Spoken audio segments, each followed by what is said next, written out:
Yeah, let's go live.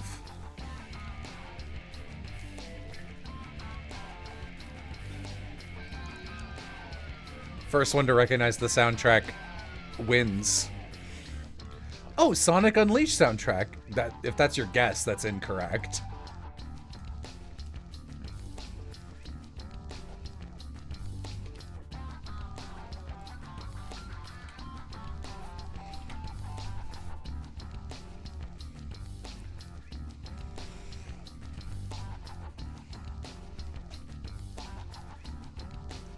Marissa said she might join me, and Bo said he might join me.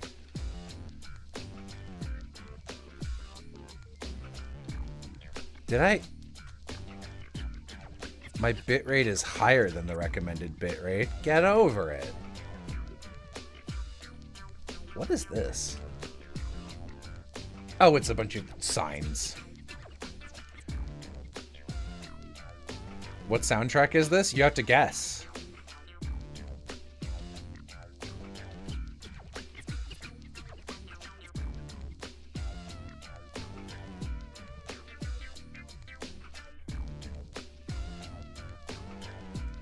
It is Cell Damage, yeah.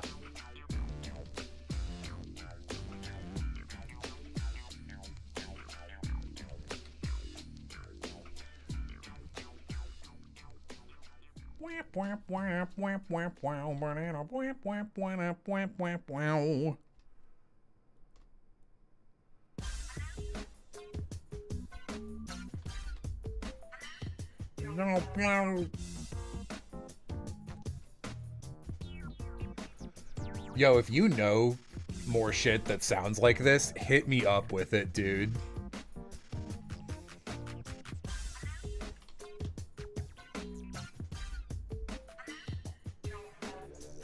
This game has my favorite capture the flag mode ever.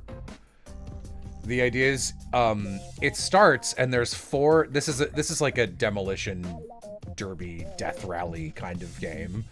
And you drive around in. You're a bunch of cartoons and you drive around in cars. And you've got these. In capture the flag mode, there's these little cartoon flags with big feet. And they like run around, and the idea is you have to catch all four of them and then bring them back to like the control point, and whoever does that wins. But it's really hard to get all four of them because getting bumped into or getting hit by anything blows up your car and you lose all your flags. So how it works is as the game goes on, it starts with 4 flags, but like every X number of seconds, another one of these little flags is generated. So as the game goes on, there's like 20 fucking flags running around and everyone always is on the verge of winning. It rules. It's so good. And then Keen and I bought the Steam port to play that mode. And then they ported the Xbox version, which turned it into normal capture the flag. Which, like, what's the point? We have capture the flag at home. We have capture the flag at home. Capture the flag at home. A single flag with no comedy feat. Hello, Aram. Hello. This is the funky track to introduce Aram. I see you're, I saw that you were going to be working on a painting. I didn't realize it was going to be this. This is the capital of Empire Stan, right? It's the capital of the country that is masquerading as Good Gaia, and also is Empire Stan. There's just 2 of them. Let's see who you really are, takes off Scooby-Doo mask. So you Empire know how... Stan 2. You know how Fates is like, which side will you pick? And then it's got like a normal country and like Evilistan where everything that happens is unacceptable. And no matter what, you're fighting against Evilistan. This one, there's a protagonist from both countries and they're both fucking, both of them suck. So one of them is a hardcore, they're each a different type of ist. So this is the caste system one that's really, really racist, but very like but liberate, LGBT positive, right? but extremely LGBT positive. Yeah. So you can, as long as you're a human and you weren't born into the slave caste, you can pretty much be whatever you want. But also, there's no way to move up or down the social ladder. Like, you are what you are at birth, and that's it. Unless you were like, oh, I was straight, and then I figured out I was bi, and then I figured out I was ace. They'd be like, go off, queen. And by that I mean go into the shackles. But not because you're gay. Not because of any of the things you just described. Diversity when this racist is a lesbian. Yeah, so this is some concept art I had commissioned of the senator schemes of this game, the guy who's functionally in charge of this country. He's just one of the senators, one of the councilmen, but he's like the one. Claude Frollo? This is Claude Frollo, yeah. Okay, but, excellent.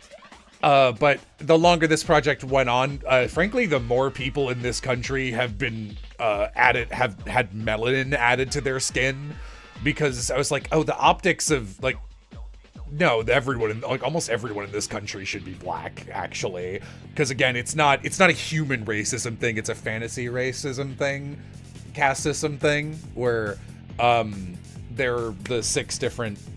I talked about this in other streams, so I'm not going to go over it the whole way.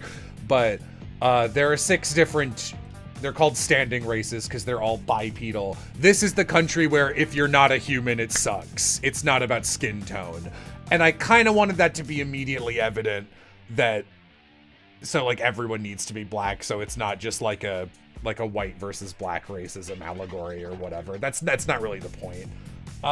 Standing races. So you're talking about some kind of foot race rather than a car derby. Yes, but it's not the windows that make the car go. It's something else entirely. It's something else entirely. Yeah, this It's is it's not the sexuality that makes the shackles go on. It's something else entirely. And this guy was written in my head with the voice of fucking of Tony J doing his voice, because I fucking love the Tony J voice. But half because Tony J is dead and the other half because he is white. I was like, okay, well, that can't be his voice anymore. I mean, it can be, like, that can be his way of talking, but, like, if I want to actually do a video on this, who would I get to voice this? I think I can probably get Keith Silverstein, who I think will do a pretty good job because he's Keith Silverstein. But I will probably make a non-zero effort, because I think my dream cast for this guy would be Keith David, actually. If I could swing that. Yeah, Keith David. As long as it's a Keith, I'm okay with it. Sees someone take advantage of social mobility. What sorcery is this?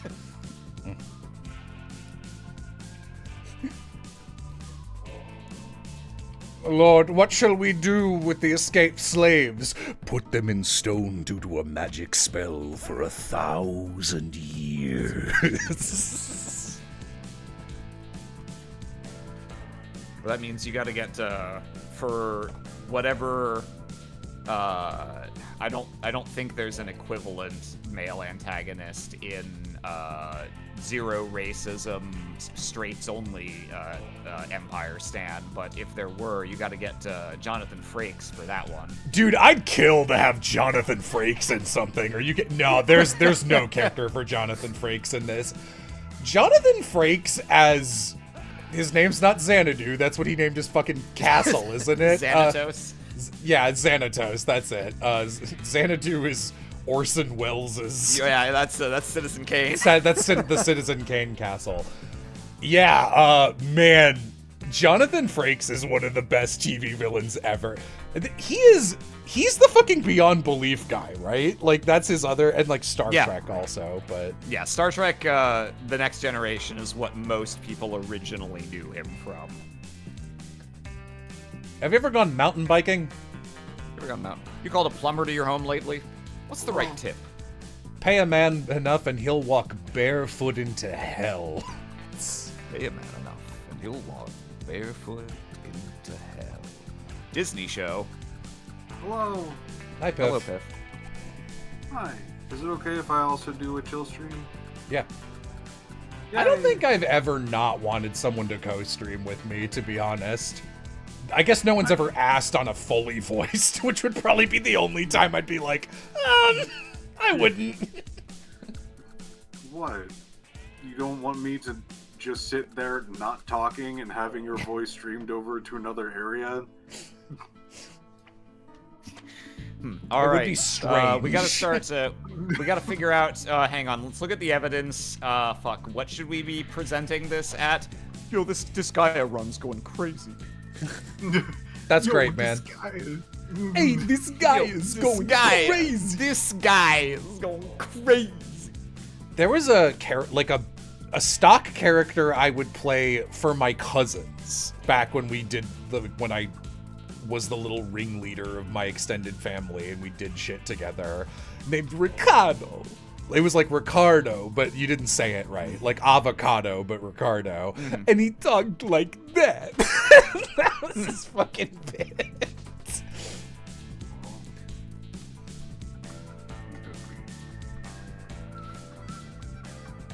I do love Ricardo Irving.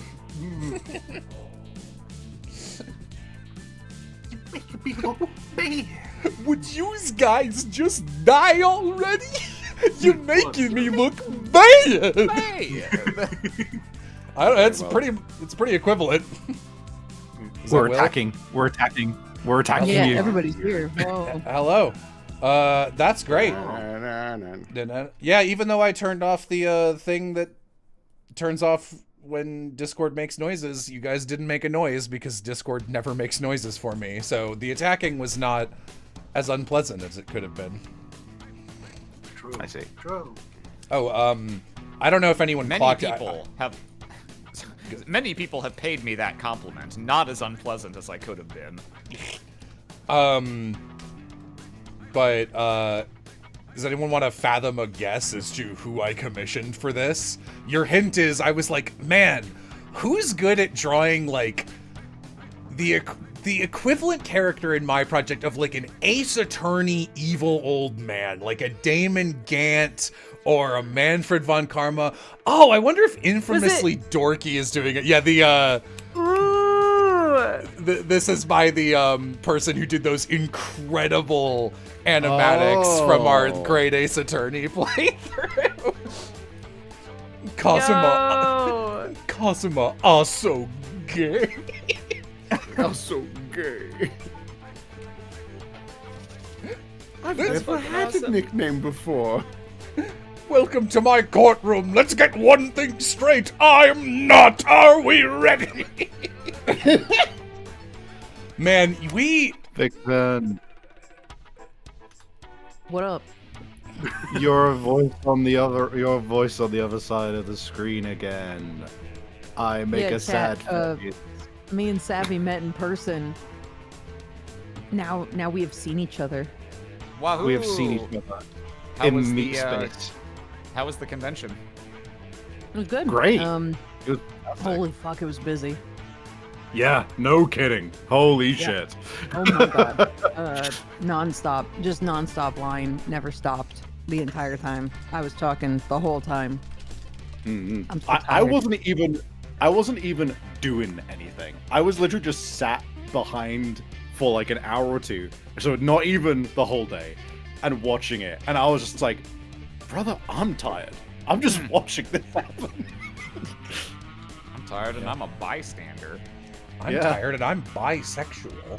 So that's crazy. Oh, Whoa! Welcome so to my talented.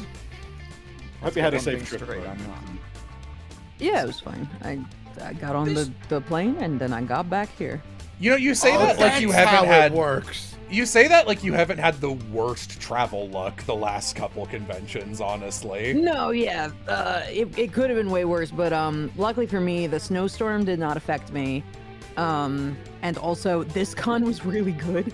Like they were on top of their fucking shit. They're like, hey, to get you back to the airport, we ordered you an Uber. It's coming at this time. Thank goodness. No Yeah. problem. And then when I went down there, and the guy who had ordered the Uber was also standing there being like, oh yeah, I'm just here to check that you actually get an Uber, okay? And I'm like, wow. Wow. That should be the Wow. minimum expectation, but that is But it's above so and beyond. not. Yeah, it's not even It's close. so not. And I had couldn't security believe all weekend. I had a guy taking cash, so I didn't have to do all the transactions. Oh my god, it was so. I had the same security guy was like, and now we're gonna go. Like, I'm closing off your line for you so that we can go to this place where you have to be. And I didn't have to remember my schedule. It was so Yeah. nice. That's lovely. Wow. Yeah, I would say When you were telling me, God. when you were telling me about like what it's normally like at American conventions, my jaw was like on the floor because I was just like, "What do you mean that this like what I'm seeing here is what you is not the base level of expectation?" No, That's it's not. It was so insane. funny. It was so funny because the Epic the Musical guys were right next to us. They were very sweet. But as I was talking with them, they were like, yeah, this is our first con. And I was like, oh, don't expect any other fucking con to be like this. And they were like, no. I'm like, no, let me set your expectations way lower. Hey, kid, you gotta learn how this business really works. And then broke out into like an evil Chicago style song. Somewhere first- that's green. Your voice there was very Iago, and it was like, don't even think about it. Hey, street rat. Oh yeah, well I was at the end of a double con 2 weekends, so my energy was very much like, I don't know if any of you guys have been around me when I'm like a little bit manic, but it was very much like, yeah, fucking yeah, it's not gonna be this good ever again. Don't expect this kind of shit anyway. Yeah, it's gonna fucking suck, but I hope you had a good time. It was nice to meet you. Like that kind of version Yeah, of me. Aram, Yeah. were you at the Youmacon that we were invited to with Elevator Bitch, or was that the year before you? If you I don't was at- remember, it was the one after, right? Where Alabama I- Bagel happened. So here's the thing. I remember Elevator Bitch. I just don't remember if it's something that I experienced or simply something you told me about secondhand afterward. Okay. I do remember at the one we were at, the lines for the elevator were always massive, and I think there was someone who was like an unpaid volunteer who was really power tripping about controlling access to them. Okay, yeah, that was Elevator Bitch? Elevator Bitch. So, Okay. Plaster and I got invited as guests, and twice to Youmacon. And the first time went well, but was like a bit of a mess. And they were like, every con I've ever been to, they're like, we'll have someone to escort you. And that person has just never materialized at anything I've ever been invited to. They just don't exist. And I'll be like, was I supposed to have a guide? And they're like, what? David didn't show up? And I'm like, no, who's David? And they're like, I'll sort this out for you. And then that person gets eaten by a shark, and I never see them again either. And Little did you know that was David. He's like, I'm so fucking in trouble. I'm so fucking hungry. I gotta kill everyone who knows. But yeah, so the way that Youmacon works is it's in this building that is a final boss building. Hank, it's in fucking Detroit. It's the Ren Center, right? Yeah. Become human. It's the Detroit Renaissance Center, which is not even a joke, a building I have used as a reference for an evil final boss skyscraper before. Because look at it. That's where the Zaibatsu operate out of, dude. Yeah, so it looks like this. So you're in Ain't this where you get the Sylph Scope? so this is That's Bliss Ocean, dude. so this yes, literally it's Plus Ocean. Yeah, I immediately recognized this. So No, you same, walk yeah. in and there's a lot of floors, and there's like, this is a huge building, obviously. So there's like 4 elevators, and like 2 of them go to the upper floors and 2 of them go to the lower floors. And there's a line of 17,000 people trying to get back to their rooms. And as a guest, you're supposed to be able to cut the line because you might be running to a panel and you might just need to.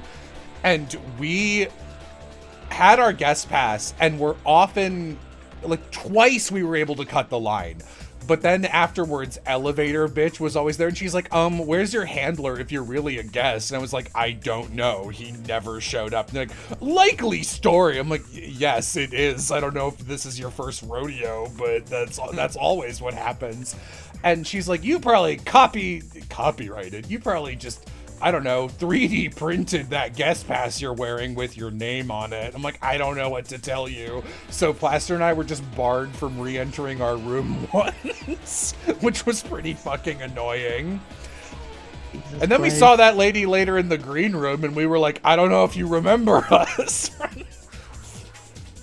But Let me we're know in here. the fucking elevator next time. Yeah, no, this con was quite good. They were very nice, and holy shit, I was meeting people literally like every second I was on the floor. There were people. It was insane. Yeah. No. Does that mean it- you were selling a bunch of and making a bunch of money? Drugs? Yeah, I was making a bunch of money. And I really appreciate everyone that came and bought prints because yeah, money. And I performed better there than I have at any American Con. Yeah, I would Wow. hope. You told me yeah, the amount it's- of money that you made, which I will not say on stream.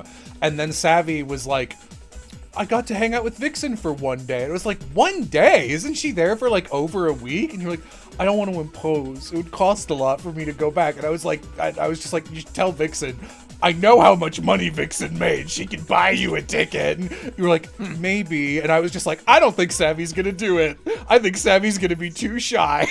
And so I was just like, 100% right, and I can't thank you enough for just messaging Marissa. Yeah, the only reason we hung out on Saturday is because Jello messaged me and was like, Savvy still wants to hang out. I just like, because in my head it was just like, well, you know, this is basically you doing work, right? It's like I wouldn't like go to. I mean, that's a lie. I would go to my friend who's like at their job at like a retail place and go talk to them. But you know what I mean? It just No, felt. yeah. and I was like, I don't when is wanna- the next time Savvy is gonna get to see anyone else in this call is like maybe next August or September, and that's up in the air because my cousin's having a wedding around then. So my mom's like, I don't know, we might have to figure out a different date or something. And after that, Yellow who the fuck apocalypse. knows? So Fucking platonic wingman over here. Yeah, but the good news is we got a badge for free. So I instead bought everyone dinner. And then everyone who was at that dinner, which was me, Savvy, as well as the whole Digital Circus cast and the whole Dark Moon the Blood Altar cast for the most part. Oh, shit. And then at the end of it, I was like, Savvy, you could be friends with these people. They are all local to you. Go ask them all for their Discords. And Savvy was like, no, I don't know. Should I? And I'm like, fucking do it. Fucking do it. I'm gonna be so real with you, gang. Jello and Vixen were just like the coolest like platonic wingmen in the world. You got And friends. like, hit up those 'cause friends at the end of the bar. You also read me like a fucking book because you leaned into me and you said that to me, and I was just like, oh, I don't know. And so like you got up and went round the table and you were talking to some of them, and like I made eye contact with you, and you just like went. I think you leaned to one of them and went, Sav wants your contact details. And I was like, well, this is happening now. Thank you very much. I was just, God, it's just because I really felt like a fish out of water the whole day, you know. And dude, it was such a lovely experience, and it was so great to see you. I can't. I'm say glad. how lovely that was to be I able had to fun. just be there. Bro, It was a great- Savvy took me to a covered market covered in Christmas lights, and then an artisan hot chocolate place. Can you come on? That's- I had that's a great Vixen bait. Wednesday. Yeah, absolute Vixen bait. I knew what you were about. I knew what was up. But I even like we walked to like the center of like where kind of you can go off everywhere else where I live. And I did a quick like, all right, there's this over here, there's this over there. We've got museums. Are you into any of that? And Vixen was just like, I'm gonna be so real. I just want to hang out with my friend. I was like, okay, we're going to this place that has cool Christmas lights. Let's go. Sit down and talk. You know, we just got drinks and sat. Because I'm just like the tower, the graveyard, some historical fucking place. I don't give a fuck. I was so glad for that as well, because like I was thinking for like, oh god, like literally I think a month prior to it, I was just like, oh god, like if Vixen's the type who wants to like go places, I'm gonna have to like, you know, I need to like think of the cool places that we can go. And then, you know, meanwhile in my head I'm just like, I'm really hoping that Vixen just kind of wants to like chill and hang out and like go chill out with my friends or something. And that's exactly what you wanted to do, and it was great. Yeah. And I loved it. I got to have the very fun experience of like sitting and talking with your friends at the pub, and then for some reason I'm like, oh yeah, the con, and they're like, oh, what are you there for? And I'm like, the Amazing Digital Circus promotion, and one guy goes, Yeah, I have dude. to kill you. I One guy goes, oh, you're Zooble, right? yeah. like everyone else, their reaction was just like, oh, that's really cool, you know. But like I knew, like before the whole thing happened, I was just like, this one friend of mine is gonna, that's the friend who's gonna be like, whoa, you know. And exactly That as guy I saw also it. liked. That guy also liked Digimon and talked to me about Digimon for like 15 minutes. So he's my best friend now, actually. Sorry, Jello. Oh, fuck. All right. I know it only He takes is, in fact- 15 minutes of Digimon to sway the. I've really been. No, I deserve this. I've been cruising for a bruising as far as this is concerned. I've been. I've had it beating too for a good for doodle. too long. too good for too long on the Vixen front. That's I- so I'm cool gonna that you throw got out to there go as well. down the pub. We were down the straight up. pub. I was down went the to my pub normal multiple walks. times that week. But I wanna share a thing as well, just in case any of you are getting it twisted that like, oh, that all sounds very like, oh, you know, Vixen talking about like, you know, the con and like the stuff that they do that's like really cool and everything. That doesn't sound very much like Vixen, who we know and love from the streams. Vixen, many times throughout seeing each other, pulled out her phone and showed me Horse Game and showed my friends Horse Game. So I want you to know that that did happen, and that don't worry, I did not meet an imposter. I definitely. I wasn't just talking about work. I was also No, you like, look at guys- my horses. Savvy sent me a picture of the two of you to brag, and I was like, you honestly look like cousins or something a little bit. Like I would believe the two, both of you look like Italians who are gender. TM, I don't. I mean, This not wrong. fucking guy yeah. thinks all gender Italians look the same. Prove me wrong. Caramba. Get it. It's so funny because, like, obviously I know what Marissa looks like, and Savvy does not have like a public-facing persona. But it's so funny because every time I see a picture of Savvy, she has like the most beautiful eyes. They're like so This is what I was saying. they're so sparkly and big. And you had like really great mascara on too. I was like, your fucking eyelashes, holy shit. Thank you. I didn't fully doll up, but I was just like, I'm gonna do a little something. I'll do my nails and I'll do my eyes. And This I is did, and I this did is your- what Savvy looks like. That's what Savvy looks like. Actual photograph. Kia. And you had your nails painted, and so did I. And we both have that. To be fair, we both have that kind of dark hair that like in the UK's rainy ass fucking atmosphere just curls the fuck up. Mine gets wavy. Wavy. It was curly. Like it wasn't like corkscrew curls, but it was curly. True enough. Savvy looks like this. Pulls up the photograph with your exact fucking address next to it. Doxes you. You pull up a photo of me standing in front of my house holding my ID and like at my height and like a height thing. I mean, next to me. I'm just like, when do they, isn't that when what do they you take need to this photo? submit to every single social media in Britain now to use any Yeah. of that?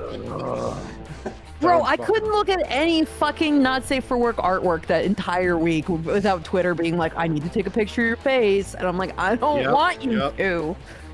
I fucking hate it, I mean, I don't have to deal with it because I guess you can guess what I did in response to that, what I bought in response to that. But funny enough, I am actually going to be writing an article in a in the Adult Analysis anthology soon, talking about this exact thing. I'm very excited that I actually got accepted for that. So. Look forward Never to gonna that. guess what I bought about that. It shows a picture of a fake ID that just still has your actual name and photo and everything. What's the point of Boy, bro, hanging you out with got your moon in life. from Purple? What's the point of hanging out with Savvy without porn? Dude, you're I know. It's fine. Your friends were extremely entertaining. I had a great time talking to them.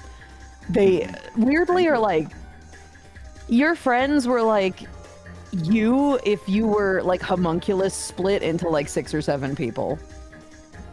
Tis the nature Like- of friendship groups, yeah. I guess, but like it was weird. Like none of them were exactly like you, but they all had like an aspect of you. I was like, oh, the Savvy Rangers are here. We've been hanging out since 2014, I want to say, or longer. So, like, it's been a long ass time of just all of us slowly absorbing each other's mannerisms, you know? Like, I guess that is how it is. But I guess it's weird to meet a friend group that is not your own friend group and see it in real time. You're like, oh, interesting. And then I got to meet all the Dark Moon, the Blood Altar people. I got to meet Elsie and Min and Will Dorenzi Martin and fucking Val Stokes for the first time. Oh, for some reason I Everyone didn't was know so Min cool. was in the UK. I Yeah, thought Min Min was is in like- the US. No, Min is in the UK still, but is going to move to the US to be with Joshua eventually. Oh, are they an item? I didn't know that. Yeah. I think they're engaged. Oh, I don't know anything about anyone.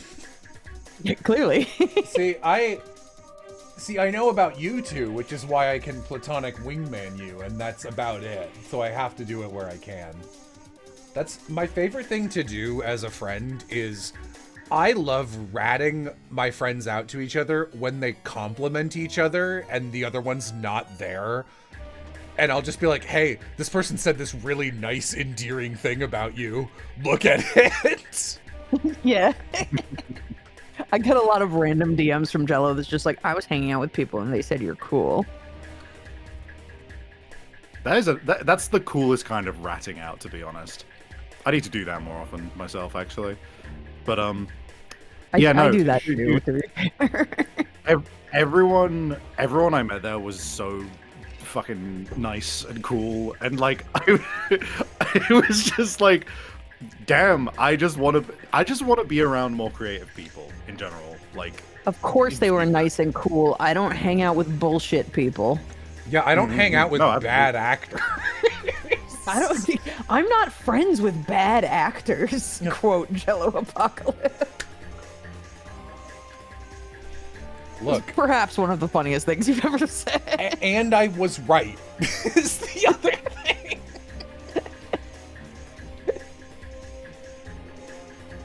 Listen, being a good actor implies you're good at play, and you're like, I don't know, you're not too fucking full of yourself, which are like both requirements for me being near a person.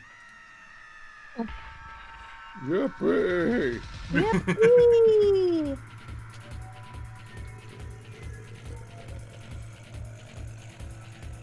I'm very excited to hopefully see everyone as time goes on. I'm just gonna. My agent was like, "What cons do you want to go to?" And I'm like, "I don't give a fuck about which con it is. What I care about is it in a state where my friends or country where my friends are? Send me there." Nah, I'm getting pretty close to knocking everybody off the list. I need to go to a PIF. I need to go to a PIF event. Yeah, Amy and I did manage to snag the first Aloha meeting, and we got a rare PIF card, which I don't think most. I don't know if anyone in this call has met PIF before. No. Not in Besides person. you and Yem.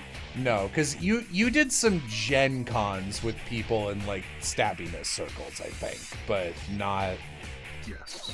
this.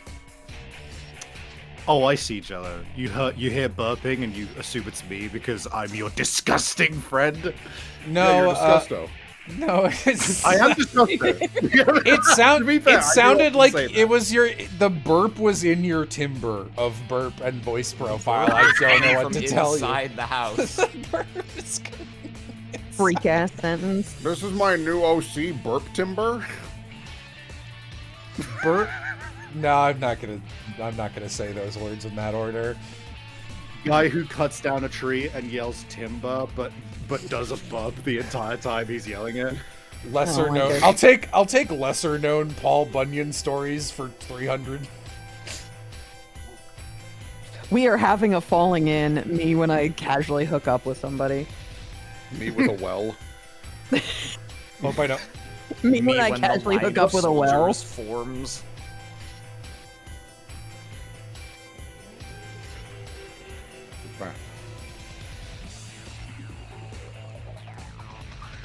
Man, It was sorry, lovely. random- I sold a stink print over there, by the way, Jello. Wow. I sold a stink print to a British person. Isn't that crazy? I remember that there was like exactly 2 instances I recall of hearing one of the fans who you met say like, "Oh yeah, I really love your streams," and like I was just sat there just like, they don't know that I'm I didn't here. out you when that one ISAT fan came by. I was waiting to see if you would out yourself, and you didn't. I didn't hear that. I must have not heard that. If there was an ISAT fan, I would have fucking said something. I must have zoned out. That was that happened to Aram and Amy at the Texas signing quite a few times where Oh yeah, that was funny. We were just like sitting in the corner as everyone was going down the line, and then they get to the end and be like, "Would you sign too?" We were like, "Oh, why?" But sure. and here are 2 other people we haven't introduced, and like people would ask, they'd be like, "Oh, are you guys also actors?" And you'd be like, "No." No, idiot. God, Not only had I not been introduced, I actively was like hiding elsewhere in the Barnes and Noble during the crowd Q&A part. Yeah, I I was did like, call this is you out. Jello's- Sorry. This is Jello's event. I don't get to just sit at the table just because I happen to be Jello's friend. I'm not an epithet erased. And then I was like, Aram's here somewhere, and like at least 20 people were like, Aram! So there were a pretty good amount of very people funny. who knew who both Which of you might were. sound like a lot, but yeah, that was a very heavily attended event, so 20 would still only be like 10% of the people that were there. Yeah. There was also I a do decent amount of remember- people who would be like, "Oh, I loved you in an ISAT when when I was at the Will and Aloha con," and then I would look at Will, and Will would be like, I'm like, don't rat me out. "Don't you do I'm- it?" I am the rarest find because I will not say who I am. And people would be like, wait, are you Will? Meanwhile- And you'll be like, no, Will's black, isn't he? Just like just Yeah, what a cute little lie to start spreading. I'm sure that wouldn't backfire immensely. What a funny little random thing about just like the fact that several people not knowing what you look like beforehand just were like, I don't know, Will just seemed black. You know? I thought Will was black before So I knew. strange. the funniest thing, I did not think Will was black, but I thought Will was like I'm trying to phrase this in a way that doesn't sound insulting, even though it's not insulting. I thought you were way It's more okay. I thought you were way more professional than you were, in so much Oh. as I assumed you had been in like a bunch of shit because you sent an audition that sounded good, which it was on Voice Acting Alliance, so very few. And also, like, when we corresponded, you had clearly had a job before and had been in the working world, which is... To whom it may concern, please find attached my audition. Literally, that's still how I email. I still very much email like overly professionally because it pisses me off when I get emails that are texts. It infuriates me. Will, you even DM professionally, let's be real. And Dude, when it's so funny, I- we'll be in calls together, being like, haha, poop poop, funny, and then like I'll like, you know, message you about a thing and just be like, hey man, I wanted to get your advice on a thing, and it will be like so well put together, and at the end you'll be like, no problem, buckaroo, and I'm just like, who am I talking to? well, he But signed then off if with you- his catchphrase, so pretty obvious. Yeah, Pretty that's good, how no. you know it's me. That's how I That's- know, but you do keep that's it my pretty Kupo. professional with text. Yeah. Like I Kupo. fucking sent you a video the other day, and then after you watched it, you came back and you were like, "Thank you. That's a fun, nice video." And I'm like, Yeah. It's I'm like, it's are funny you my how mom? Like, it's funny how it's funny how many people, I don't know, in the Cucumber Quest dub original grabbing of people, that it's just like, I don't know, it's funny how we were all at the same experience level, which is to say none. And I think most of you guys were like, I'll audition for this one thing. And then you worked with me and were like, everyone else is terrible in comparison. And we all gave up. Pretty much. That was for all of the 2010s, basically. What I settled on more or less ended up being, I don't want to put in the time for anything that's not gonna happen, which is most things. So I'm literally just going, if Jello puts me in something, I'll be in that. And that is all I'm gonna bother with. And now Yeah, that it's many years later, you guys are just in shit that I put you in. Yep. That's pretty much true, yeah. Yeah, I fucking watched the interview that you did, Aram, on that podcast. Oh, And yeah. yeah, and very good, by the way. Thank you. And they were also good hosts. They asked their questions and let you like. Dude, I hate when a podcast host asks a question, they start answering, and then like they interrupt 5 million times the entire time. Yeah. they were Right. good. They were good at it. No, they were good sports about me talking for really long stretches of time uninterrupted. What I will naturally do if allowed to do so. We But I do remember you similarly mentioning just like, yep, I found this one guy and I just stuck to him because he actually finished things, and I was just like, that's Jello. You know? dude, I wish I Sure. I guess for a while it was Marissa, but like it would have been nice if I had a Jello who made shit that I didn't have to produce, but like I guess I had to be Jello because no one else was doing it. Someone had to be Jello first. So, someone had to be Jello, just like someone has to be Batman. oh my god. Also, I love chat being like, is that not how all voice actors email? No, chat, you would not believe the rude, fucking weird, fucking incomprehensible emails I've gotten throughout my Vixen? 10-year career. Vixen has shown me emails that have ruined my entire opinion of actors to the degree that there was one, and I won't say who it was from, but it was from an actor I liked, and it was like, am I being and like it was a pretty important project to you, so you were like, am I being crazy, or did I do something wrong for them to respond this way? And I read the email and I was like, this is unacceptable, and I was mad for like a week about it. You were mad for like a week. It was so funny because I would be like talking about something else, and then you'd be like, hey, by the way, fuck that guy still. It was really bad. It was really, really fucking bad.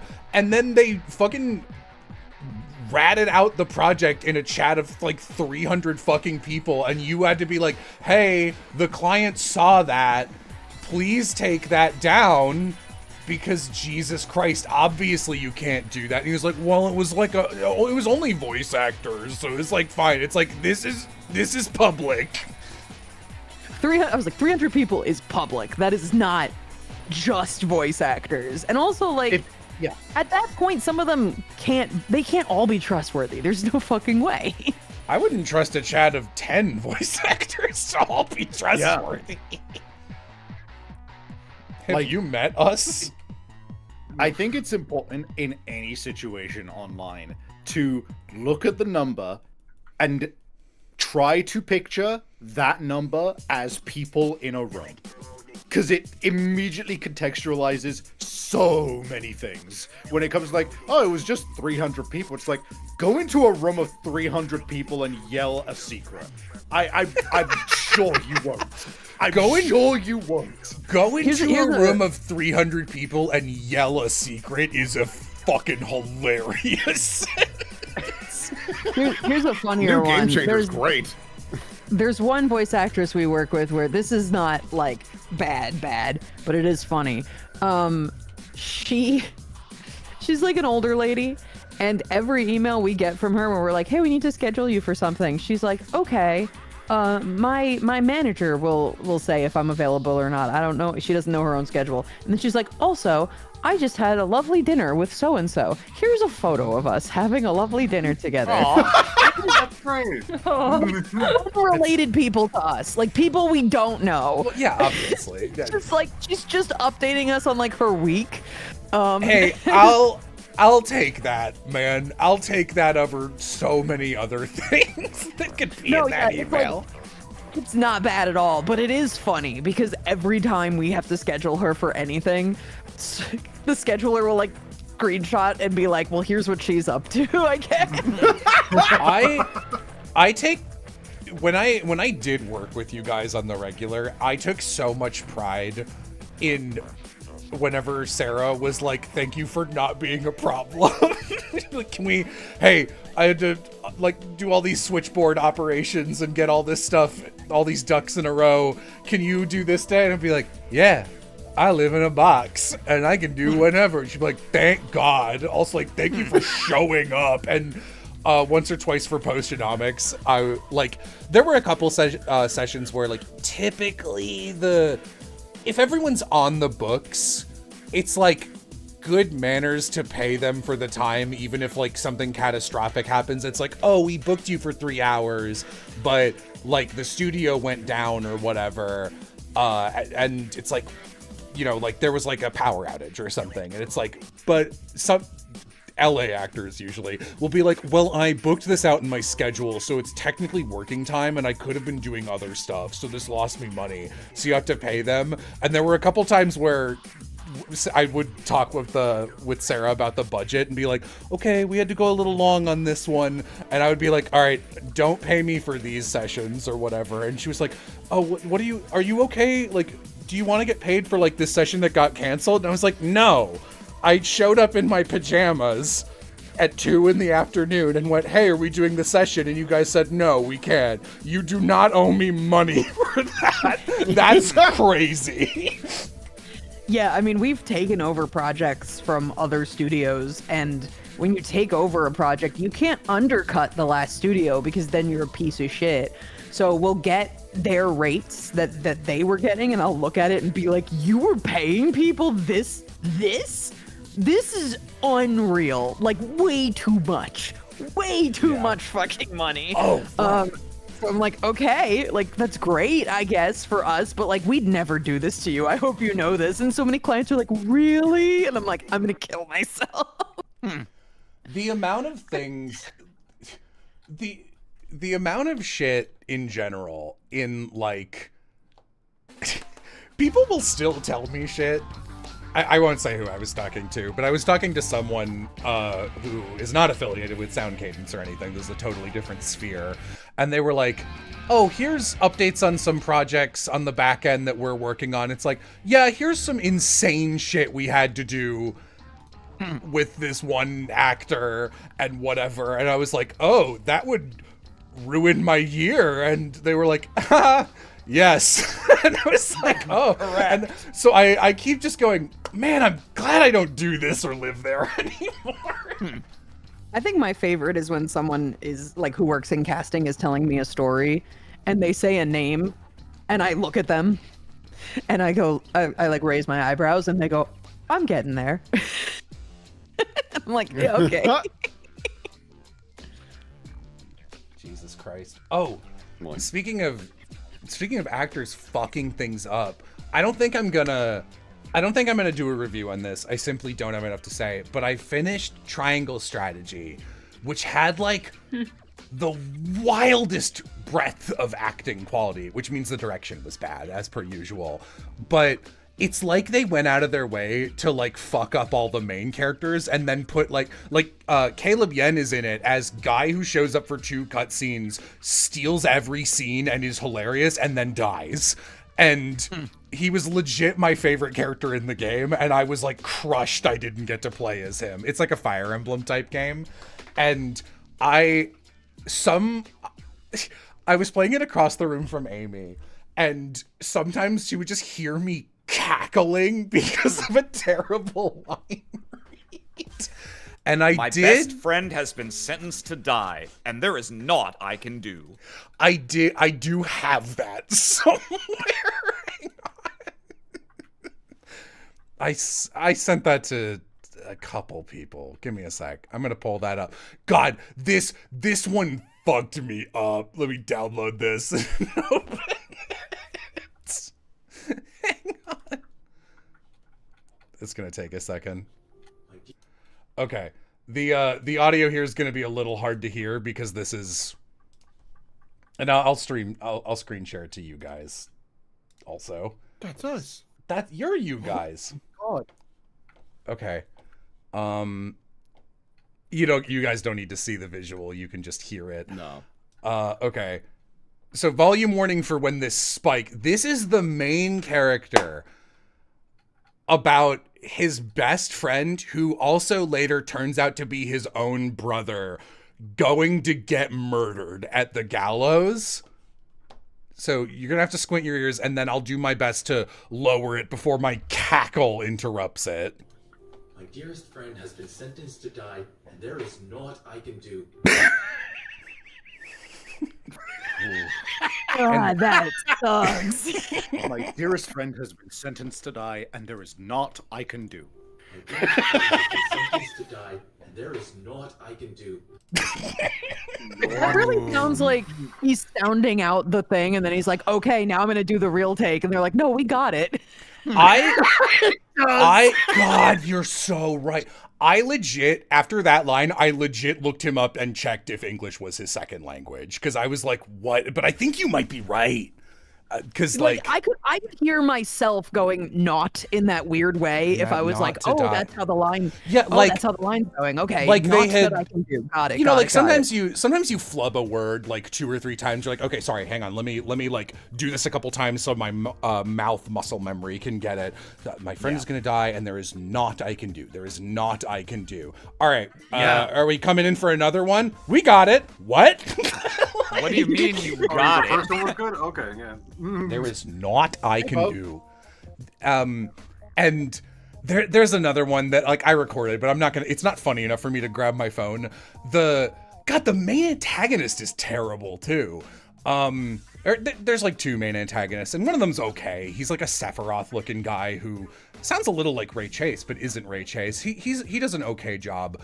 And then there's this other guy who's like the bishop of the evil theocracy, who looks like a guy Aaron would play, going like, yes, my time has almost come. Thou get those berries for my pies. And instead, he's voiced like, that's right, it's me, a 90-year-old evil man. And he does this long, like, it's the end of a JRPG functionally, so he's like, humans will never change. You are wrong to think they can. Like, he does the whole speech, and then it cuts to Sarah Noah, the main character, and he goes, no.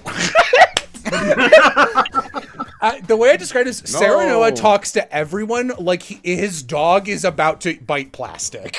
Like, that's the level of investment. He goes, no, we can't do that. Stop it. Hey.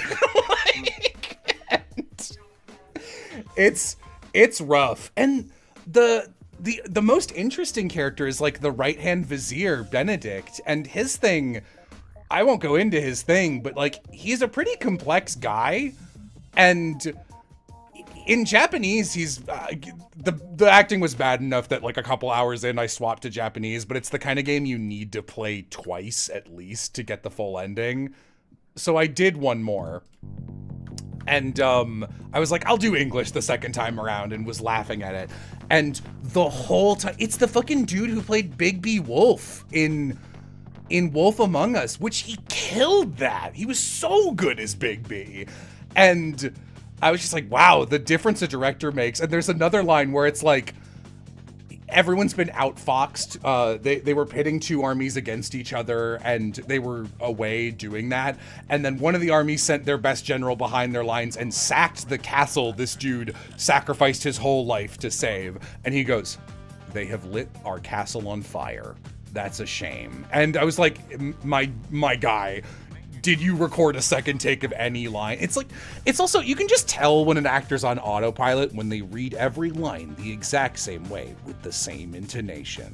This is how Benedict reads every single line in the game. It always goes a little bit up in the middle with a soft pause and then goes back down. And like, miserable.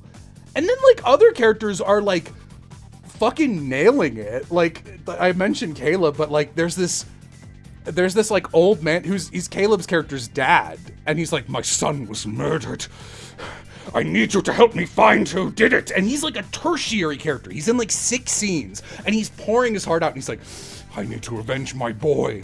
We will do what we can. It's like, why did you cast who you did on the leads? And then they would double cast people, and like one of them's Christina V, who everyone octuple casts, and I'm like, stop, she has 2 voices. And the others are all like random guys who it's like the worst voice actor in the game, and they'll be like, well, you're not nailing this character. Let's get you on another one. And then he starts voicing it, and it's like the same voice and worse somehow. And instead of being like, okay, thanks for your time.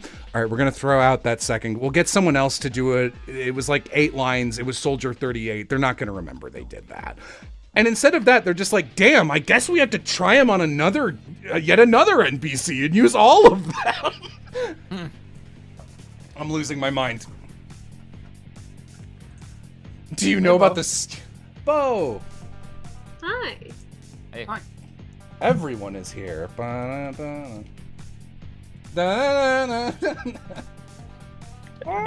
couldn't hear it, but I was doing it. I could hear it in my heart. Oh. Oh, That sounds like a palpitation, my dude. little jingle bell heart. That was me. Me and Savvy went to a sock store, and I was like, "Oh my god, this one's got a little deer on it." Why are you buying clothes at the sock store? Yeah, I forgot socks. I brought everything else except socks.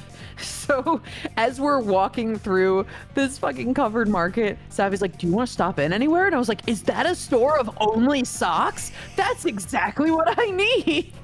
Yeah, it was called Sockpost. It was only socks. That's pretty good. Jello, what about your friend Slimy Arnold? I wish I knew if there was a specific bit you were referencing there. I wish I had a friend named Slimy Arnold. Are you kidding? I mean, you have money. You can. You can build a robot. You can commission the creation of a homunculus. Looking poster on the Toronto streets, looking for a man willing to go by the name Slimy Arnold. Dude, listen, times are tough. I think there's plenty of people who are like, fine, you can call me Slimy Arnold. I'm gonna need like $50 a pop, though. I thought you were gonna say, listen, times are changing. I was like, Yeah. what does that mean? Slimy Arnold is on the ins, baby. Here he comes, my good friend Slimy Arnold. It's a living. I was able to get past the voice acting and triangle strategy, but God, the gameplay keeps being mean to me. I can't move, and my units keep getting dogpiled.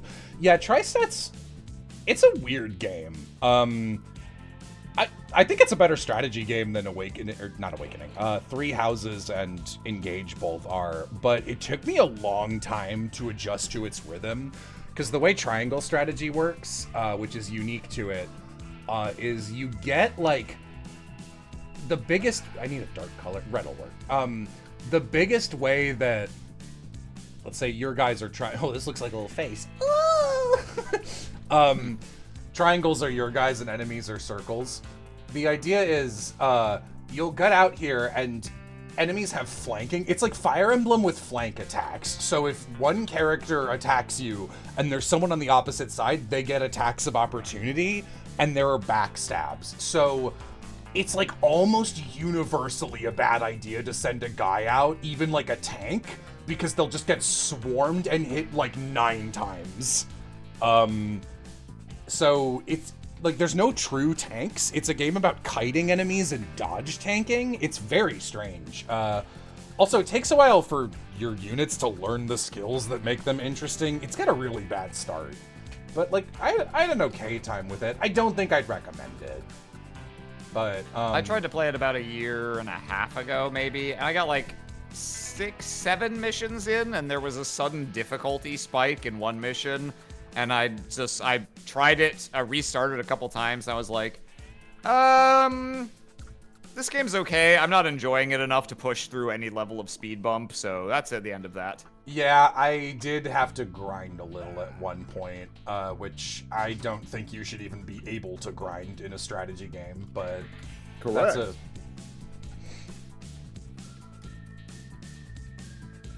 That's bad. Sweats. What do you have, Biff? hundreds of hours of Disgaea again. Yeah, it's a game where it's a rhythm game and it's linear and there's no grinding in Cool. Puts down the gun. it. Thank you for sharing. Thanks, main character from Triangle Strategy. Wow, that's so fucked up and rude. Damn, dude. So, like, what's your problem today? You obviously. You son of a... Damn. My best friend's reputation has been sentenced to die, and there is naught I can do. And there God, is if you naught helped. I can do. There There's is naught I can do. the one of him hearing the villain speech and going, no. It's like so fucking funny for the wrong reasons. It's like, it's something that like only Estelle might do sincerely, but like, no. No. No. Shut up. What's your... Don't you do that. Also, if you beat Triangle Strategy's true ending, which has some strange fucking requirements, that definitely look it up and don't do it on your first run. Mechanically, it will punish you if you do that. But you know how sometimes when you beat a game, you get back to the title screen and there's the title scream and there's like new graphics or whatever, or they had some new, like, you beat the game, here's some like spoilery stuff that we couldn't show before graphics, but they also had like the beautiful vocal theme, which was like mostly an aria in Japanese, but it dropped the English title a couple times, so it would be like, Triangle Strategy, and it's like, not a game name that you could do that with. Doesn't really roll off the tongue, team. And I'm okay with that title, but I wouldn't put it in the song. Do you know what I mean? Like, It's crazy that like if I remember correctly, when they first announced it, they were like, "Oh, and it's it's triangle strategy. Just placeholder name. It's all good. Don't worry about it. We'll give it a proper name soon." And then name's like next time it fine. got showed up, it's like, "We're releasing it. Triangle strategy." It's just like I see that even game studios are not immune to. I have gotten too used to the name to change it. It's fine. People knew what it was when it came out, and had it Yeah. been like a whiz-bang good game, I bet it would have been like, oh, have you played Triangle Strategy? What a stupid name. I'll look it up. Like, it would have benefited, but... Yeah, no, it certainly it's a memorable name one way or another. It's not a bad name either way. It's just funny that they said it was placeholder and then it was just like, nah, we're just calling it that. I love it. Never mind. Yeah, what have you been up to, Bo? care. I love it.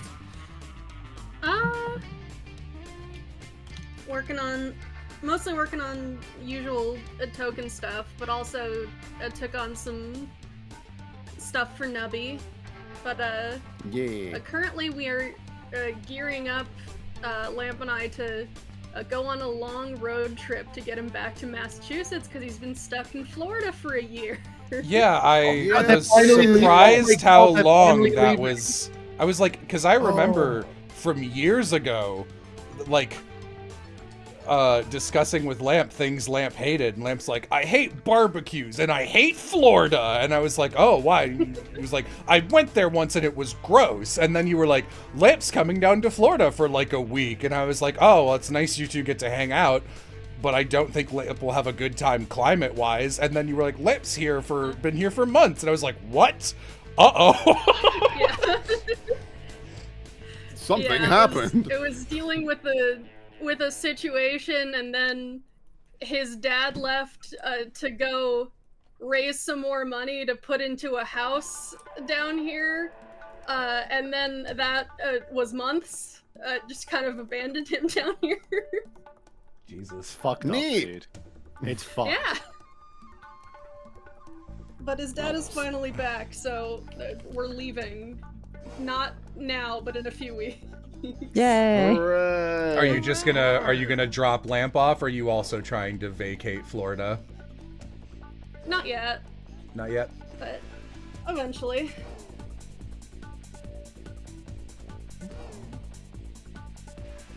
I gotta get used to the cold somehow. Blankets. Pretty good. It's Ah.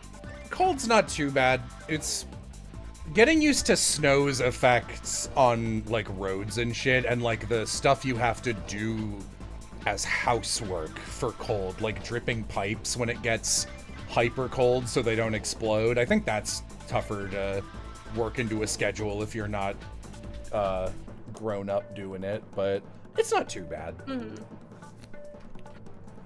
I also could not live in Florida. It's too humid. Yeah. Disgusting. Buggy. That was one thing I really did like about Los Angeles, is it was a disgusting stink town, but it was not wet. It's dry. Yeah. I found it funny that when Vixen showed up to visit me, it was just like quintessential British weather. Gray, Raining. dark, and kind of raining. Just the whole fucking time. I've been The whole watching- time. I've been watching these videos by one channel named Geo Wizard and another named Ed Pratt of like British guys going on adventures where they'll be like, I'm gonna do a challenge, like how far can I go with $10 in my pocket or the equivalent, and I'll just pick a direction and I'll like camp out and functionally just be homeless and see if I can get by on like Goodwill or whatever. And they've been very nice to watch, honestly. And the one I'm making my way through is a guy trying to go down the River Thames from the source to the ocean, which is like fucking. I haven't gotten to the end, but I think it's going to be like a 30-day trip of him being like camping the whole time and stuff. But while he was doing it, the algorithm popped off him doing updates on like TikTok and Instagram. So like every other person he meets who lives on the river has this TikTok algorithm that's shown him this guy going down the river, and it's like watching a protagonist of a video game going through towns of people who are like, it's the hero, and like giving him treats and shit. It's been very sweet to watch, honestly. The Fable experience. Yeah, pretty much. As Chicken chaser. Experiencing the UK as Peter Molyneux intended. Well, well, I guess there have been a couple dogs, but they haven't been his dog, so. It's a good dog. Trees grow in real time.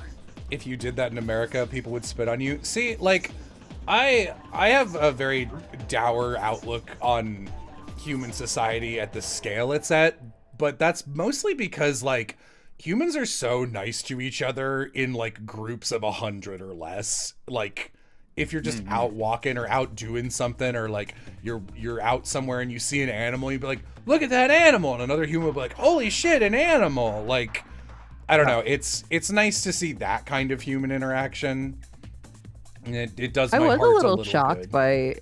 I was a little shocked by how rude fucking people were in London. I had It's a not inconsequential amount of people where, like, I would be standing like kind of on the side of a walkway and they'd be like, excuse me, and I'm like, I'm fucking standing here. I can't be any further out of the pathway. I'm sorry. Fuck off. For all that, That's loud Londoner behavior. For That's all that Londoner loud behavior. Yeah. For all that loud, rude American is a stereotype, I think most Europeans visiting the US are like, whoa, it's so weird how, like, friendly everyone is there. So the reverse, like, you go there and people are like, hey, fuck you, but Britishly. Here's the thing, and like, But Britishly.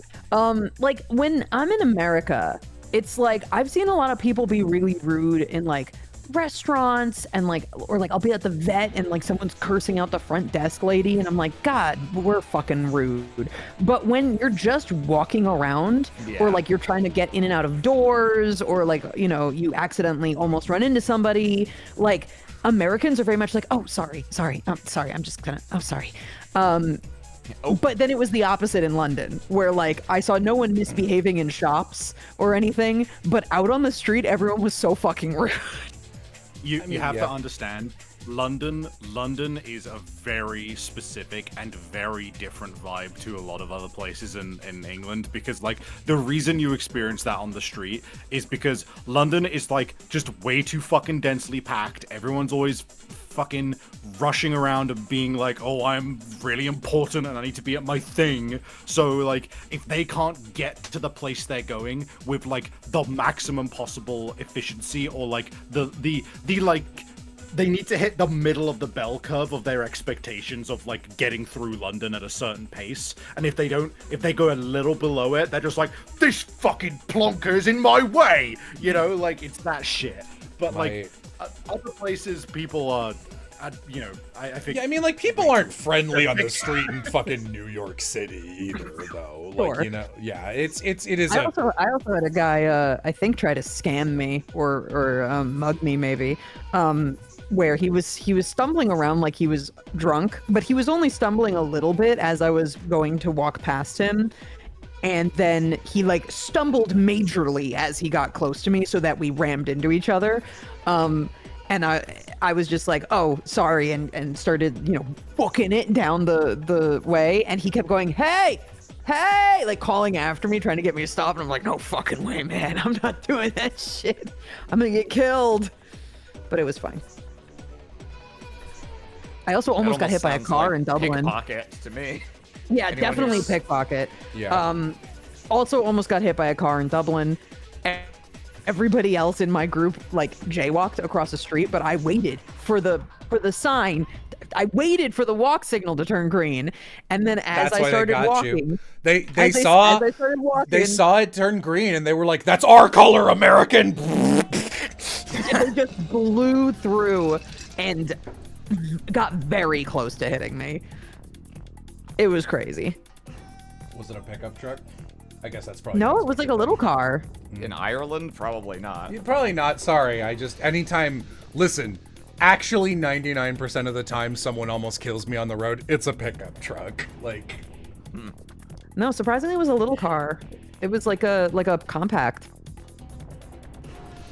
Like, if it hit me, it might not have killed me, but it would have ruined my week, I'll tell you that. I think if you want to own a big truck, you should have to survive getting hit by it twice. I think I don't if like you trucks at all. In immediate succession or on separate occasions?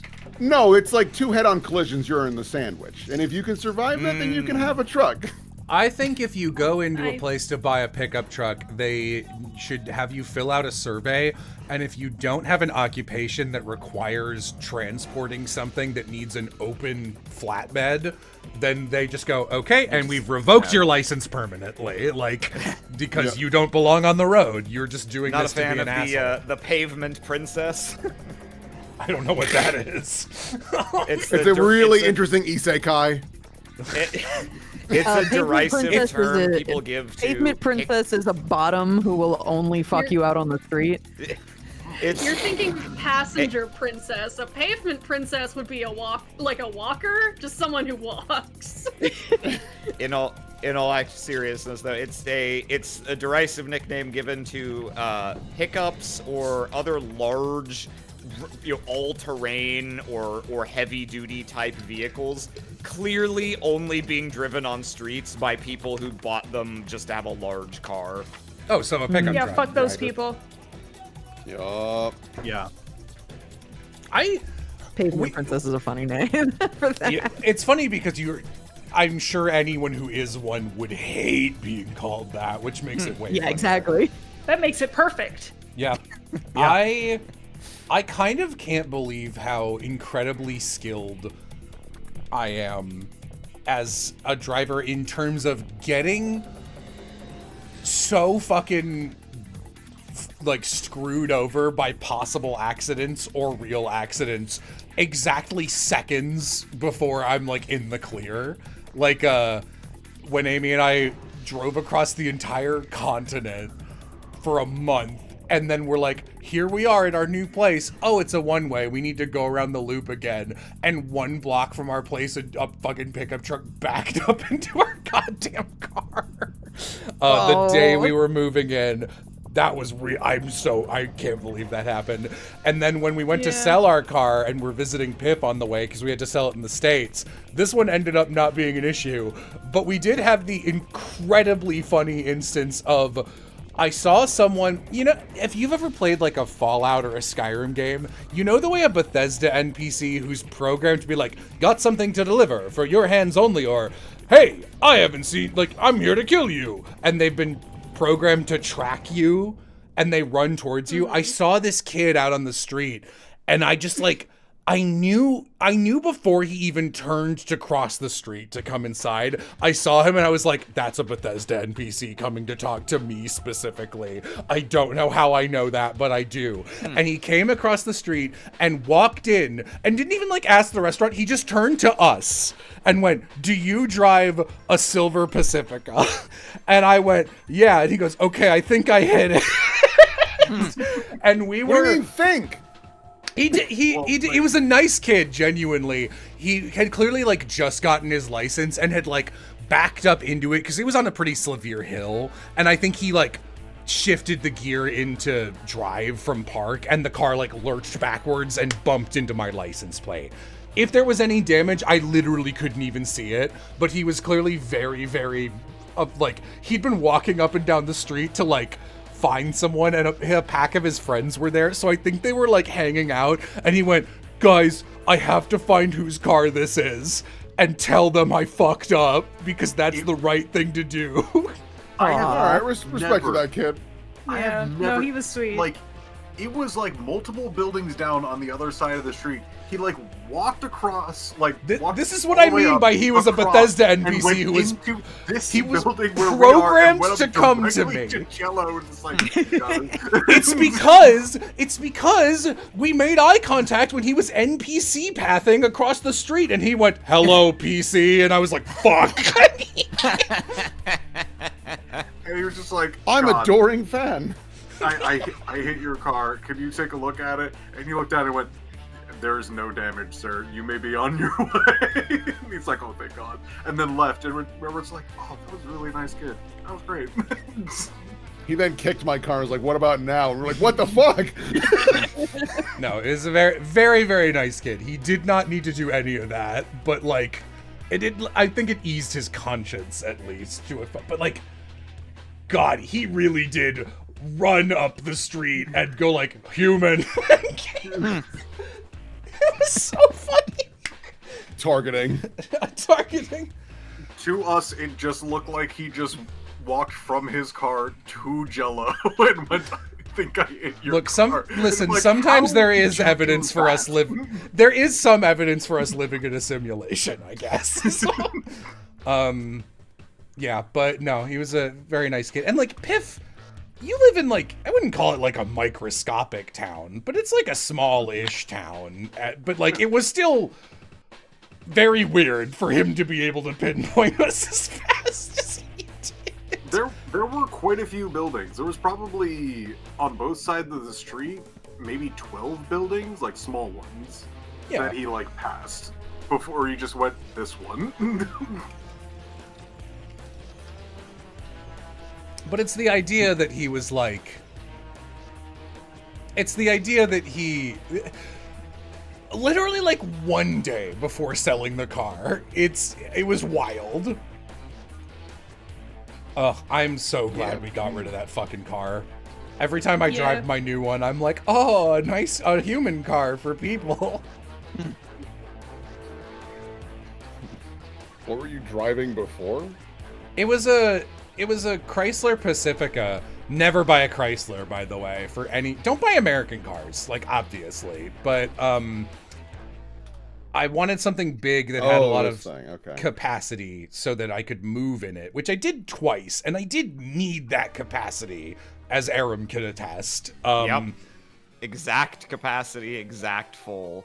Exact capacity, and seats. And I had to fucking Sophie's Choice one of my seats and leave it in Aram's garage for like 8 months. But yeah.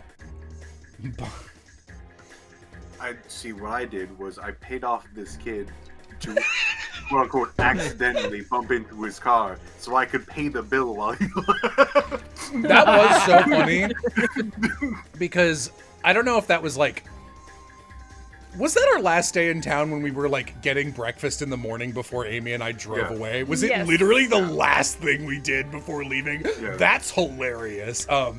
But yeah, no, the day before, I felt very much like the anime character who's like, huh, I knew that would happen. Because I saw the kid and was like, here comes trouble. I can sense his power level. And then also, as I was getting up, I remembered that Piff at the pizza place, I was like, I'll pay. And Piff was like, oh, all right, that's fine. And I was like, I bet. And as I was getting up, I saw Piff like get ready, and I was like, he's gonna fucking pay for the meal when I'm gone, and I can't say no. And I came back and I was like, did you pay for the meal? And you were like, yes, I did. And I was like, oh, that Piff. and then weirdly, Piff was like, okay, go. Yeah, but it was, he kind of just seemed to be talking into his ear. He was like holding his finger up to it. I don't know what that was about.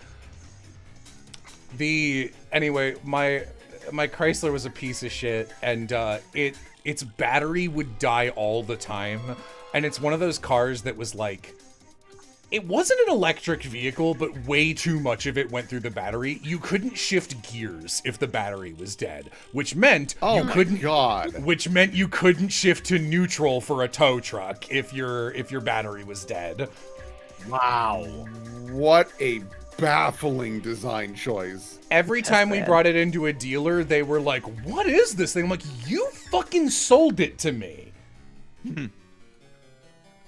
But yeah, now we have a strange contraption. We have a nice Honda, and it's red. It's red. Yeah. Oh. I think the next time I have to get a new car, I will hopefully have more time than I did when I desperately needed to have a car right after moving to Texas. I want to try and find a properly blue car. It doesn't have to be like crazy electric blue, but like not a subdued blue. I want a car that I want a car you can easily spot in a parking lot. Hey, that's Good luck exactly. finding a car that is any color, by the way. We- You might get red. We tried. I was fine with a red car. Amy had to compromise on it. Your hard out was you were like no white, no matter what. And I was like, that's fine. I don't want a monochrome car. Also, Amy's right about that. If you live in a salted Canadian province during the winter, You don't your want a car white is. car. You're gonna look like a fucking cookies and cream dumpster diver in a car with all the salt on it Yeah. from the winter. I don't know why you would ever. So gross. Your I car don't know is why going you'd to ever yellow. want a car that is. I don't know why you'd want the color that is going to most immediately and constantly show every bit of dirt of any kind. Yeah, but like literally, oh my god, I wonder if I can find. What's the last place we went to? This is the one with the weird sound effects. Sorry, chat. In the music that's playing. Was it Honda or was it Toyota that had like? It was like, here's your range of colors, and it was one of those like, oh, look at all these new names we have for gray. And they were all the same. That was like all of them. Okay, so I'm just throwing this out here. If you search the false fucking advertising, every car commercial will have it be a color, and then it'll be like, color's not real, and I asterisks. And like, I just searched for Honda colors. I can tell you, this is fucking ancient. There's no way. None of these are available. Honda colors 2026. It'll be like midnight blue. That's black. Like, but we were lucky to get a red card. That was like, we kept fucking asking like anything with a color, anything with any color, and they'd be like, we've got gray blue. Is that a color? And we'd be like, no. But if it's comfy. Someone in chat said, oh, I'd love an orange car. Dude, I would have killed for like an orange or like a yellow car. That's so spottable in a parking lot. You wanted a green car. Yeah, but I knew those didn't exist. I did have a big orange truck for a while, but it was at a time where everyone in my family needed a car because none of our schedules lined up for anything, so we couldn't carpool at all. And after that stopped happening because of the pandemic, no one wanted the big fuck off truck. So anytime we needed it, we'd go out to it and go, oh, the battery has died. Yep. Again. My mom has this like rinky-dink little Mercedes-Benz that she got from my dad as a present maybe like 15 years ago. That thing's full-time job was having its battery die. That's all it did. And she drove it like once every week at least, which is what you're supposed to do to make a battery not die. Uh-huh. Uh-huh.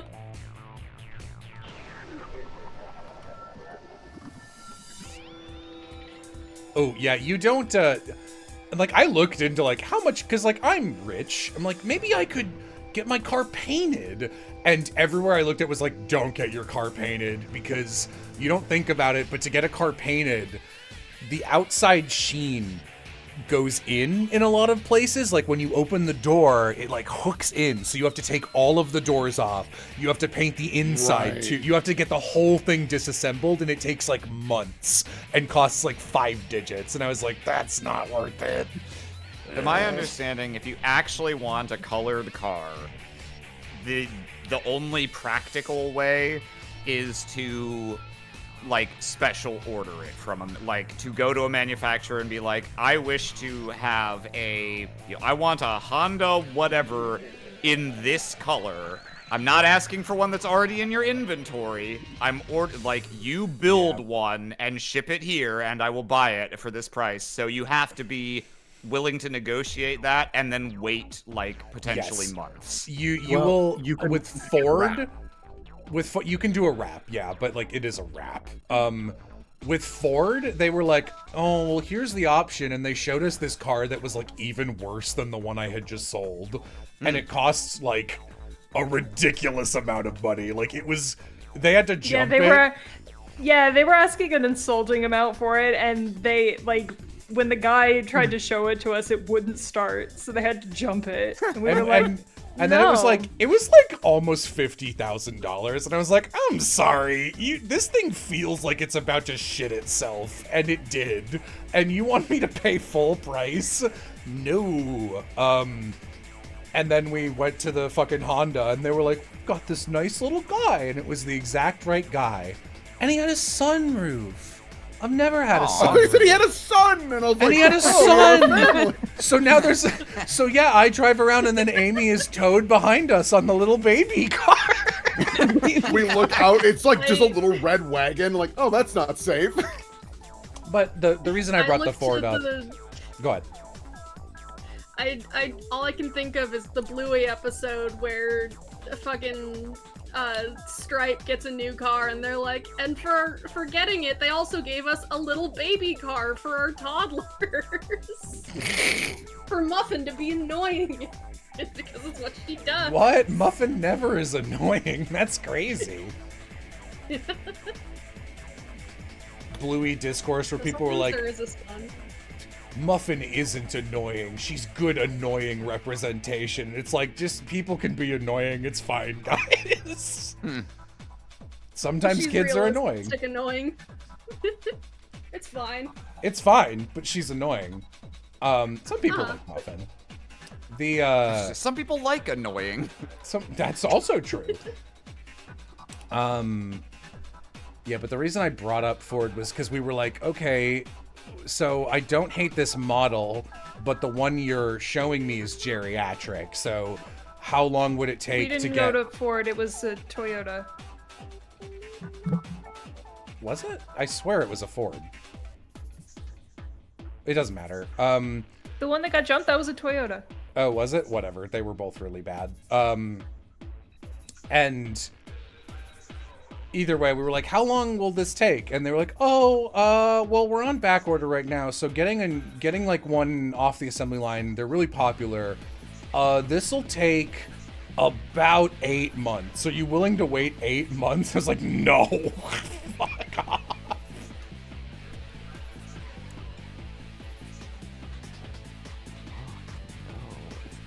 I guess why? I guess, like, do you think I'm stupid? Question for you. Do you think I'm stupid? Am I stupid? I shoved them. Just escalated for no reason at all. Yeah, it was... Hate me? Would you kill me? Do it right now. You won't. You're a fucking coward. Okay.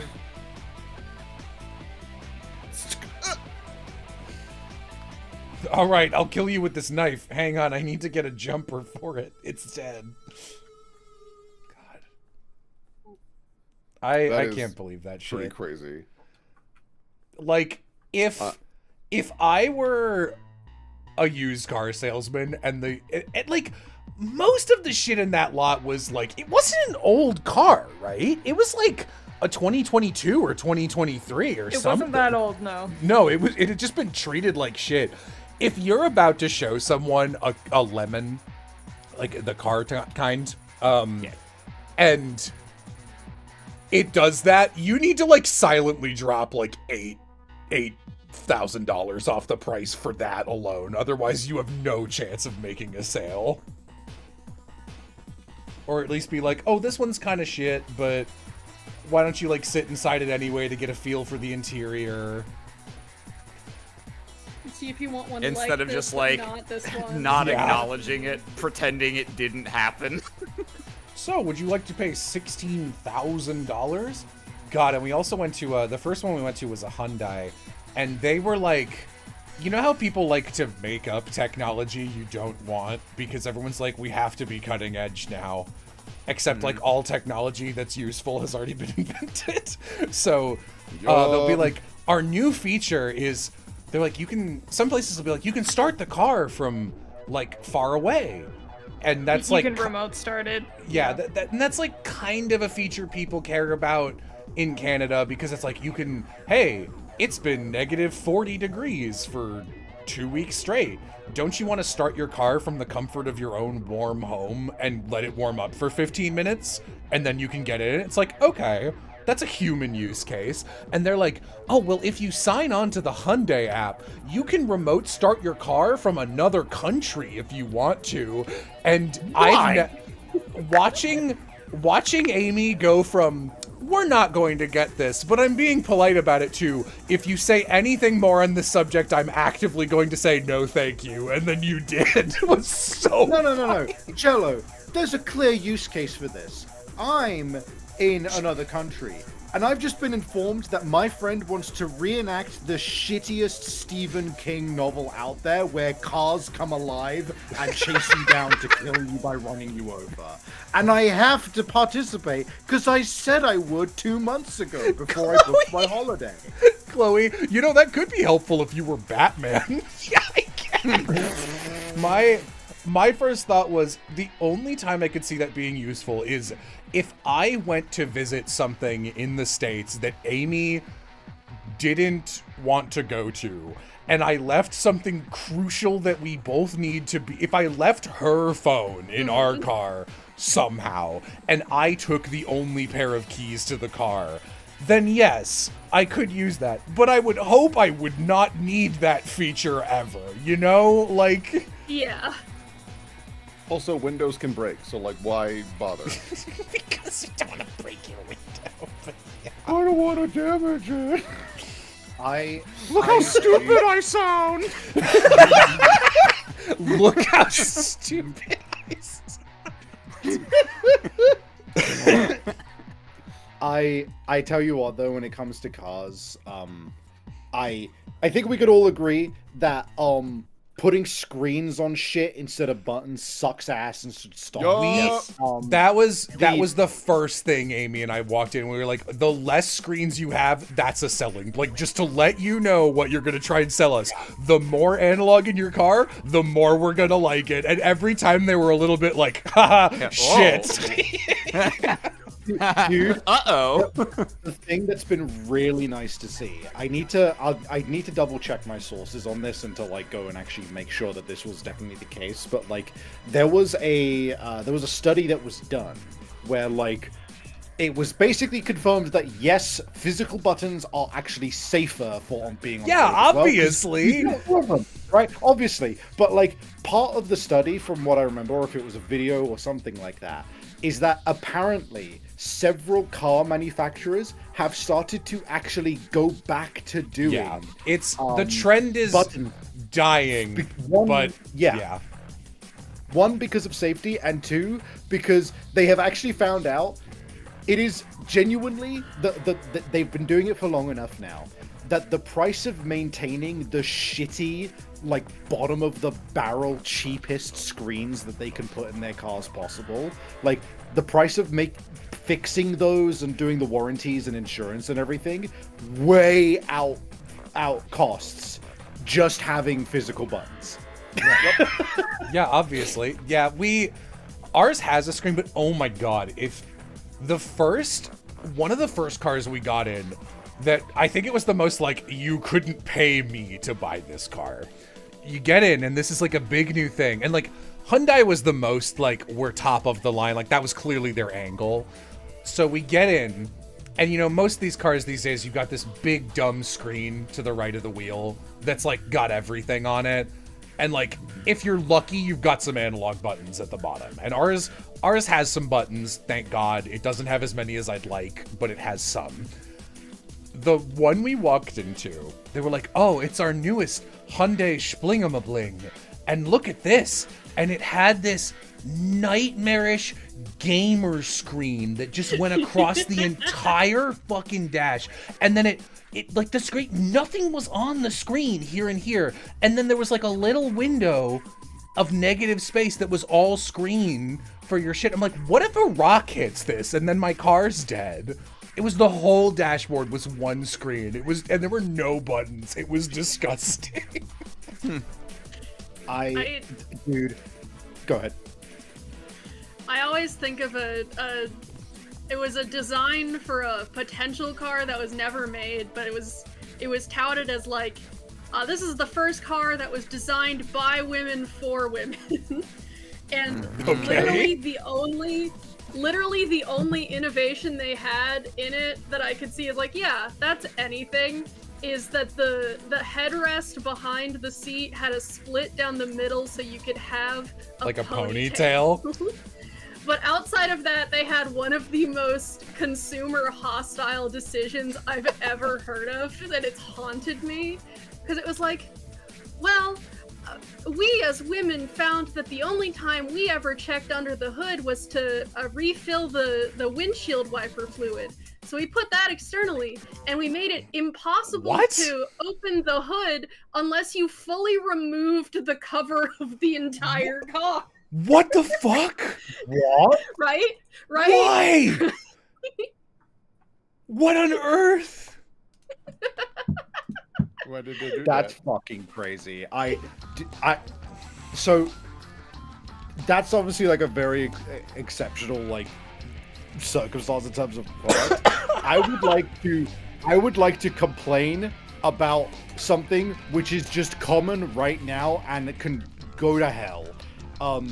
So first of all, induction hobs are genuinely pretty fucking good. They are just in terms of electric, like, you know, cookers, right? Like, they are just good. They're finally good at what they do. They convert the bottom of your pan into the heating element, and that's pretty crazy and genuinely very good at heating up stuff very quickly.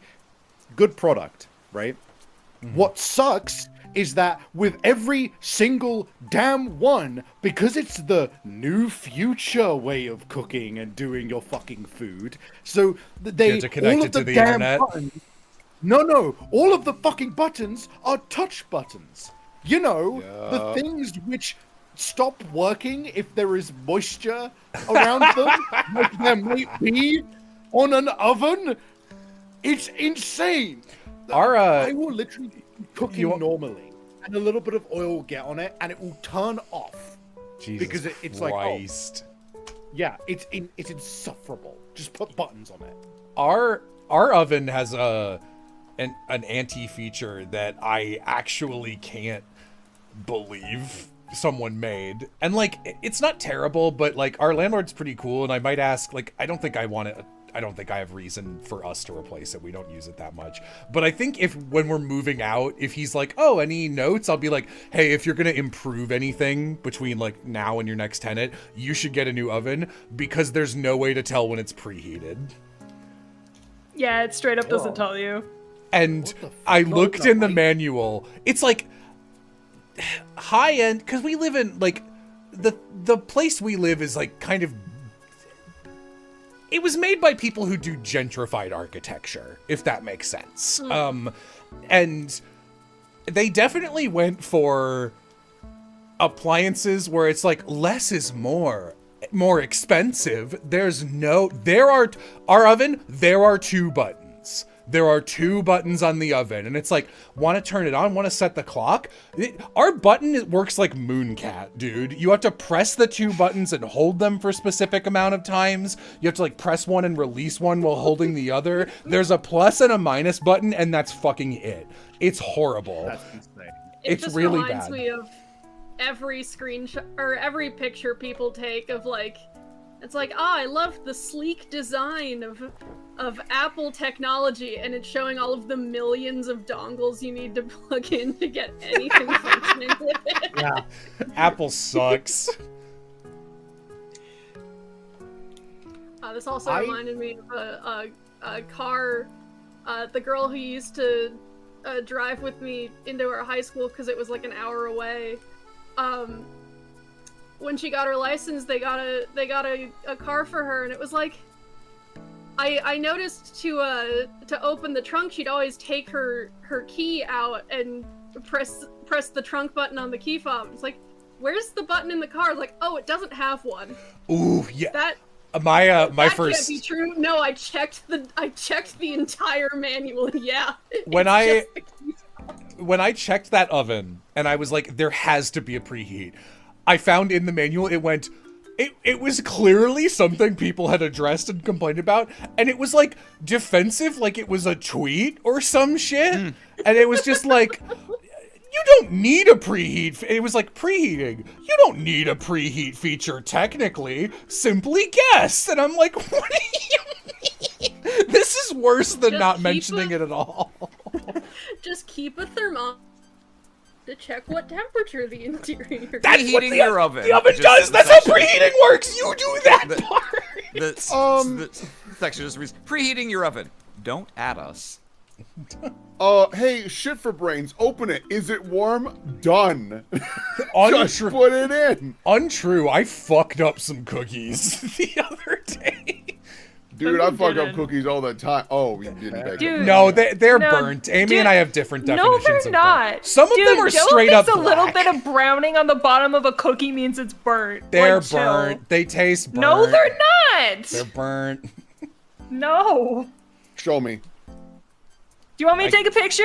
Take Okay, a picture 1 of the second. brownest one you I- can. The tops look I- like this, and then the bottoms are like this color because and then they've got singeing on the top, and they taste like they're burned because they're burnt. Damn. I will be your impartial judge. Any amount of burn on a cookie is too much. Cookies burnt, are best yeah. when they are slightly underbaked. It's a burnt cookie, and I'm like, you can trust me because I always get hypercritical of my own cooking if anyone else is going to be eating any of it.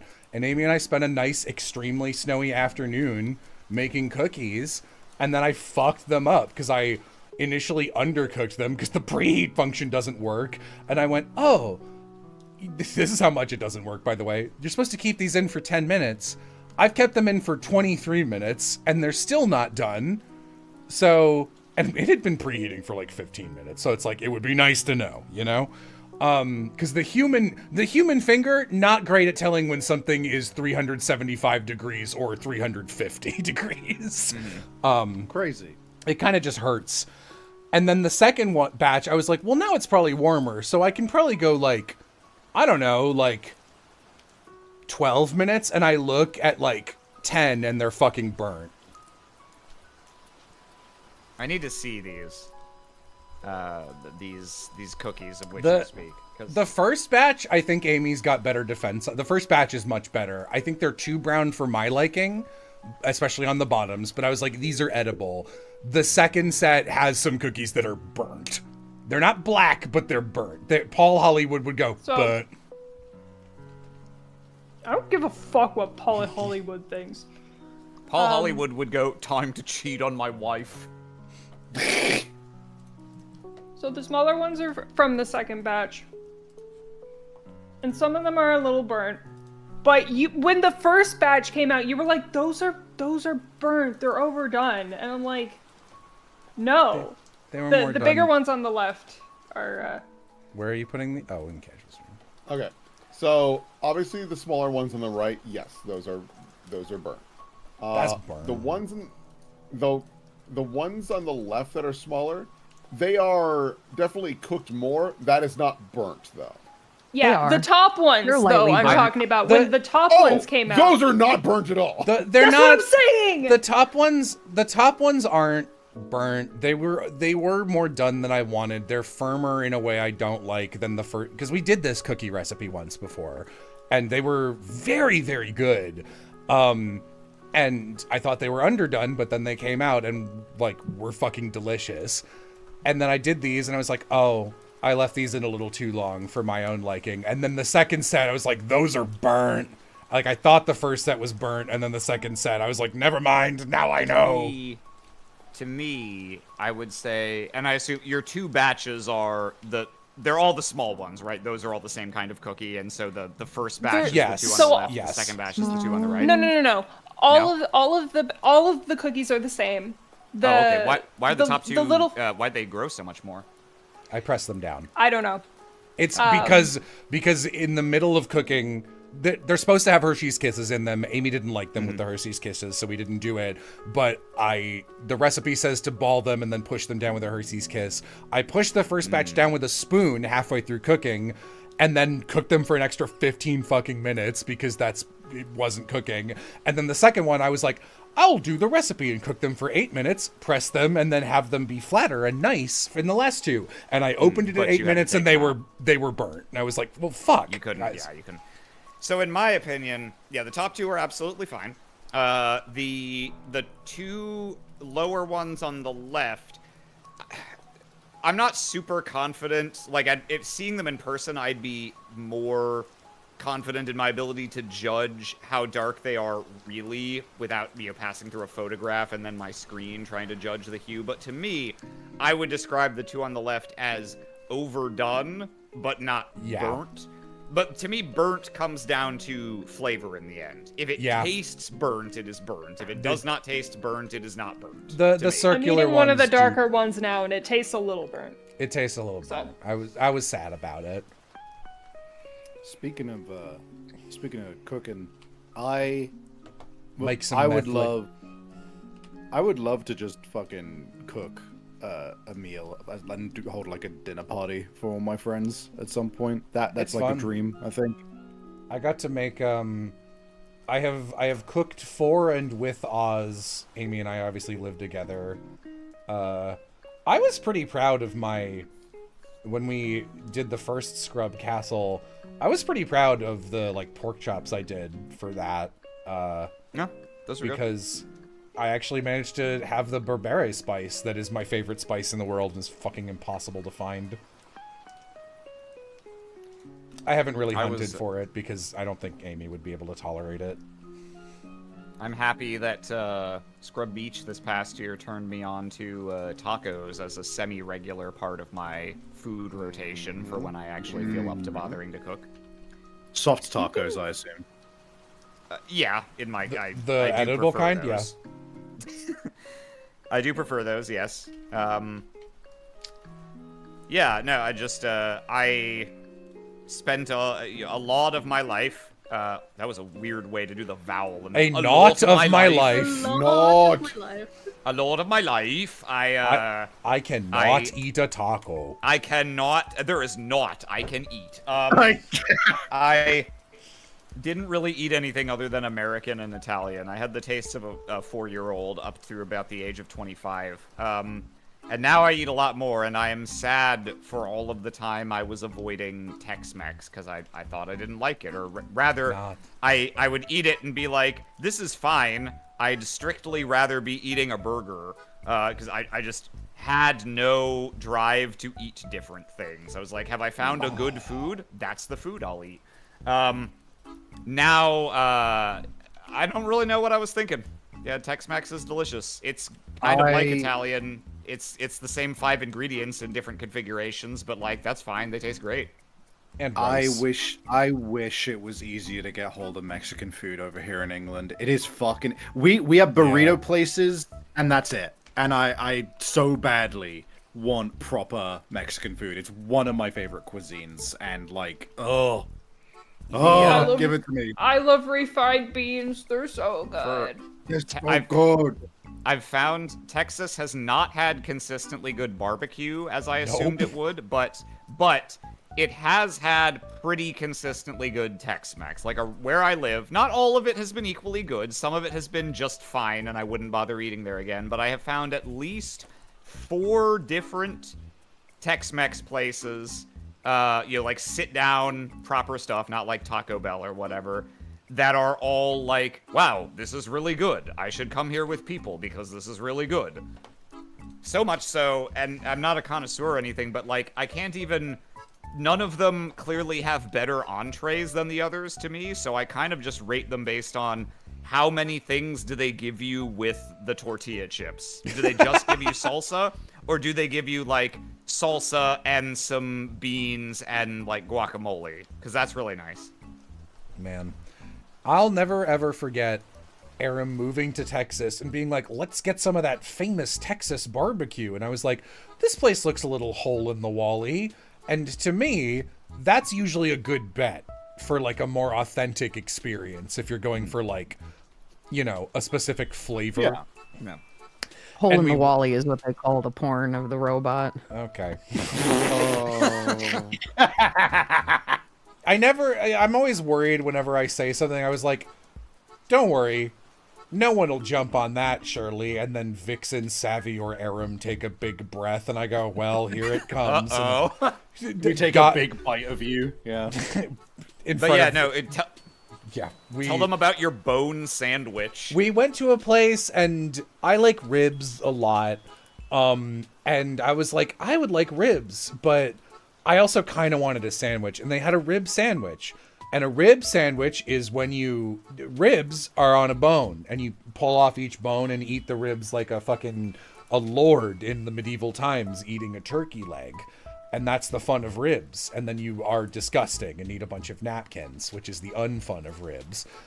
And Correct. Then a rib sandwich is sort of between ribs and like a pulled pork, where they start with rib meat, do the same really nice barbecue seasoning, and pull it off so that you're eating like a sandwich that you can like, oh, a sandwich, I'll bite through it with my teeth.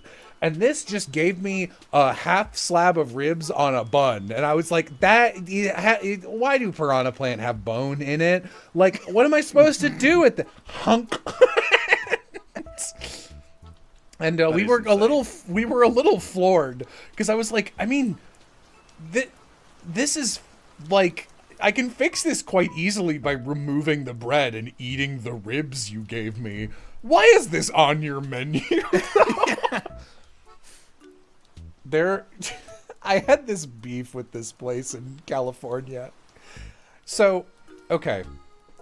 My favorite food, period, omelet. A really good omelet is like the best start to a day a person can have. I love an omelet. And my favorite kind of omelet is a Denver omelet. And a Denver omelet, or a Western omelet sometimes it's called. They're the same thing. And a Denver omelet is egg, pepper, like bell pepper, onion. Yeah. No, you just started off with egg, so egg. It had such a finality to it. It has egg. Egg, obviously. So egg. I want Remington's omelet. Yes, sir, of course. Singular sunny side up egg. Thank you, I'm an asshole. I just kind of assumed with like starting with egg, I was like, how fucked up was this omelet that you're like, egg first? No, to be honest, I was trying to build time so chat could go, oh, a Western omelet that has this in it, so that I could be like, yeah, it has that in it, right?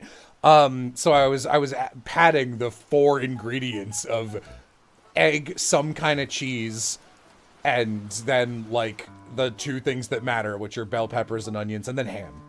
And like sometimes they'll do sausage, which is a little wrong, but it's like, it's fine. And there was this place in California that I would order from sometimes, and they were like Denver omelet, and they listed the ingredients correctly. And then it would show up and have just a forest floor of mushrooms in it. And I'd be like, hey, did I fuck up the order? And I look, no mushrooms. And I was like, okay, I hate mushrooms.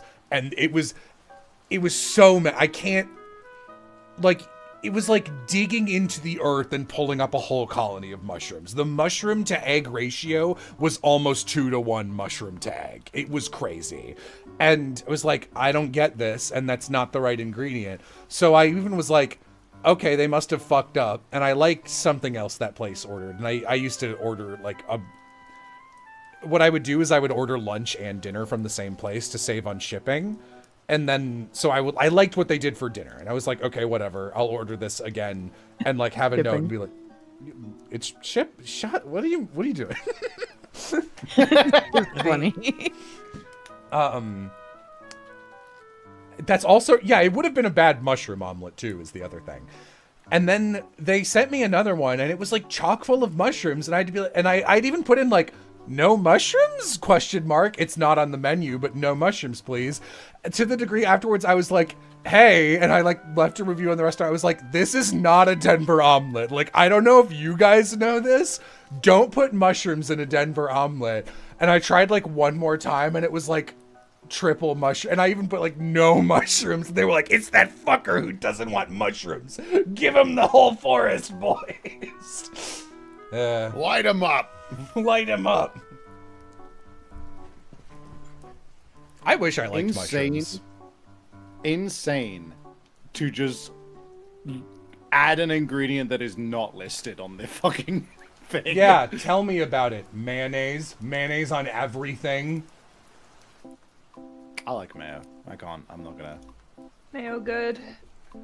Listen, even if I liked mayonnaise, it should be listed as an ingredient. I agree. I agree. And it never I is. don't People are agree. just like, mayonnaise is nothing. You can just put it on. I'm sure everyone can eat egg and like whatever else the fuck is in mayonnaise, right? What is It's mayonnaise? egg and oil. That's Egg and literally oil, it. right? Yeah, and it's like, hey, what if this sandwich was vegan otherwise? And you just fucked someone by putting mayonnaise in it. Like, this is an ingredient that you need to disclose.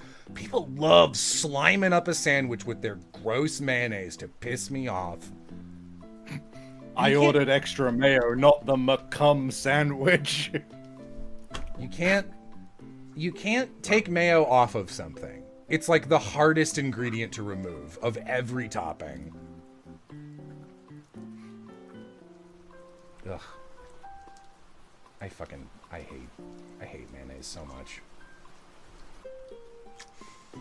I wish I liked it. I wish I liked mushrooms. I would love to be a mushroom forager. I like the aesthetic. I have a little... Amy and I have matching tea glasses, tea mugs. Hers is like, what is yours? Dragons, and it's red. It's got a dragon on it. We saw these mugs, and it was like a red and a green one, and dragons on the red one, and like little frogs and mushrooms on the green one. I think I might have said dragons on the red one. And I was like, well, we have to get this. They're color coded for us. I like everything It's not about red, mushrooms. It's like a peachy pink. Your We had Honor, I'm truffles, sorry I Jello? perjured myself. The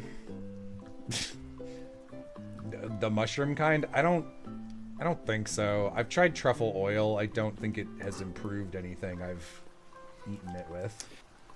I just ask because over- as someone who doesn't like mushrooms, it's the only mushrooms I'll eat. It's because it knows you're rich. What? Oh, fuck up. Sorry. Why do I agree to hang out with you? I'm sorry. Truffles are like right there. They're like the second food after caviar. I'm sorry. Jello, aren't you rich? Yes, but I'm a literal order of magnitude less rich than Vixen. You're gonna make people think I'm like a billionaire, and they're gonna want to kill me in the streets. You don't need You don't need to be a billionaire to be an order of magnitude richer than someone. I'm just saying. Vixen is not a billionaire. We wouldn't be There you friends go. if you were a billionaire. Because Vixen would have to be evil if Vixen was a billionaire. Vixen would literally have to be actively harming as many people as she physically can on a daily basis in order to be a billionaire. So, you know. That is the rule.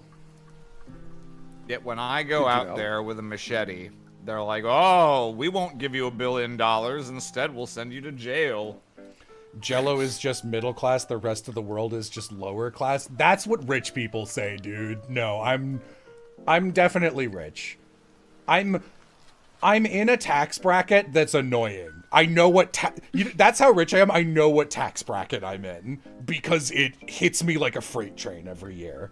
But also I pay my taxes and spend most of my money on charity. So Oh, that reminds me. I did my tax return today, and I always laugh my ass off at one particular question, which I'm like, why is it even here? Which is, have you taken part in any tax avoidance schemes? Yes that's or no? so. Do you think that's Yes. that's got to Sorry. have worked once Right. ever.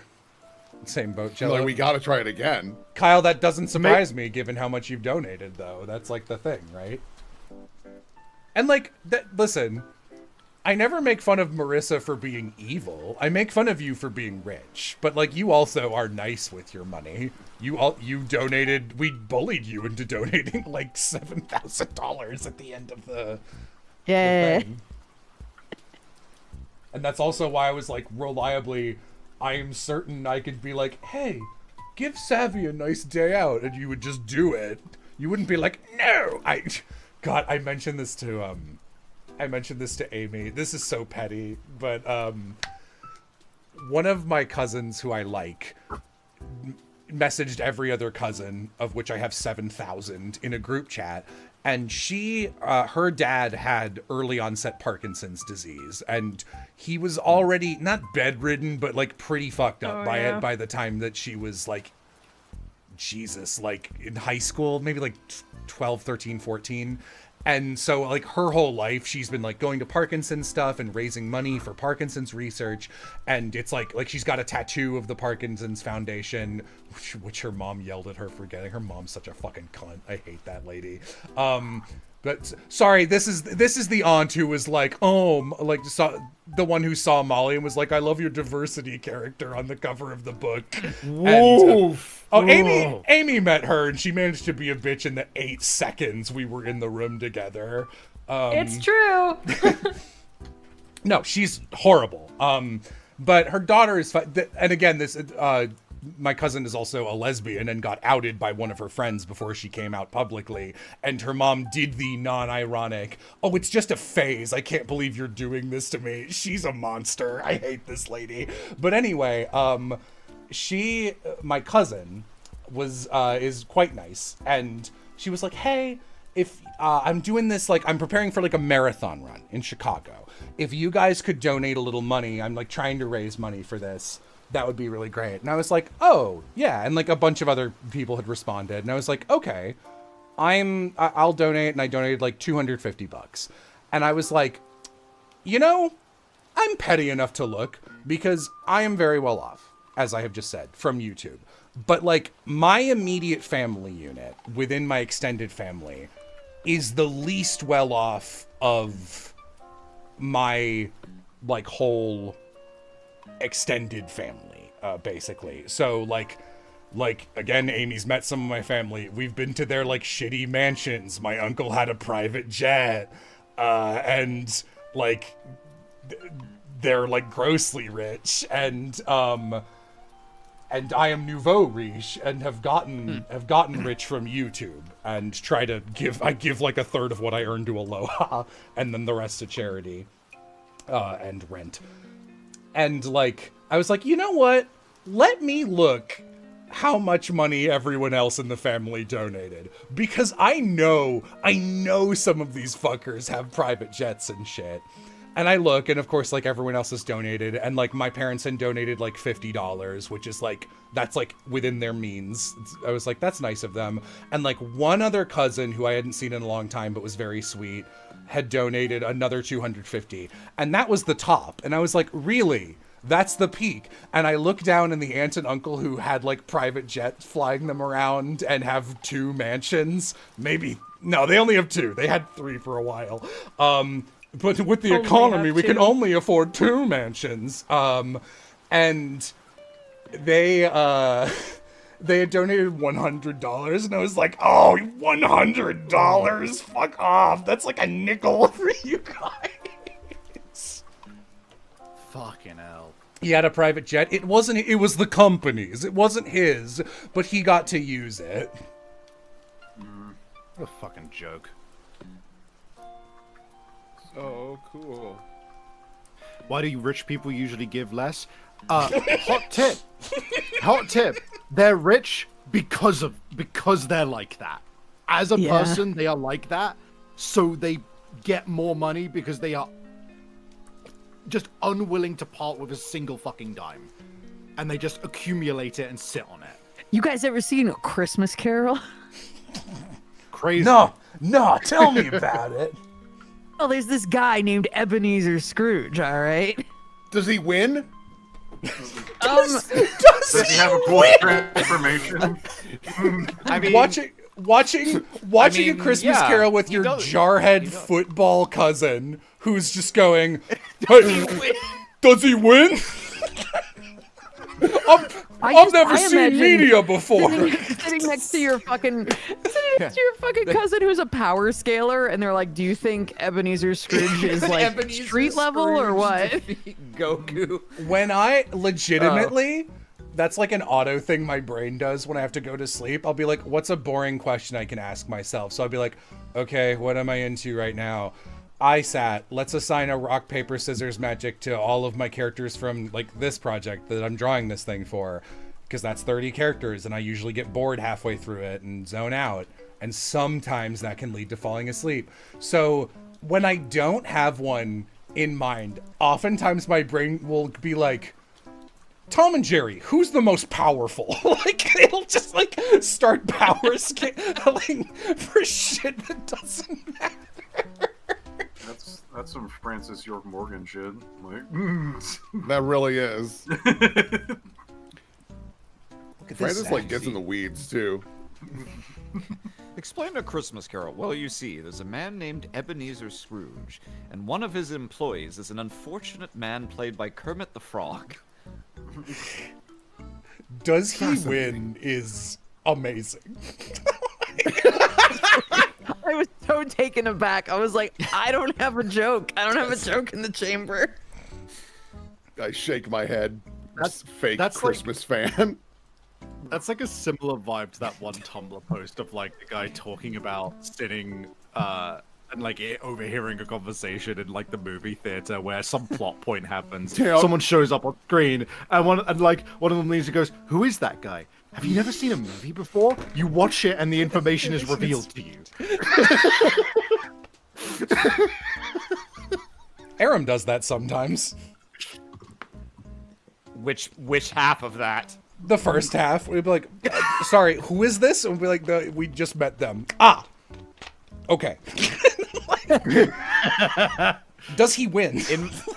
In my defense, usually it's something where I have only come in recently, and so I don't know whether or not that the is character has true. appeared That before. is not a lie. I agree. It is still Not funny though. Not always is that the case. Sometimes I just haven't been paying attention.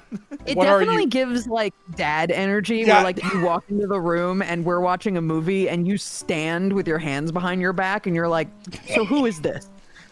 Yeah. Why?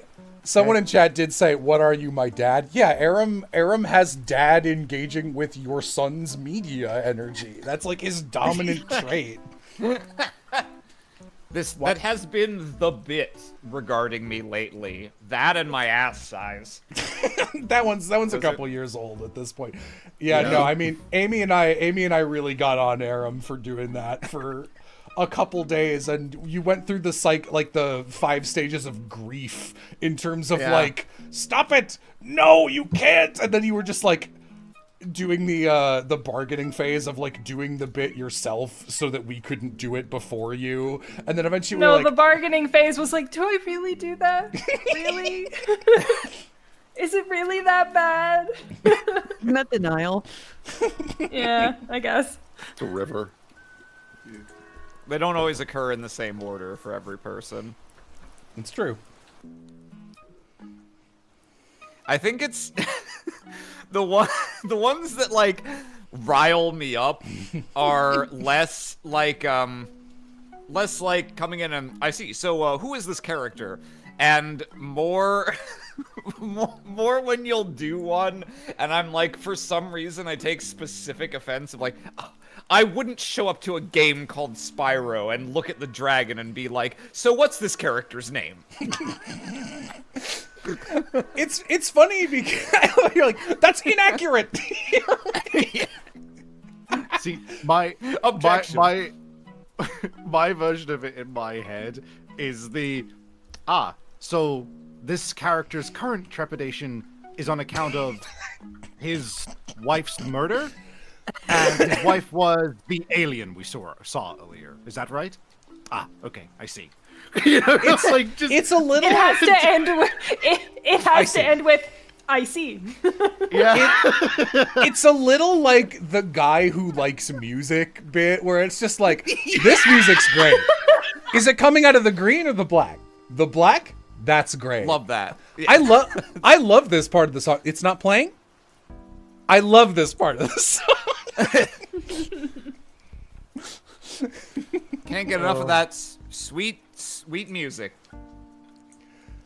I love that of the devil bit. The where animatic. They asked, they were like, what kind of music does Morgan like? And she's literally doing that, and someone did an animatic of it. It's so funny. The ending with her being like, is it the green or the black? That's great.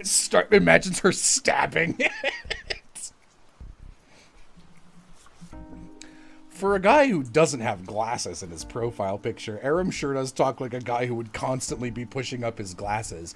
That's always been his brand, though you do have glasses now also. I have glasses now, and I do push them up on not infrequent occasion. They slowly slip down. Wow. I do that also. Because my fucking ears are misaligned like every other part of my stupid form. I love that you went with the word form instead of, like, body. Because every time, like, if I went normal, every time I'm like, oh, one half of my body is, like, bigger than the other, people are always like, and all of it? Does that mean your balls? And I'm just like, yes, yeah, but also, like, my fucking legs are, like, a centimeter different length, and it causes a lot of actual issues, you piece of shit. Me too. Bruh, hey, man. Have people said that? Literally almost every time. Literally almost every time, at least one person's like, and I'm just like, shut up. I wasn't even gonna say anything. I was just laughing at the funnies in the newspaper. Do you mean the effects the size of both of your pinkies? Yeah, probably. Yeah, my left side is all shorter than my right side by, like, pretty fucking significant amount, if you look at the difference in fingertip length. So my left side is all more flexible because it has to fucking stretch all the time to match my right side. It's really annoying. Fantastic. It's really annoying during Ring Fit when I have to run in place because my right foot hits the ground like earlier every fucking time. I'm like an old table that isn't right, and I can feel the pressure of one side taking more than the other, like messing up my body. It gets worse as I get older too. Pushing down on So pressure. It's pushing down on me. Is that it? I see. Have we met this character before? The game with Gianni Matrigano, Hotfish in it? Yes, I see. I see. It's so funny though. Like, I'm glad you've sort of taken to it because like it's such an easy bit to do to the degree that the instant someone starts doing it, like everyone knows what the whole bit is, which is like the first syllable, it's like, okay. Someone goes, I or no. Literally even that made me laugh. And hey, look, I think it's a hell of a lot more charming to have that as like the thing people do as the bit that is impersonating you compared to what... I mean, for me, I assume it's just says sexual shit. You know? I think the thing we quote when you're not around, Savvy, I think the thing we quote you as the most is any time there's like a... It won't even be related to you, but we'll use this bit as the punchline where something will be obviously incorrect and then like a commenter will be like asking a dumb question and then the person like the OP will be responding like, obviously not, you dipshit, and we'll respond quoting the is that something British people say? No. And like that one we do a lot. Fair. We even did that today, I think. I think so, yeah. I think I did that just the other night. I don't know if it was gathering cards or a private conversation, but it was within the last 3 days. Yeah, I don't think this instance had me in it, but I know Aram and I do it a lot when in each other's proximity. Just, I don't know why. Yeah, no, I've got impressions of, like, 1 or 2 sentence impressions of almost everybody in this call. Except Bo, I think. I don't have a vocal Bo impression. Yeah, that tracks. A vocal bow stim.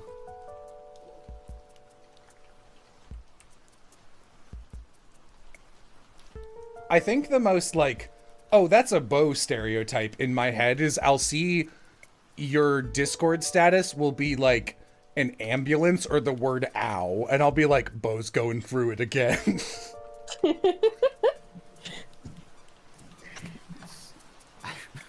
For some reason, I really envisioned an alternate reality in which you said, yeah.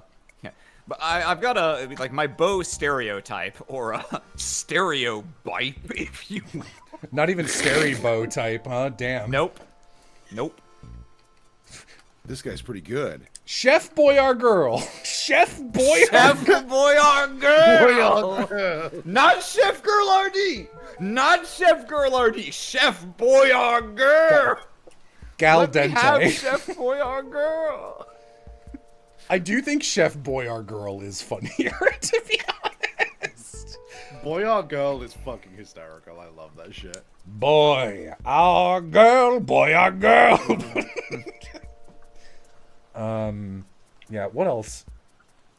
Will, obviously, there's a lot of quick Willisms you can do. The buckaroo. I love imitating the 3 or 4 ways that Will can enter a call and trying to guess, because Amy and Will hang out all the time. Yeah, so Will pop into a call I can't hear, and I'll be in the kitchen banging pans around, because that's what I do 60% of the time. And, conservative estimate, and Amy will go, Will, or hi Will, and I will try and blind fire the way Will entered the call to see if I get the same one, and I never do. But just the hi, oh hello. If you spend 60% of your time in the kitchen banging pots and pans around, do you think you've reached the point in your life where one morning you like wake up, you I've look in the become my mirror and father. realize you become your father? Yeah, no. Have I you think started rustling bread in Will bags? has made that joke, and you guys are severely misremembering the amount of noise my dad produced. I'm sure it doesn't come across through Amy's microphone, but I do try to be as quiet as I can be, but there are definitely, the other day, I took a knife out of the knife holder, and Will heard the shing noise and goes, "Ooh, what did you just parry?" I was just like, I can't do fucking anything in this stupid kitchen. Royal guard. Royal guard. Dude, I very nearly lost it for a moment while you were talking about the pots and pans thing, because I got the vivid image in my head of Jello, like not like putting down and like, you know, putting like, as if you're doing something with them, but just like grabbing them by the end of the handles and like just whipping them across the kitchen as like hard as you can, but casually. Just throwing bikes, bruh. Yeah. I'm throwing fucking bikes in the river, bruh. Will's "oh, pretty good" has infected my vocabulary. It's so funny to see Amy hangs out with Will so much that like I could literally do the thing where like Amy will do something and be like, "You've been hanging out with that Will boy again, haven't you?" Because Amy does Willisms now. It's really funny, and like not even like a word you'll say, like a buckaroo, but she'll intonate like you. I'll be like, "You said that like Will." Well, that's because Will is pretty good. Oh, yippee!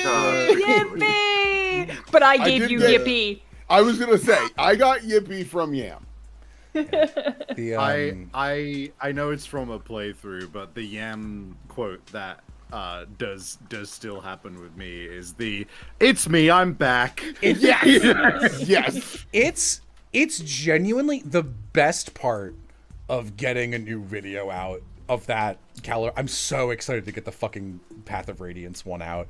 I always be working on one project that like I'm like, I can't wait to get this done so I can go back to working on the other project I actually want to work on. Because I can never tell what's gonna become reintroduced to our friend circle. because It's Me, I'm Back, that happened when we were all there.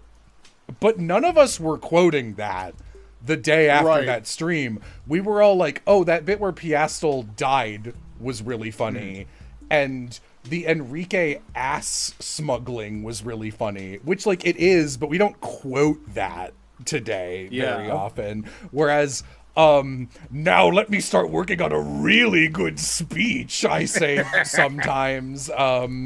Hatsune Mike, I quote not infrequently, but yeah, the It's Me, I'm Back might be the most quoted line. It's very applicable. It's so funny. Yeah, Marissa's got a million. We could drop that. We could drop that. Okay, we can drop that. God, Savvy, you and I have never been more in sync with an improv bit, honestly. That was like, you played that off perfect. I was so happy. It's like, yes, my lord, great job. Why did you say it like that? Like, why did you sound so unenthused? It was a perfect instance of like the metaphorical ball being like thrown to me, and I already had the hand out. You know? Yeah. Oh my god, it was so fucking good. It wasn't really a speech. You kind of just like said the same thing 4 times. I edited the first video for a while, and the one that caught me really off guard when editing through all of it was just a random like Woobat that came out, and it's like, oh Woobat, oh, turn around Woobat, turns around, does a little like air hover, like, yeah, I'm here.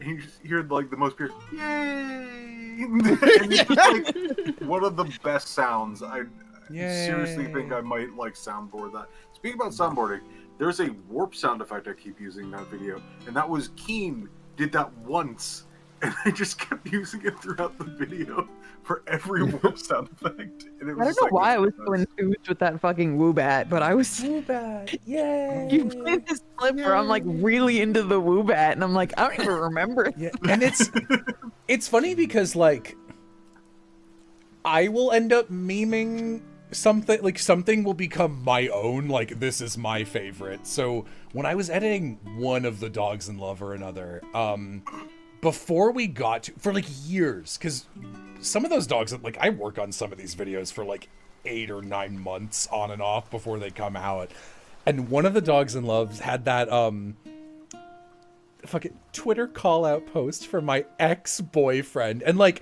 that's a good bit. We don't quote it. I was saying that nonstop, and everyone's like, what are you doing? And I was like, listen, it's a bit from the video. Like, we did it. You were there, but no one remembers it but me. I almost feel like part of why that didn't catch on is because we already had that, you know, that biological niche filled by I am crying tears of blood. I am crying. Yeah. First of all, everyone, everyone should watch my Pokemon Snap video because Piff did an amazing job on it. You should go watch it. If you like our edited videos, like the ones I do, you should watch the ones Piff does. And where can people watch that? Now, done by Piff on the Vixen the Reindeer VOD channel. There's a playlist called Cut Downs if you want to just see the edited videos. And my favorite Willism from that video is just, how's it feel to come in second when you're alone? I was mean as hell. Will just vents his frustration at life and work through doing comedy overly mean villains in everything we do. It's like 90% of what Will does. Yeah, the Pokemon Snap video is just Will in top form, so absolutely worth the watch. And then the Wobble Dogs video had to be re-uploaded for stupid reasons. So if you could watch that one too, because it used to have 30,000 views, and I was really proud of it. Now it doesn't. That's like the worst. Ugh. On my playlist called Cut Downs, which are all my videos of me killing people with my samurai sword. Yeah, but then also the Wobble Dogs video. I I have a playlist called Cut Downs where it's just me snipping feathers in half for 20 minutes. Shut up. For a long time, I for like Yam quotes. There was one called wanted to say I'm working on the London model, but I showed Sky Pirate Girlfriends to my trans brother, and he said it was the most welcome he felt watching something ever. Oh, that's really sweet. Yippee! I think it's so funny He that joined the winning team. if that's fucking true. If you told anyone like 8 years ago, it's like, oh, Jello Apocalypse, that guy who makes the mean so this is basically's and like the website videos, like hardcore trans ally community, dude. Now, like, that's a much better way for YouTuber you watched when you were 15 to go than like, oh, they're racist now or some shit. Yeah. I guess. Yeah. But you sucked all of the political centrality out of JonTron, so you had to slide to opposite ends of that spectrum. Yes, my equal and opposite man, Jonathan Tronathan, yeah. My but Yem doesn't do this as much anymore, but for a long time I attributed a certain melody to Yam that she would do whenever scared or aggravated, especially playing a video game, which is ba-da-da. You would do it every single time you were the most common was ground Farah when you would explode when someone would explode somebody 2 feet away in Overwatch with a Farah ult, and then the oh no whenever, like, again, you don't do this anymore, but for a while it was just like that's the Yam been jingle. Scared. I think that's cropped up a couple of times when we've done like Final Fantasy 14. Like, if something suddenly goes tits up, it's like, oh no! Yeah. Oh no! Oh no!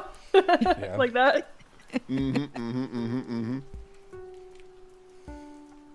feel like Jello's impressions of me are either like, oh, Jingle Bell Reindeer, or you're just like complaining, like loudly scream crying. I'm gonna fucking kill myself, dude. Yeah, exactly. No, the problem You is do that a lot, though, Vixen. you do. No, listen, they're not like the most flattering, but I think they're pretty damn accurate. Oh yeah. There's you've gotten a lot less tolerant of me doing them the last year and a half, where I'll like start doing one and you'll be like, shut the fuck up, like with no joy in your heart left. It's like, I'm gonna wring this guy out like an old towel and throw him on a freeway. Like, God, I don't know what stream it was, but you like, oh, it was one of those like we're watching VHS tape ones, and someone was like, can you do this Toonami bumper? And they linked the Akira trailer for Toonami, like an old one, and Piff goes, oh, I watched this as a kid, I shouldn't have been watching this as a kid. And we were like, oh, that's funny. Yeah, you don't want to watch Akira when you're a baby.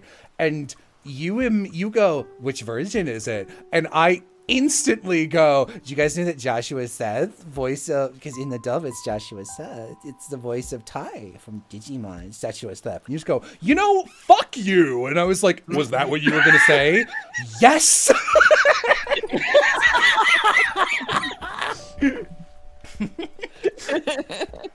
They are friends. Hey Oz, did you ever, when in Zenless Zone Zero, do you ever say tomorrow? Hey Vixen, do you ever say be nice to what is it? Oh, I go, hey Oz, as Zhao, do you still say tomorrow? And then Oz goes, hey, as Marissa, can you be nice to me? It's a really good clip. Yeah. Sometimes Oz will just get you. Read like a book. That's a problem. Vixen will be so quiet for hours when we hang out, and then a Vixen trigger will happen, and I'll catch it faster than you and do your reaction first, out of friendship efficiency, and then you'll be. My evil little pig that haunts me gets pulled away. and then you get mad for some reason. I do something fucking annoying and you get annoyed. What is that shit? fucking Maybe dumbass. nut up. Hey, offenses, give it. What will you do it? Oh, I should do it. Me? Yeah, it's yours. Listen, I'm already at max flame, but hey, we should maybe share it. Come on, you do it better than I do. Yeah, it's a big dribble. Oh, now you can't do somebody else.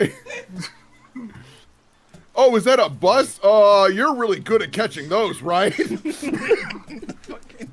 Let me throw you one, Dre. No, I always forget what it is, but that like, you have a stock. I'm Offenses being taken, not given. Yeah, Yeah. You like quoting that when you're being like, I'm a stock terrible person right now for the sake of a bit, and I always Yeah. do it backwards. So I was just like, Will, you just do it. 'Cause I'll fuck Offense it is up. taken, not This given. is the key to my Cybertruck. My Keep the favorite- Christ in Christmas. I love the responses like, you know what else is also taken and not given? A punch. Yeah. God, that fucking clip of Will and I as the bugs is one of the funniest things. No, this is the key to my house. What slays me about the clip is the pause. The pause? pausing of the game. The pause is fucking hysterical. You didn't hurt my brother, did you? I love him. Pause. Silent Okay. upset. Okay, fine, we'll change it. Oh man, I'm such a fucking asshole! I think Elon Musk is a genius. Really good bit to pull out at the 11th hour.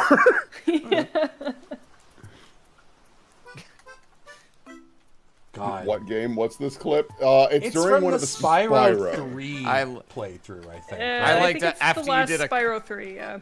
After you did a couple of those, and Amy continued playing, just the quiet, still slightly miffed. That's better. It's better. That's better. Like, literally can hear her just turning her nose like,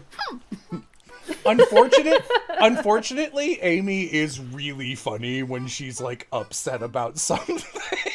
And usually it comes out as like, I'll kill you, quiet anger, but when it's that like, no, you have to stop, it's like really funny. That's a horrible thing to say. Exactly.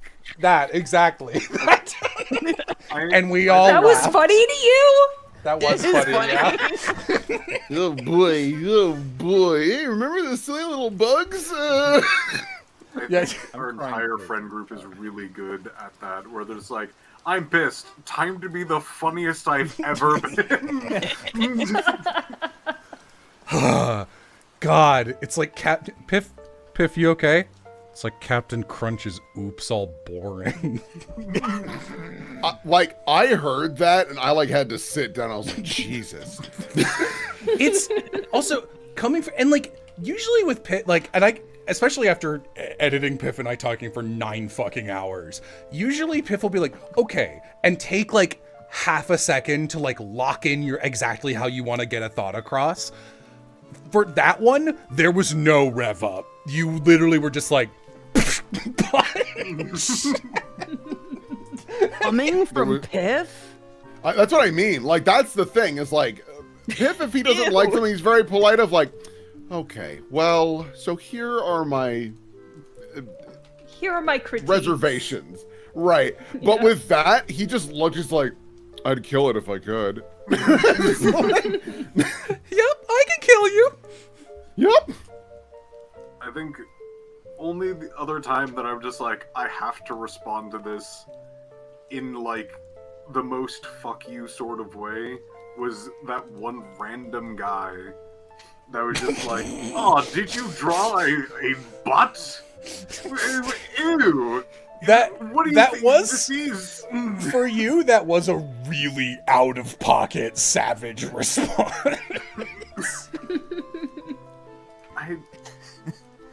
Pornography. What I was Pornography. I feel a malaise in my pee-pee. Yes. Deep and incessant malaise in my pee-pee. Pip, Savvy just asked me, oh, by the way, I just remembered, can you pass me the other 2 parts of that UFO 50 review? Do you also need those? Have you been able to watch them? I have not been able to watch them. Okay. Yeah. Oh, that also reminds me, I have to give Piff something. Money? I have assets for a lyric video. Oh, are those done? Is it the one I'm thinking of? No. Oh, okay. I have 2 in the pipeline, like a freak. Whoa. Okay. I have 2 in the pipe like a potato cannon. I don't know. I've got 2 in the Thank pipe, you. like those salmon, when they, like those salmon. Dude, I get you. I get you. I put a hand on his shoulder. Barry. Yeah. Why are you saying it like Northern Lion? I get you, dude. I get you. What makes your heart sing? Dude, I love Northern Lion because he says the most just sensible and correct things in the funniest ways possible. Dude, my man Sometimes. fucked up Socrates. Sometimes. Yeah, he would have fucked up Socrates. He's pretty fucking I funny. had to get this. I had to get these assets redone because I showed them on my stream as like a little teaser, a little taste teaser, and everyone reacted like, "Ew, are they naked?" Because it's like it's 2 characters from the knees down, and you can just see that they're wearing socks, because the song is about socks. And I did not at all anticipate that it looks like 2 naked characters lying side by side, except for socks. Did So you I and had to have it Savvy? redone. Did you and Savvy film the music video at Socktopus or whatever it was called? God. But yeah, I had to go back to the artist and be like, "Can you add skirts so that it's obvious they're wearing clothes?" And they were like, "Oh, okay, sure." I had to go to the sock store to get ready for my song about socks that's coming out. Wow. I'm not gonna make a comment about Odile. I'm not gonna make a comment about Odile. Why? What is holding you back this time? What Will- weakness Maybe of he's the right. flesh are you suffering? Will is scary. Maybe he's right. Maybe you should just say it anyway. Are you the Green Goblin? You're like hyping yourself up? I did finally... Osborne! Heart, Osborne! I finally looked up that scene because I was like, it is sometimes fun to know exactly what something is from. But do you ever like see a reaction GIF that you really like, but you like get it in your head a really specific way of it being read, and you're like, but if I see the original, what if it's different? And what if it's worse? Because like oftentimes it will be. And like it's less memorable than the way I'm reading it in my brain. And I was like, that's gotta be from the first Spider-Man movie with Tobey Maguire. And I was like, I'm sure, I know there's a part where the Goblin Mask speaks to the Goblin. But like, is it gonna be funnier than the way my friends read it? And I don't think it was, but I was like, well, now I know. And It's just a great moment, but it's like also really funny out of context. Just be like, the Heart, Osborne! Purple is the best. Van Helsing's line reads are worse than I remember them. They are incredible. I love the amount of fucking Van Helsing voice lines that are stuck in my head forever. Especially Dracula shit. I love that movie to pieces. I highly recommend getting obsessed with it and just being able to recite certain scenes just alongside them like a freak, you know? Oh man. You guys in that server watch movies every week, and right now with like a theme, so it'll be like all the Pokemon movies, all the whatever the fuck. And right now they're calling it Fractured Fairy Tales, which are like, you know, like Shrek or Hoodwinked, like movies that are like kind of general, like adjacent to fairy tale, but like slightly parody. And you guys watched something this week that you universally gave a 0 to. Like every single one of you. And I was like a little sad I wasn't there. What'd you watch? It was some German movie that was like really racist or something. Oh! Oh, Freshman just says, oh no, don't talk about the one from this week. 7 Dwarves Men Alone in the Woods. It had 2 N-word jokes. Okay. Ugh. Uh-oh! 7 Brides for 7 Brothers. What? It's a play or a movie or something. No, it's a funny joke, Savvy. Idiot. Is it not both of those things? Go. It's a play and Hey, a movie or shit something. for brains, laugh. Hey, Savvy, it's a fucking joke. Maybe you could laugh when you find the time. Not that you have ever heard of It's one. a story. It's a story about kidnapping that is trying to be a lighthearted romance, so they need to be really okay sorry. with kidnapping really quickly. Neat. Is that 7 Brides or for 7 Brothers, or have you also seen this German 7 movie? Brides for 7 Brothers. Okay. I'll be honest, Bo. If anyone else I knew had seen the random terrible German movie, I wouldn't be that surprised if you were like, oh, Das Suckenspien. Yeah, I've seen that, or whatever. I turned so slowly to look at my second monitor like you just blew my cover.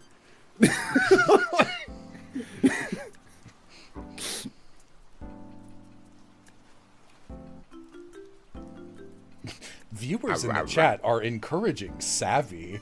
God, I hate the AI summary. We should never acknowledge it, but like I'm always encouraging Savvy. I don't need anyone to tell All the me time otherwise. I'd be encouraging Savvy. Yeah, what's the thing you were saying about Odile? I was just gonna make a comment about. Why are you ratting me out, Jello? I was just gonna say, what if Odile was the one who Was wearing only socks?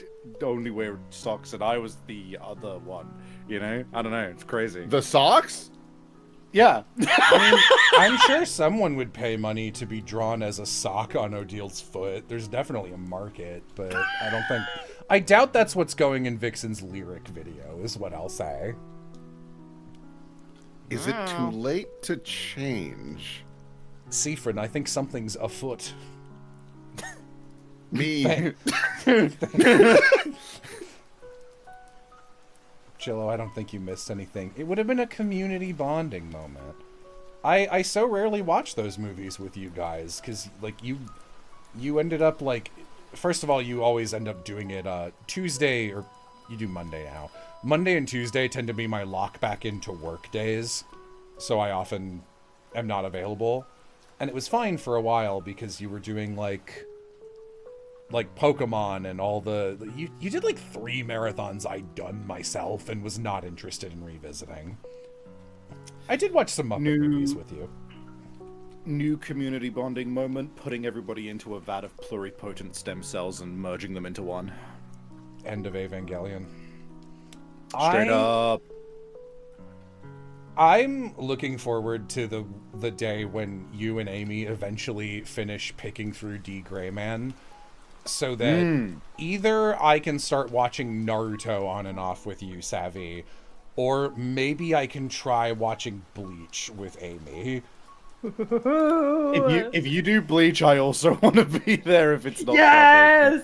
I might try it again, and obviously I'd be like that'd be a lot of people. So like if you start or Aloha do episodes also without me, was that's maybe fine. gonna do it, but yeah. Weirdly, I would also be up as a drop-in person Oh. for Do Bleach Party, Bleach Party. So this orange-haired fellow is a strawberry, I take it, from his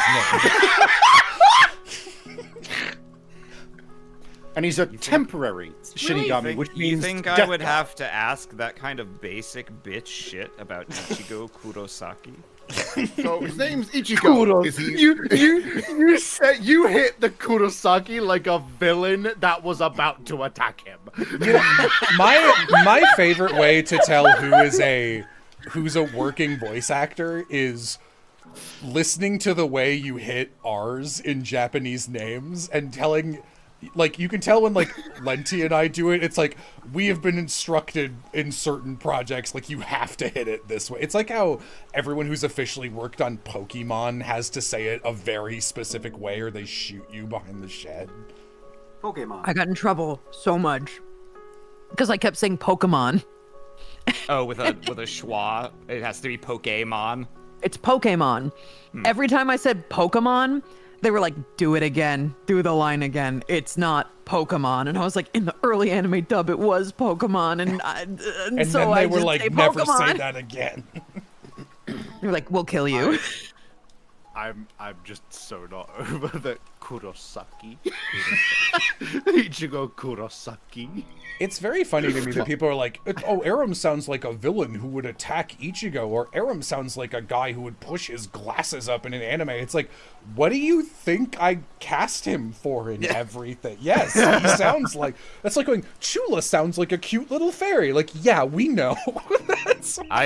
Just this season, I am in a new show as a villain who pushes his glasses up. I cast you as a gay boy who pushes his glasses up. Yeah. Yeah, it was funny. It's funny seeing what every studio ends up, like, shortlisting you for. So for Funimation, I was Monsters. For, what's Sabbath's little studio called? The Okratron. Okratron. For Okratron, I was Old I'm gonna Men. remember that you called it Sabbath's Little Studio and hold it against you. To my advantage. No, it's physically a lot smaller than Funimation. Leave me alone. You are. I mean, yes, you are correct about that. Yes, it's just very funny. Yeah, no, I guess that did Sabbath's Little Studio. Like, I'm not a working voice actor. Oh, are you playing again? No, I do like to see him happy. No. That's another one I need to grab from. I think it's from one of the Lemonade videos where I'm working on it. Those are fucking dynamite. Also, every video in this series that I'm currently drawing, if you haven't listened to them, is background fodder. Some of the funniest shit that's ever been on this channel, and those Lemonade videos, some of the funniest shit that's ever been on this channel. But there is one where it's like me, Aloha, and Chula or something, and I make some joke where Chula mentions like having money troubles because Chula's going back to school. It's like, oh, I can't do that because of this, that, and the other thing. And I was like, yes, meanwhile I throw my gold leaves at Aloha. And Aloha said something like, yay, I dance at the money. And I go, I do so love to see him happy. Fucked all of us. Very good bit. Yeah, and then sound cadence, you guys would use me for, if you were casting, you would use me for blondes or a little freak, like one or the other every single time. Both if you could swing it, like in Cuckoos. Yeah, you were either a little blonde boy or you were Mr. Skeleton. Which is in contrary to you, who is a lottle freak, you know, on account Axolotl of freak. Yeah. Oh, holy shit, Kyle. Kyle sent me a quote warm-up draw. Here we are, quick sketch. You fucking artists who are like quick sketch, and then you show me some insane shit. Drawing a horse like this is a quick sketch. Whoa. Fuck off. That's so Quick good. sketch? Whoa! Fucking hell, man. That's excellent. This is really good. Thank you very much for this. Yeah, this guy's a motherfucker. This guy has a death that is so brutal because he's done so much shit, and like there's nothing I love more than like an appropriately brutalistic death for a villain who's been really awful. This guy has the kind of death that will describe in a TTRPG. And Yippee! Can I say real quick about that particular piece of art from you, Kyle? And I mean this in the best way possible. This to me is a piece of art that I would see in like a first edition of a tabletop RPG, like back from the 70s. Like, you know, like you turn the next page and it's like some fuck ass monster that like doesn't make sense, you know? It looks cool as hell. Purple, he gets crushed between 2 cruise ships. Yo, sick Baccano 2003 reference. That's a crazy pull. That's insane. No, my favorite intensive moment in Baccano is in one of the first books, and it's so nice it's a standalone too. It's the Elmer book. Elmer's my favorite. I love that little fucking freak. I also love how Elmer Glue, I love how as a joke, so much shit I did as a joke in Baccano Abridged is just true. That like is for real what was going to happen had it kept being an anime. And I was just like, let's make Elmer insane. Oh, and then I read the books and I was like, oh my god. Oh my god. And there's a scene where Elmer, who's like the smiley guy, and his thing is like, everyone should smile all the time. He is sitting negotiating with the villain of this book, who is a homunculus that I really like this creature. They're called water homunculi, and anyone who drinks, they've got a different type of magic drink than the one that makes you immortal. And how it works is anyone who drinks it, they can possess your body and jump to it anytime forever, and you lose your consciousness. So like a homunculus could like poison a village well and take over everyone in the village.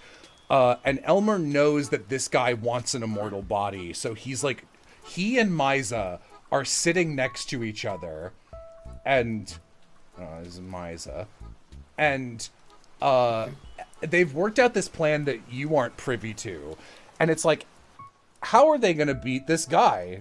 And Elmer's like, you know what? I just have to save the other character in this basically a hostage negotiation. Please. I will drink your juice. I will drink the bone hurting juice, and I will let you take me over. And Elmer's thing is that like he was raised in like a super fucked up cult, and he is like upset. He's my favorite archetype, which is a character who would be a villain because they're so willing to do anything except the thing they want happens to be beneficial for everyone.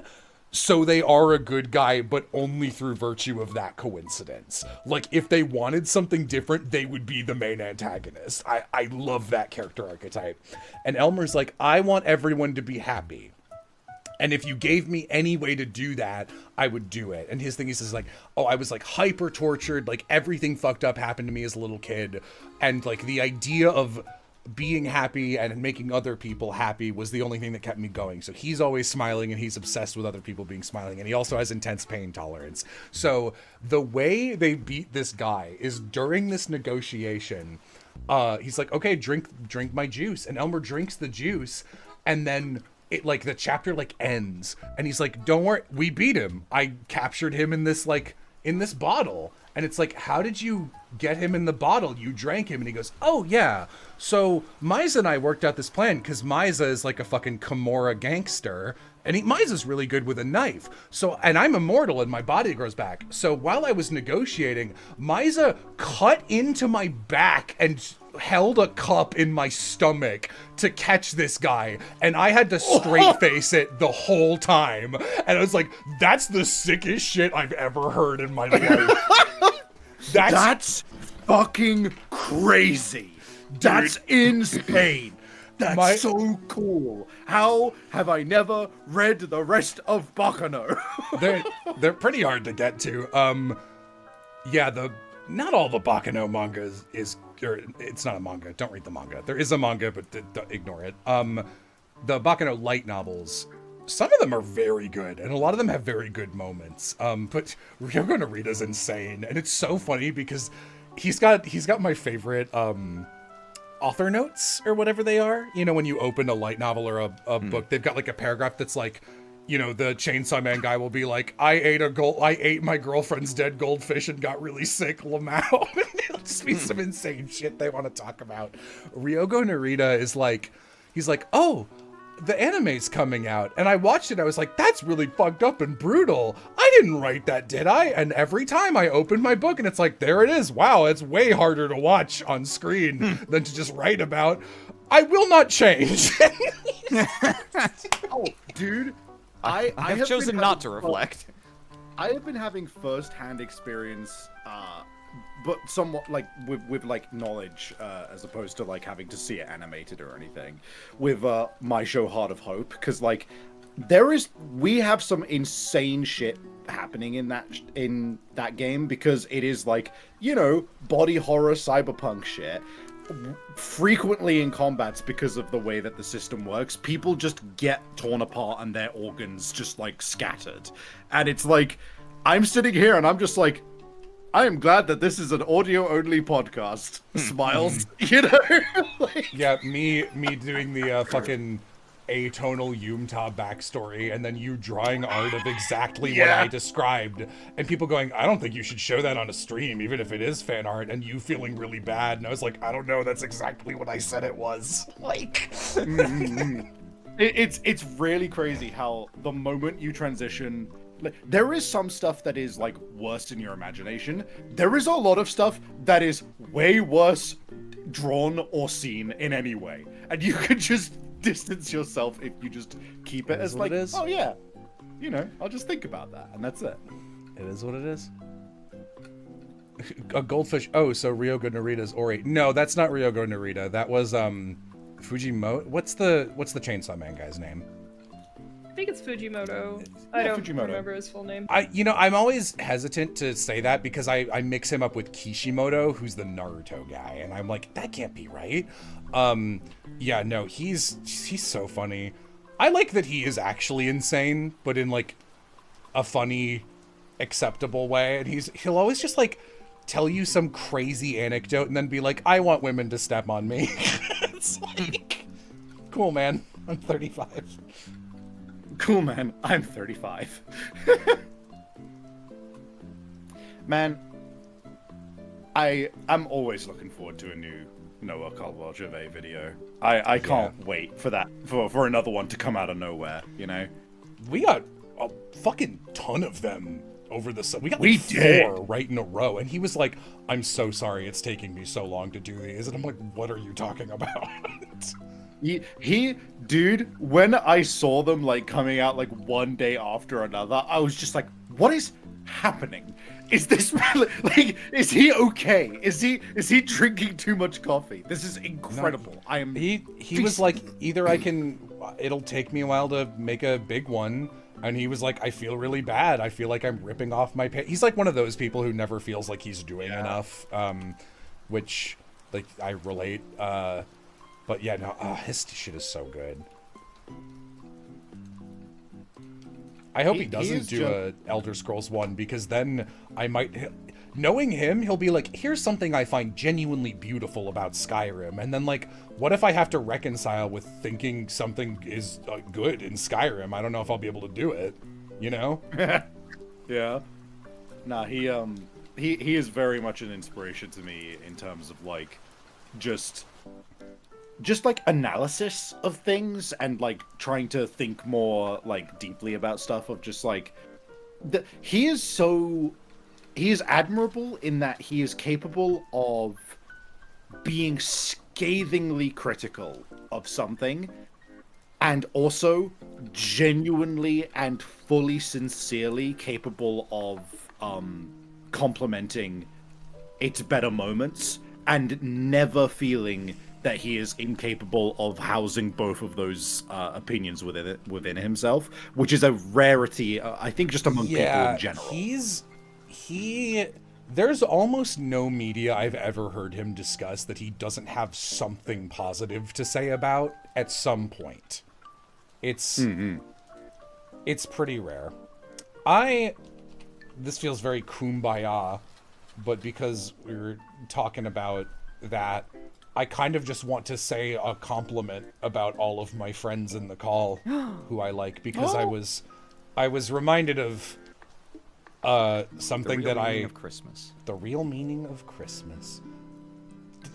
Winning if you're Ebenezer Scrooge. Yeah. But you talking about that reminded me of, and I've told you this many times, Savvy, but I think one of your best traits, which is your willingness to reconsider any opinion, like to re-examine anything. And I feel like I said that, like, Yam already knows I've said that, but I said it. Yam was talking about how you would come out of D. Grayman sessions and, like, the lamest set of, like, 6 or 7 episodes, and you would be like, oh man, this idea is incredible, because, like, if you take it like this, and, like, being able to take that nugget and, like, find it really beautiful and be like, I can take inspiration from this. And Amy was like, it's really cool how Savvy can, like, upcycle any idea from anything and how excited she gets about all of that stuff. I love it. I love hearing you be like, oh, and you could do it like this. And I'm like, yeah, that's awesome. Thank you. Yeah, I'll go. I'm sorry. Sorry. The way that you set this up, you said, I'd like to compliment all of my friends, which is just Savvy. Hang on. You said you would compliment every friend you like in the call. Wait! Somebody. Give me a second, Get please. his ass! I just love. I know it wasn't intentional, but the like very nice comment and then very quietly, I go, and, like closing a door, walking out. Me sitting on the fucking edge like the jester that pisses you off while everyone is tearing each other to shreds in the background. I'm going to go down the list in Discord order, so I open my Discord panel to see that Vixen had silently DM'd me a tweet that says, I might consider doing the hokey pokey, but wouldn't be caught dead turning my ass around. That much is clear. And I trailed off while reading that, and you all stoned me to death. Jumped him like coyotes on a fucking carcass, dude. Sorry, just very quietly going, I'll go is very funny to me, regardless of context. Trailing off. It's just too easy. Okay, Piff is first, and everyone else can feel free to powwow and do compliments for these people as well. I wonder if I can think of something I haven't already said to Piff, because everyone loves Piff, and we're all very complimentary to Piff all the time. I don't, usually while you're around, too, we'll just be like, everybody loves Piff, which is true. Amy and I have said, actually multiple of us have said, if we ever met someone, you know how sometimes you'll hear someone's opinion on like a piece of media you like, and it'll be like opposite, and it'll be like, oh, well, they don't like a thing. That's interesting. But there's like one thing about it that they'll say, like, since we were talking about Bakano, it'll be like, oh, I wasn't really into Bakano. You'll be like, oh, that's a shame. Why? And they're just like, yeah, I didn't like any of the characters. Like, there's these two, like, I fucking hate, I think their names are Isaac and Miria. They're so annoying. It's just like, what do you mean? What's your problem? You're wrong. Get out of my life. Get out of my life. And Piff is like that for real life. Like, if someone entered a circle I was in with Piff, and at some point was like, I don't really like Piff, I would probably like block them on side. I'd be like, why on earth would you not like Piff?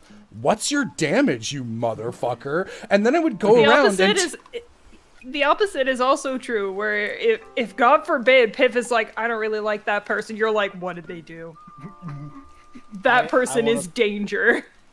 I want to throw a compliment in the ring for Piff as well, because I've actually been, believe it or not, I've actually been meaning to say this on a few streams, and it's just like, it would be weird to just like bring this up for no reason. But like, first of all, you are a very incredible form of comedian, which is a comedy sniper that is very hard to come by, and I respect the hell out of it. But the thing which I really enjoy about Piff is that when Piff is like doing a joke or like really like enjoying some process of describing something or finding something amusing, there is a specific way that you laugh to yourself, which is like kind of almost like a chuckling hum, which I find incredibly endearing, and I think is very, very, very cool. Yeah, no, I remember pointing it out to you years ago, and you got really self-conscious about it. I was like, oh, you don't like it? Like, you go like, I'll be like telling a joke, and then it's your involuntary way of going, and that's the joke, and like backing off of it to be like, a joke, sir, on a platter. Yeah, it is so endearing. It makes me smile to myself whenever I hear it. Thank you. Before even going into this group, I was just like, I want to make sure that I like am very punchy with my jokes, and this little giggle's not working for me, and I just couldn't get rid of it. So now it's just. Piff is. There's few people I'm friends with who I feel more value when I get like the big laugh from. If you make Piff crack up, it's like a medal of honor. It feels so good. Like that, like you'll say something that like, instead of like the little like closed mouth giggle sound, the actual full, I can't do the impression because it's late enough that my neighbors are probably going to sleep, but an actual full bellied ah ha ha ha ha ha cackle from Piff feels awesome. Those are great. I love those. Thank you. Let's see. I've been splitting my attention between conversation and game. Let me actually like refocus. So I want to say something really nice about Savvy. I have not interacted with Savvy a ton, but like I have loved almost every single time we've hung out, especially in like draw streams and things like that.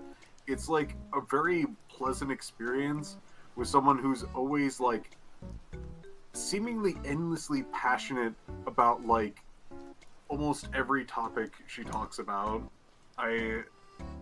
It's really hard to describe, but it's something that I can actually like look forward to, and like even if it's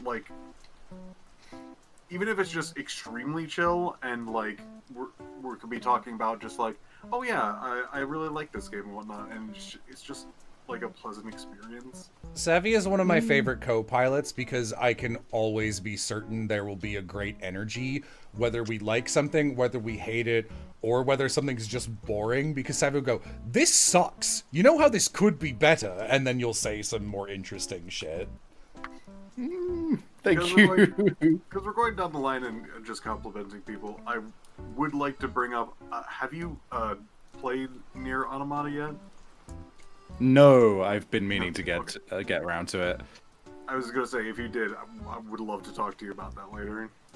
I'll let you know the moment that I've got it under my belt for sure. Excellent. Thank you. I moved to Bo. Bo, I miss hanging out with you. I miss having excuses to hang out with you on the regular. So I'm always delighted when you show up, and I'm glad this time I was like, oh, I had a reason to DM Bo close to starting a stream. Bo, would you like to hang out? I have a social excuse to ask because it feels weird just being like, you hang out. Yeah, I get that. There are a few people whose general takes on media I trust more than yours. If you came to me and were like, oh, I engaged with that, it wasn't good, or oh, that one's really interesting, you would need so few further points for me to believe what you're saying is true than like almost anyone I know, period. I think you have an incredible read on character. Like, just in general. It's one of the reasons I like your art so much, is because I think that, and it's one of the reasons you're so good at expression also. Like, you're really good at the micro elements that make a human human. Yes. And, like, the way they stand, or little, like, facial expressions. Yeah, I guess just micro expressions and stuff. Yeah, I miss hanging out with you for book club, but I also don't want to do book club anymore. Yeah. No, yeah. That is the way. I keep seeing people's opinions on things again, and it brings me back to book club. I'll once again throw a hat in the ring for Bo. You are again, like, also a rare drop for me in terms of like hanging out, and I always enjoy hanging out with you because you have, first of all, you generally have like a really interesting perspective on a lot of stuff, and it's never like I'm always interested in what you have to say about something, and even if it's something very like short and scathing, like in the case of there's multiple moments with Yik, obviously, where it's been like either something in depth or something very short. I've always been interested in what you've had to say, and like you bring such a great energy, and like needless to say, I envy your art, and I am so like I want to devour it. Every time I see it, but you are just such a genuinely pleasant person to be around as well. The way you talk about anything when that you see that another person has made, I can not only can I tell that you've done classes with like peer review and long peer reviews, like 3-hour long going through the whole thing, but also I'm like, God, I wish Bo was a classmate that I had at some point, because like, not everyone is good at analyzing stuff, or even if they are, expressing themselves. And like every time I've had a class like that, there's always been like 1 or 2 other people where I can be like, I can count on you to say something and wake me up from being bored. And I think Bo is better than any of those I've had in my own classes. And I've had some pretty good ones, but I think I'd always be like, everyone shut up. Bo Hello has a thought on this piece of art. Like I'm sad that that is not an experience I got to have in real life. I would have loved to have an in-person like studio art class with you to shoot the shit during at some point. Yay. I have effectively not interacted with Bo at all. Who is this? First of all. But I will say, Bo, my favorite kind of staff. Hell wow. Yay. Hooray. That blows everything out of the water, man. That's that's fantastic. I have legit been like keeping an eye every month or so on when that fucking, like, I know I don't even need to do this, but on when that DLC for Little Gator game is dropping, so I have an excuse to be like, Bo, the thing we could do. Someday it'll come out. Probably Someday, this spring. I'm sure any other Gator game that comes out, you can be like, Bo, it's your favorite thing. I could just fucking ask you anytime. I'm pretty bad at hanging out with people in general. I think I enter calls casually a lot less than other people, because I will spend all night working on something and then see people in a call and be like, I don't have energy for that. I'm gonna die. But so it's especially rare for me to be like, let me reach out to someone. But I might. I'm trying to get better about it. Why do you Vixen just going, I don't know these people, and DMing me funny tweets? Sorry. I would love it if you kept going to those DMs. It was just get to me, get to me, get to me, get to me. I won't lie. I was like 2% of me was expecting to look over and it would be like, I don't know any of these people. Could you imagine? Yes. Yes. No, this one is, I never meant to jack my boner, in quotes. That was just the influence of my green gobbling mask. It is belatedly relevant. But yeah. Anyone got more Bo? Ty Bo, famous workout tape on VHS. All right. I wish I knew Bo better. I was there for Yakuza, and that was it. Bo is delightful. I don't get to hang out with you super duper often, but it is always a pleasure. Yeah, I think you can. Bo, maybe it's because their names rhyme, but Bo and Mo occupy the exact same tier of like everyone. You can see in chat even like how genuinely excited everyone will be when you show up. It's like, oh, S tier drop, rare sparkling gacha game friend drop. How exciting! It was. And that is true. I was genuinely like floored when I did that. I was fucking streaming Aria of Sorrow and expected to have like no one or one person, and then I somehow pulled Jello, Vixen, Oz, and fucking Mo of all people.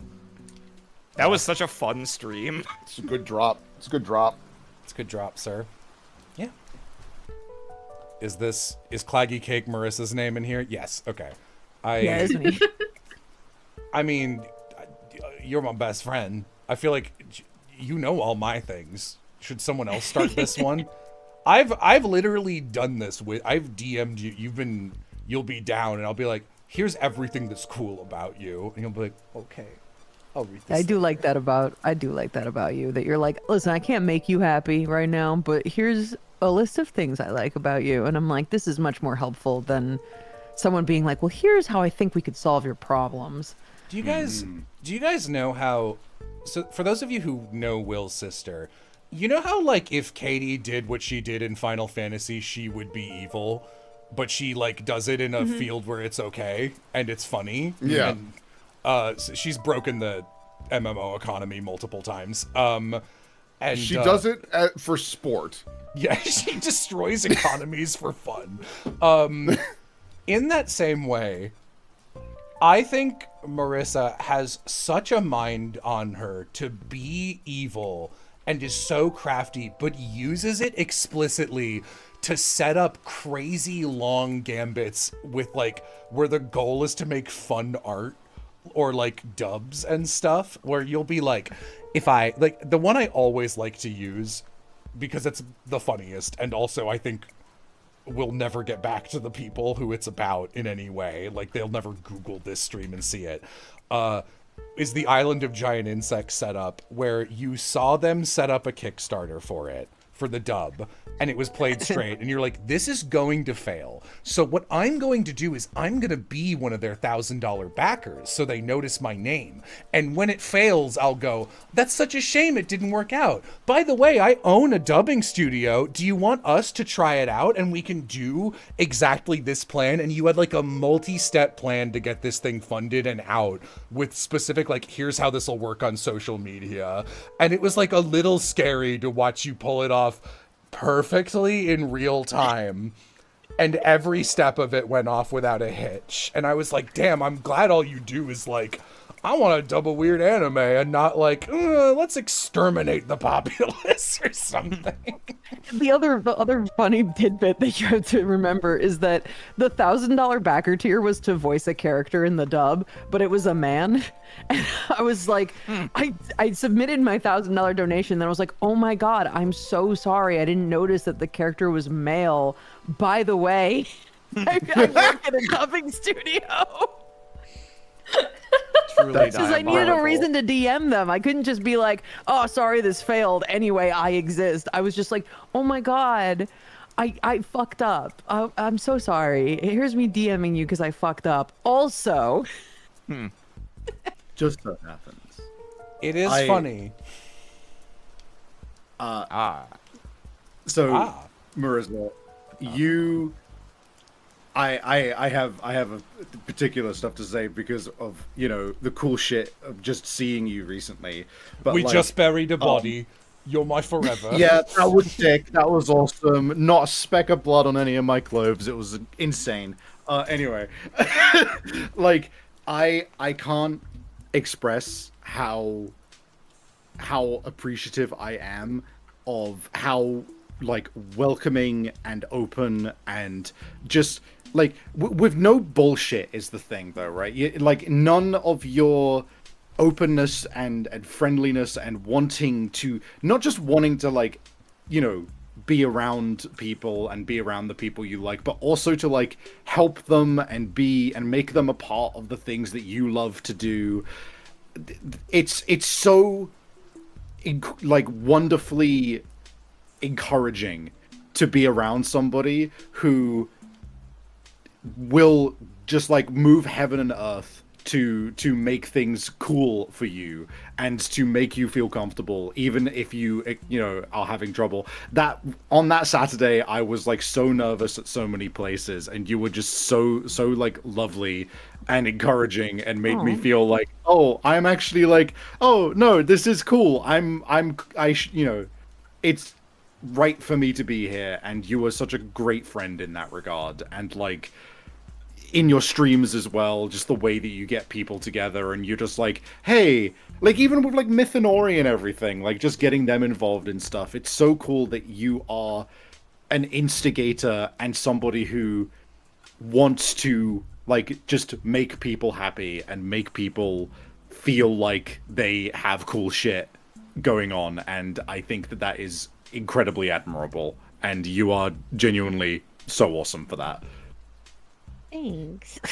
Yeah, I want to echo that. I love your social confidence, Marissa, and like even just shit like setting up the Uma chat, and now I'm just like talking to Mythanori, and it's like, oh, I'm in like a little club. Like being friends with you is like having the cool popular girl notice you and be like, hey, want to hang out? And you're like, oh, but you're so pretty and cool. Like what? That's very nice. Thank you.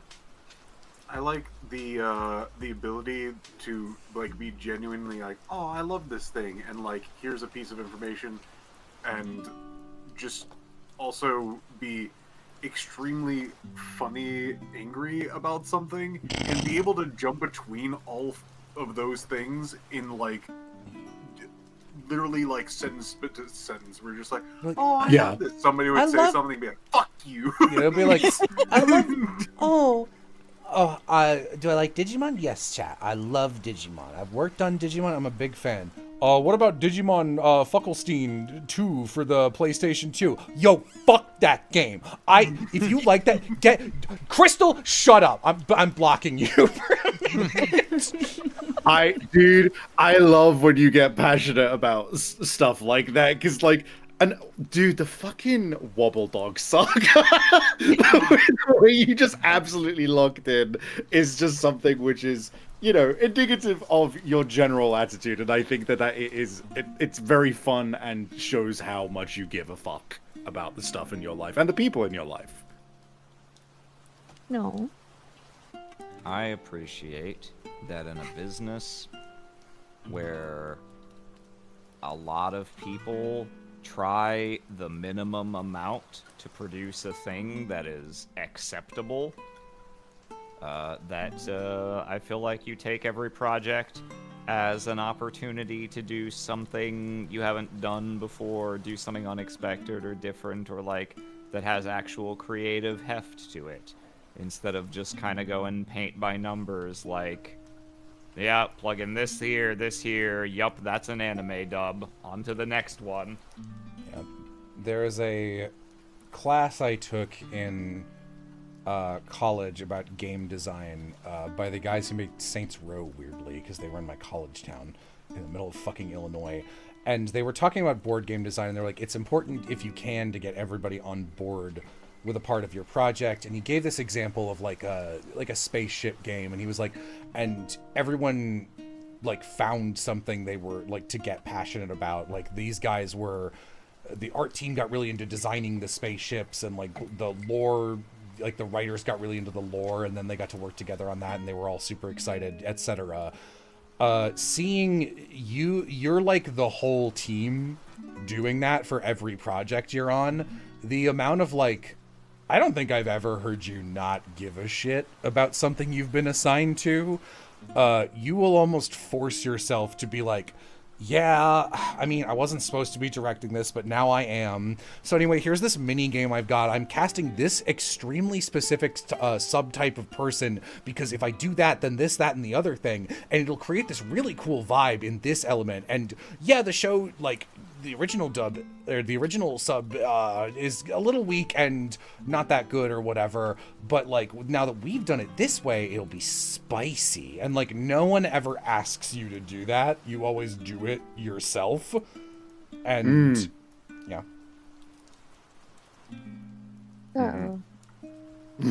I also appreciate that you were willing to give me so much assistance, support, money. Yeah, no. Thanks for all those rolls, the checks in the mail. No.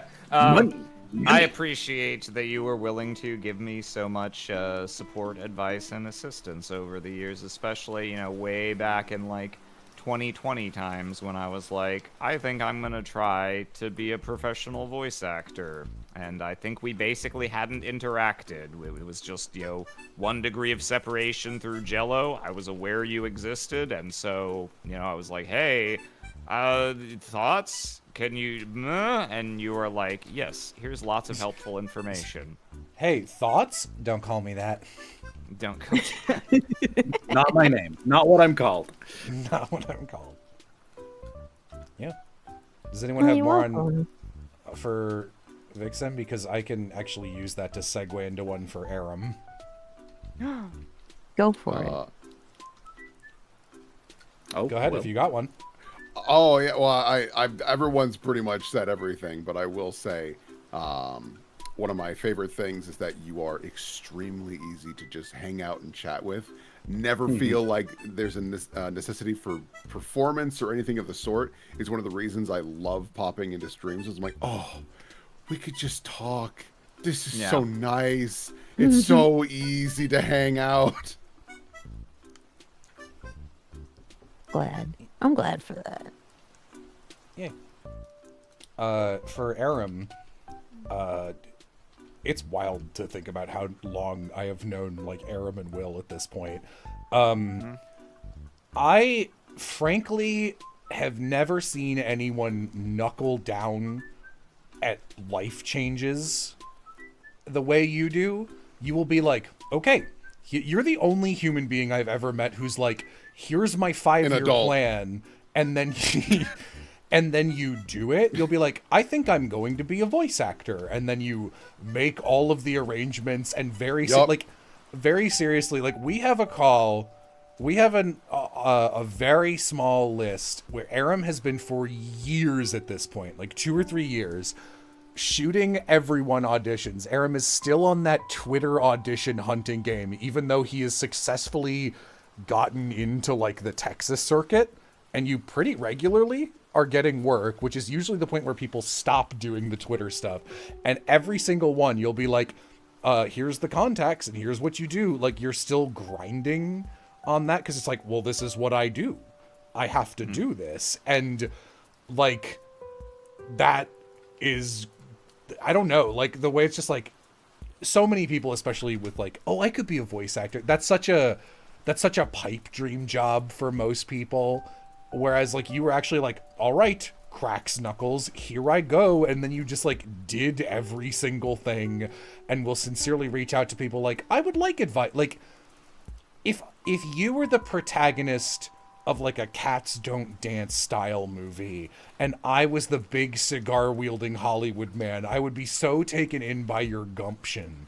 And the way you'd be like, I've brought my little briefcase to the meeting and here's all the papers. I hope I haven't offended you in any way. Here's the most interesting audition you've heard today. You're an incredible actor.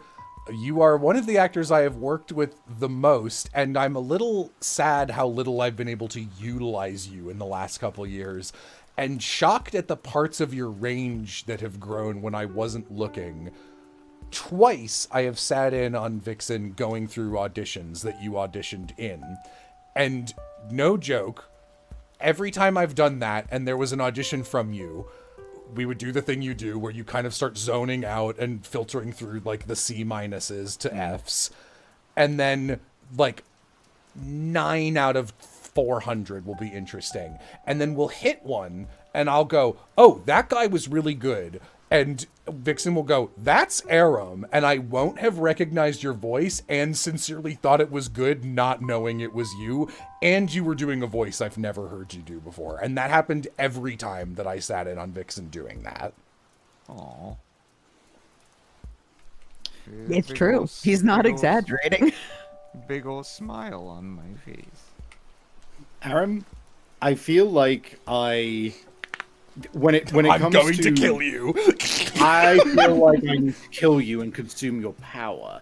But there's good reason for it because. But don't feel bad I will because be justified. You see. Because You will look at how much understand. power you have. Don't you want to give it to me? I consider myself very lucky that I get to hang out with you on a weekly basis by virtue of the Magic game, even outside of like our normal stuff, because like there is a quality to the way that you interact with anyone and the way that you just very like sincerely engage with whatever you are doing, and simultaneously you never compromise in regards to still just being who you are. Like the jokes that you make, the way that you like talk about certain things, or the the qualities in something that you are willing to expound upon. And also the fact that like if you are ever asked a question or somebody is curious about something that you know about, you are so, it's not just that you're willing, it's that you are like immediately there to make it as palatable and as consumable as possible for that person, because you are so like, you just seem to have this inherent understanding that if somebody has asked a question, then there is a need to, to respect that they have that interest.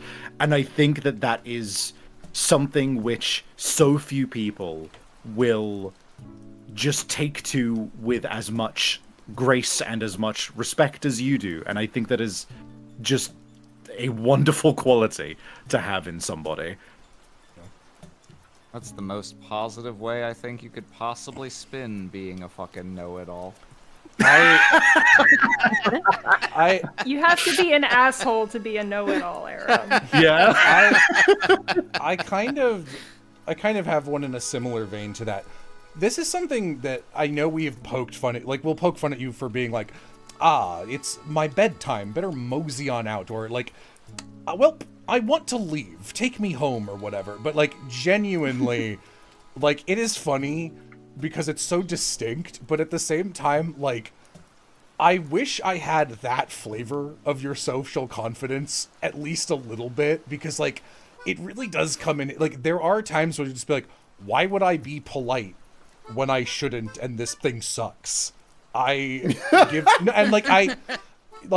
legitimately, again, in the voice acting alliance era, will remember this as well. There was a thing where I got approached to, I think you know what I'm going to bring up. I think I got approached to be in like, I think it was like a Ruby Abridged thing before I knew what Ruby even was. And a person who was talentless and a bad person asked for me, Chula, and Aram. And this was before we got to do shit regularly. So like, this was back in the era where you said yes to everything for a little bit. And we did like a table read or something. We got in the Skype call. That's how long this was. And in like first like 4 lines, there was like a joke with the N-word in it. And Chula and I were both like, oh, what do we do? How do we get out of this commitment we made? And you just went goodbye and left the call. And like, legitimately, I wish I had the power to do that at the time. Like, I've become closer to that, but like, that is a useful skill. And there have been times where you will be like, I think I understand. Like, you'll hear you'll be part of a council hearing a friend out as they're like talking about something terrible, and you'll be like, I respect that you're doing it that way. I think you should throw them into a river, and I would do that if it were me. And like, sometimes it's silly and sometimes it's not applicable, but there are still to this day times where I'm like, God, I wish I could just do what Aram would do in that situation. So I love the kind of juxtaposition of like very professional and like manic gremlin that Aram is.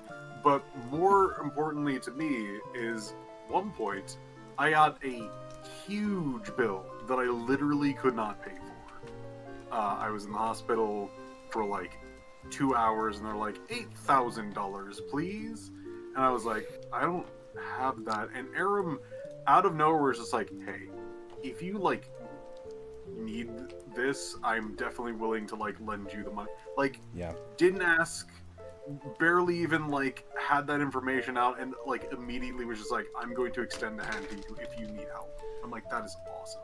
Yeah, Aram always does that. Proof did the same for this thing where he had to pay. And, like, legitimately, the morning Aram did this and dropped, like, I discussed that functionally our school that we paid, like, tuition in America money for, shortchanged us out of the thing at our graduation that was more important than the graduation ceremony, like connecting us to actual jobs. And I described that we had been given a third 400 level class load of work to raise money by making art and selling it. And Aram got so mad about that he just dropped, I think, $2,000 or something out of the 4,000 we needed. And I woke up the next morning and everybody in this group was just like, thank you, Tom. Who is Tom? Who knows Tom? But like, for real, for like a bunch of college kids, that amount of money is like for real life changing. It's absurd. And they were like, we need a picture of Tom so that we can thank him. And like this happened. Like I told this story on Dirty Laundry, but like it, like that meant the word. Like Aram also Epithet Erased wouldn't have gotten done. Like Aram dropped. You gave a lot. You gave like $25,000 in like in investment basically, and I was like, I can pay this off in like 8 months, but like we're not gonna have enough money. And like you and my parents both dropped like a shitload of money with the understanding I would pay you back, and like that's a huge amount of cash and a huge amount of trust to have as a friend. So like, yeah, that the fact that you like it was never even a question. You were just like, this is the logical kind thing to do, I'm doing it right now, was like, that's an incredible characteristic of yours. I genuinely, until you mentioned that just now, in your case, Piff, I think I had actually forgotten about, like, it rings a bell now that you bring it up. I'm so, like, oh, I'm happy you remember. I did remember the time I almost died and was billed $8,000. Crazy. As you started out with, like, yeah, I was in the hospital. Slowly it started creeping back to me, like, oh right, that happened. Oh fuck. You don't remember when you gave that money when I do so love to see him happy. very, very luckily, no one had to give me any money, but like, it was like an incredibly kind gesture that I was just like, Aram is an incredibly kind jester, also, though. Yeah. And I know one when I see one. You can trust me. I'm Dangle dangle. Oh.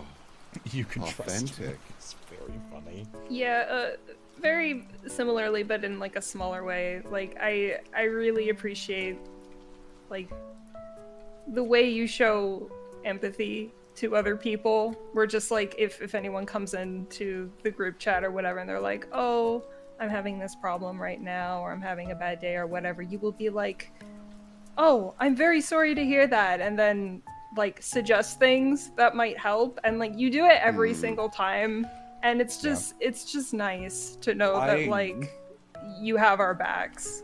I think I won't go into this because it was kind of a private terrible happenstance and it had a massive mental effect on you, but I think you can tell how genuinely we all feel about that, because like a year and a half ago, I think, something about your living situation happened that was deeply fucked up and shook you very badly. And I remember, I think everyone I knew constantly whispering, like, how do we help Aram? Is Aram okay right now? Because we all wanted to, like, pay it forward somehow. You have to know that, like, every single one of us was just like, have you spoken to Aram, like, recently? Like, how's he doing? Like, have you been around? Like, we tried to, like, all be around at different times just to be like, just in case he wants to come in and you need Aram someone duty. to talk to. I do remember, I do remember, like, we were, like, on, like, watch shifts. It was, like, at least some of us were, like, if you're, like, around, you should hop in a call just in case Aram needs somebody right now. And, like, I think that did pay off a couple times, actually, so I'm glad we did that. I felt very privileged to be able to do that for you once. Because I know you hopped into a call with me, and it was just you and me, and we talked once, and I was like, oh, I hope I helped. I'm glad he at least got to speak to somebody.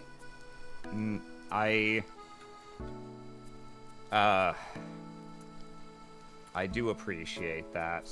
Thankfully, I don't know that I was aware that there was any sort of coordination involved, but I was certainly well aware of the effort that people were making to reach out and be available, because I think almost scores of people who I rarely exchange DMs with, even if we hang out regularly, messaged me to check up on me, and that was quite meaningful. I'm glad. It was definitely an unspoken arrangement, but I think we all kind of felt like, hey, you know, we're gonna watch. Yeah, there was a lot of help him going around. Help him. Yep. Yeah. Thankfully, that was not easy for me. It's not the most emotional distress I've been in my in the past like 10 years, but I was so fucking stressed was the main thing. Yeah, Holy no, shit. Fair.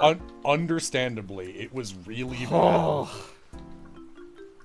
I went and I stayed with my mom for a few days, and the first like 3 nights I was there, I think when I had finally like discharged all the things I had to, all the responsibilities I had to deal with the practical things that needed to be addressed, and I went and stayed with my mom for a few days, and those first 3 nights, I think I slept like 10 and a half, 11 hours every night.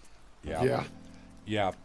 It was, God, that, again, we won't say what it was, but like, the timing of it sucked so bad, because you just got home from like, I think 2 major trips in a row. Like, you went to Toronto before we lived here, and then came out to visit me and Vixen, Yeah, it was the other order, but yes, I did. I went to LA to visit you and Vixen, and then I went to Toronto, and it wasn't even when I got home. Shit exploded the night of my last night there, and I had to start trying to manage shit remotely. Oh, boy. What a fucking nightmare. Oh, yeah, it was not great. But yes, it was, I greatly appreciate, you guys making yourselves, available to me in that time. It definitely made a difference. Yeah. You want to move on to Little Snacker?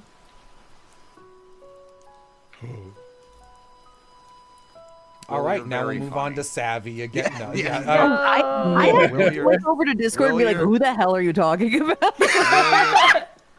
Will, you're very funny. I think... You know this. Like all know everyone's got their own humor style, and everyone's got their own, like, particular strengths that they bring to a humor dynamic. But I think if you were to throw out all nuance, I would have to say you are the funniest person here. Yep. Yeah. I think I was even saying to Marissa while she was visiting, I think I said verbatim, I so badly want to have a meal with Will and Aloha in Dulce's. And just everyone else was around there. Because, like, Dude, don't we all?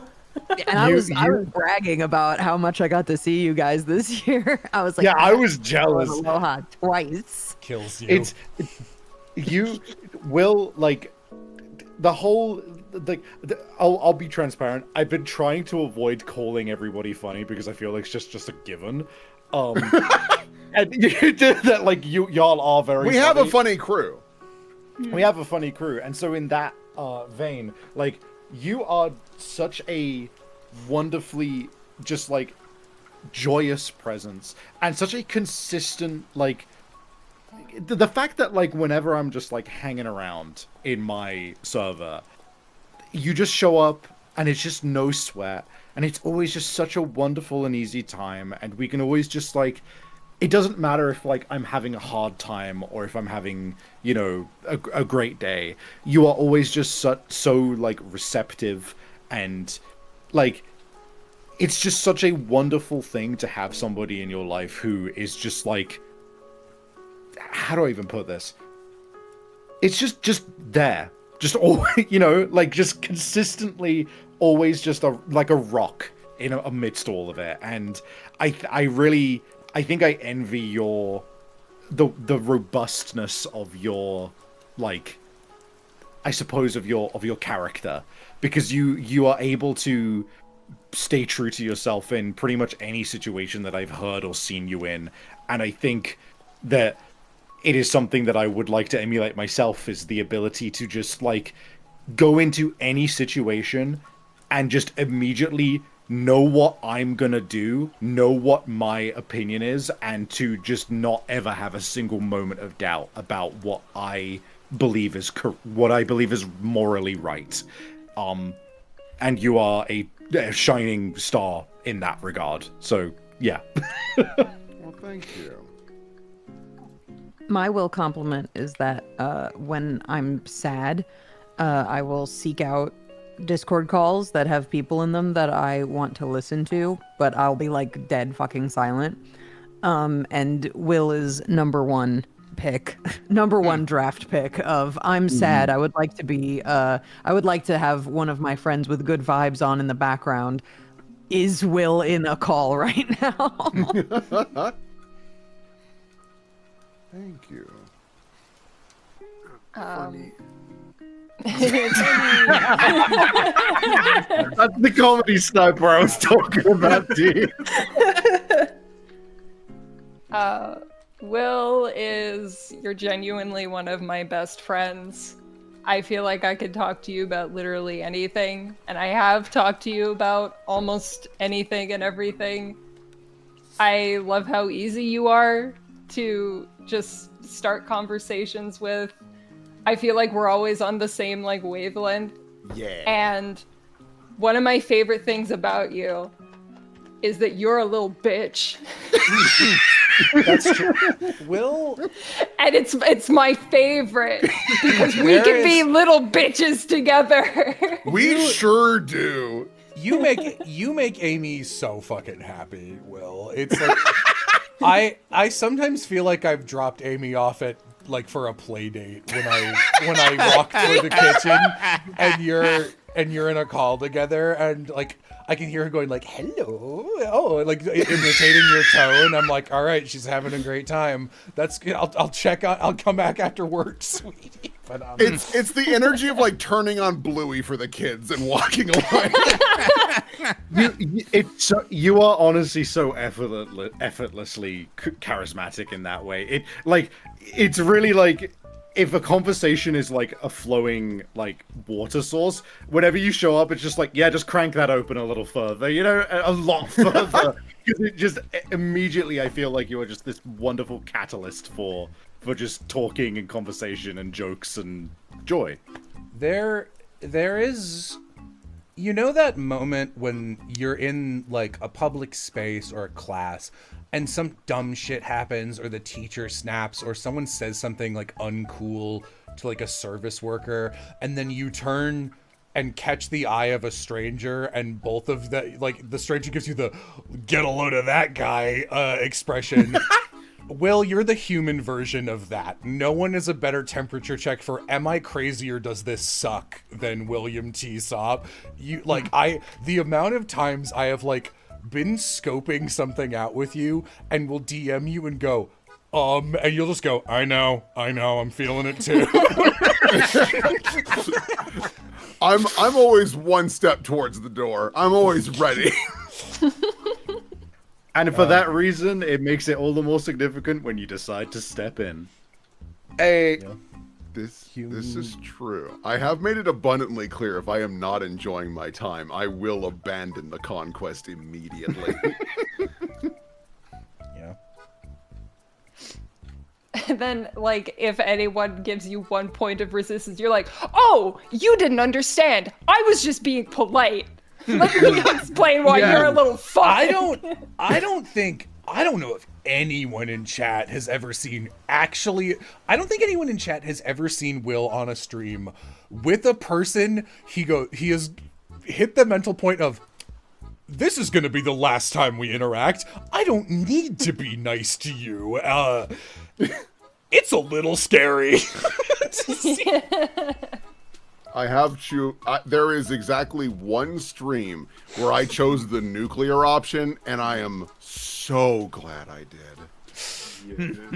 Because I left the hero. That's true. Yeah. What stream? That's No. not for you to know. No, you But trust can- me, if you found it, you'd know. Yeah, if you know, you know. We're not going to direct you to it. It's not a stream on any of our channels. Yeah. And I'd be pretty impressed if you did find it, because even I don't know where it is anymore. Yeah. I've got that stream on cassette tape at the bottom of a shoebox. In the backyard, labeled 2047. One day I'll listen to it again. Yeah. Every time... This sounds like I'm encouraging a bad habit. Having known you for years, I'm so proud of how slowly you have accepted... This is so funny.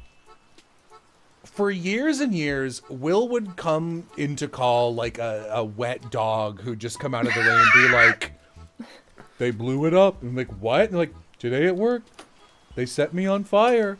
And like, I don't know, maybe they had a bad day. And like, we've taught Will to be openly more villainous, I guess. And but like in a way where like you really were very like unhealthily willing to self-sacrifice and suffer for a long time.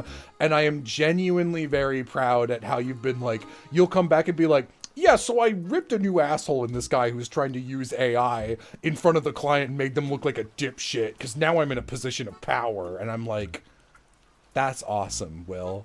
That's so cool that you did that. And I'm not joking. I'm glad for that.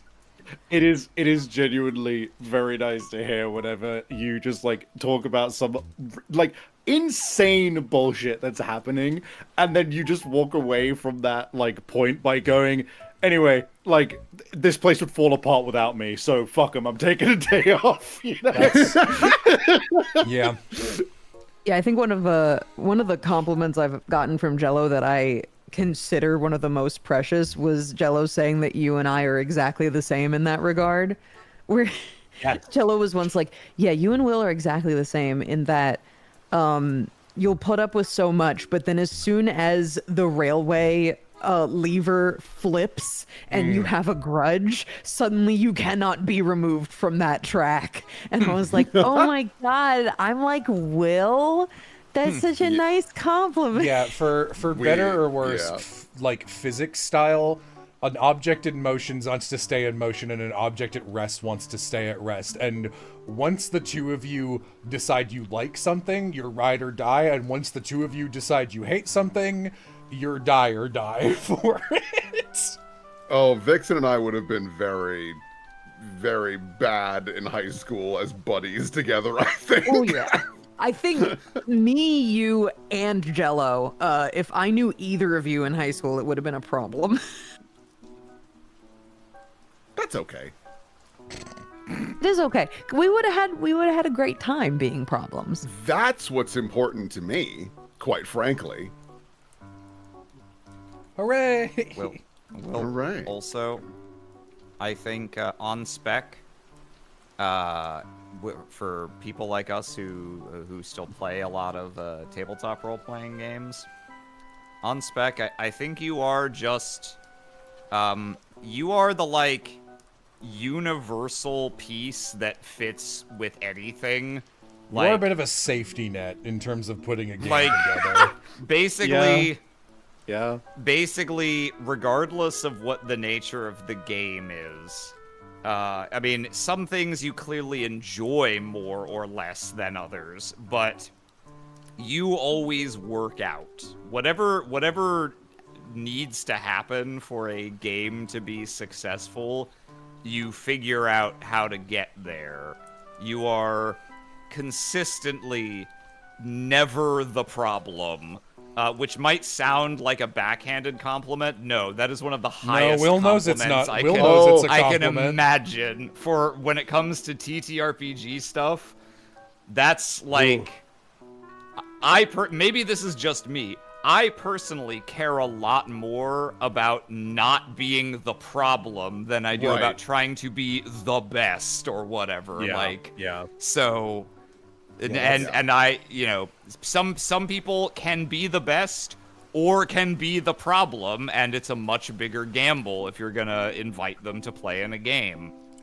There is no gamble with the will bet. The will bet is like being the house. It will pay off in time, no matter what. You will win money. I will say that is doubly for you, Aram. I never fear if you are at the table. Honestly, the moment you're at the table, I'm like, oh, thank God. Yeah, oh, thank God. I will always mourn the fact that Windrose did not continue simply because what a party that at least for me, where I don't even think I have a TTRPG profile in anyone's minds anymore. It's been so long. But for me, getting to play a soft game with Will, Aram, and Piff as PCs, what fucking easy mode, dude. It's like playing TTRPG with a Game Shark enabled. The entire time. On the TTRPG note, I want to cycle back to Aram real quick. Aram Payne is legitimately an inspiration for me in regards to tabletop. Like the way in which, and you make it seem effortless, and yet at the same time you bring something to the table. It's just like, all right, here's the arc, and then like literally it's just like, and here's this entire game system that I put together, not because you expected me to, but simply because I felt that it would be interesting, elevate the experience, and be fun for me. And I get blown away every single time, and it is purely a result of the fact that you have that level of diligence and, like, confidence that was mentioned by Jello to just be like, I'm gonna do this thing, and then you just do, you know? Aram never half-asses, he whole-asses everything. That's why it's big. That's why he's so picked up. You went just short of programming, I'm gonna say 3 whole separate video games within Aram. To go into it quickly, there was an adventure based around Keen's character, Persona 5 Majora's Mask fusion style, on a time loop where we had to find characters who were summoning demons based on their own, I don't know, flaws, emotional states. And their own flaws, yeah. And we had to figure out who it was and pull the trigger, or Keen's character got a fucking stat down on Wiz, which was nuts. And they were on a timer. And then at the end of it, the final boss battle was Keen using all of the demons that Aram had done, and he'd set them out like, oh, here's how you find them. And you sent out this huge table you had made from scratch of like, okay, so here's the different things a demon is powerful. Like, here's their attributes. Like, this is a demon of light. And if someone is greedy, but also like a coward, that fuses into this demon. And you made like, I don't know, a 64 cell sheet of different hypothetical demons. And we had to find out which 4 of them existed. And then the twist was at the end of the adventure, one of them was inside Will's PC character. And then for the boss battle at the end of that adventure, Aram was like, all right, now using that codex, I have given to you all the demons you fought as bosses. They are now your Pokemon. Use them and figure out my insane type chart to defeat the fights you're doing. And Oz, you'd commissioned Oz for the demon art. Do you have that shit on hand? Especially the firework demon from Yulia, because that one is gorgeous. God, I know, now that you've said that, I'll start looking for it in the background. The adventure. I remember Oz working on that, yeah. The adventure after that, we, it was like a whole Castlevania-style dungeon that was like an ancient hospital for a magic plague, and we had to like go to different wings of the dungeon to open them up in different orders. That one was like such a fucking cool adventure. And then before the end game, it was like, here's every villain you've ever faced in an army, and I've made a whole battle map for the entire countryside that you've been fighting in, and here's every ally you've ever met. Control them like Fire Emblem or Wargroove units, and deploy. Here's what you have, and you have to fight an undead horde, including a Princess Mononoke Nightwalker style. What did you call that thing? The fucking like Revenant Deadlord or something? It was like a colossus. Jesus. And that thing was scary as fuck. Dude. I mean, the scariest guys were those revenants who would run in and explode. The guys who would just run at you and explode you. We Dude, ended up bonuses on charges. Oh my god, those were terrifying. So every different enemy unit had different like attributes and passives and shit, and I like honestly I'm so happy that you guys were just like, Jello, you can figure this out mostly, and you just let me do hour-long Fire Emblem turns. And I was like, okay, the best strategy is to put all our bomb guys up on a mountain with all of our archers, because they all get damage buffs from this height, and we can just shoot a big laser and kill everyone. And every turn was like, oh my god, do we have enough damage to kill everything? Phew, just enough. And then Aram was like, okay, so here comes one little guy, and he goes, and he runs towards you, and his passive is, he does more damage the more guys that are on this thing. So you've got this many dudes, so he rolls 60 d8s, and we're like, oh my god. And he was like, also, every dude he kills turns into one of him. So he ran and blew up like half our army, and then like 12 of him spawned on top of us, and it's like the most scared I've ever been in my whole life. It goes without saying, Aram absolutely spoiled us in a good way for D&D, because all of us have been like, oh man, it'd be fun to play Dungeons and Dragons, but we've never really done it. And Aram was like, I could. Do you remember? Like, do you remember how earlier I was saying that it took Will a long time to be like, I'm just gonna say that I hate this out loud. You were in another campaign that was ass mode during that. Yeah.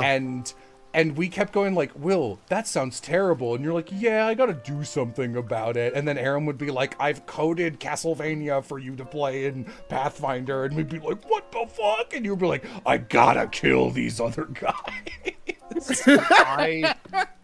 I consider myself privileged and like flattered that the one shot I ran for you guys was a positive enough experience that you guys talked about it without me around. Oh, it was awesome. Yeah, that was so fucking fun. Yeah, Savvy ran a game set in fantasy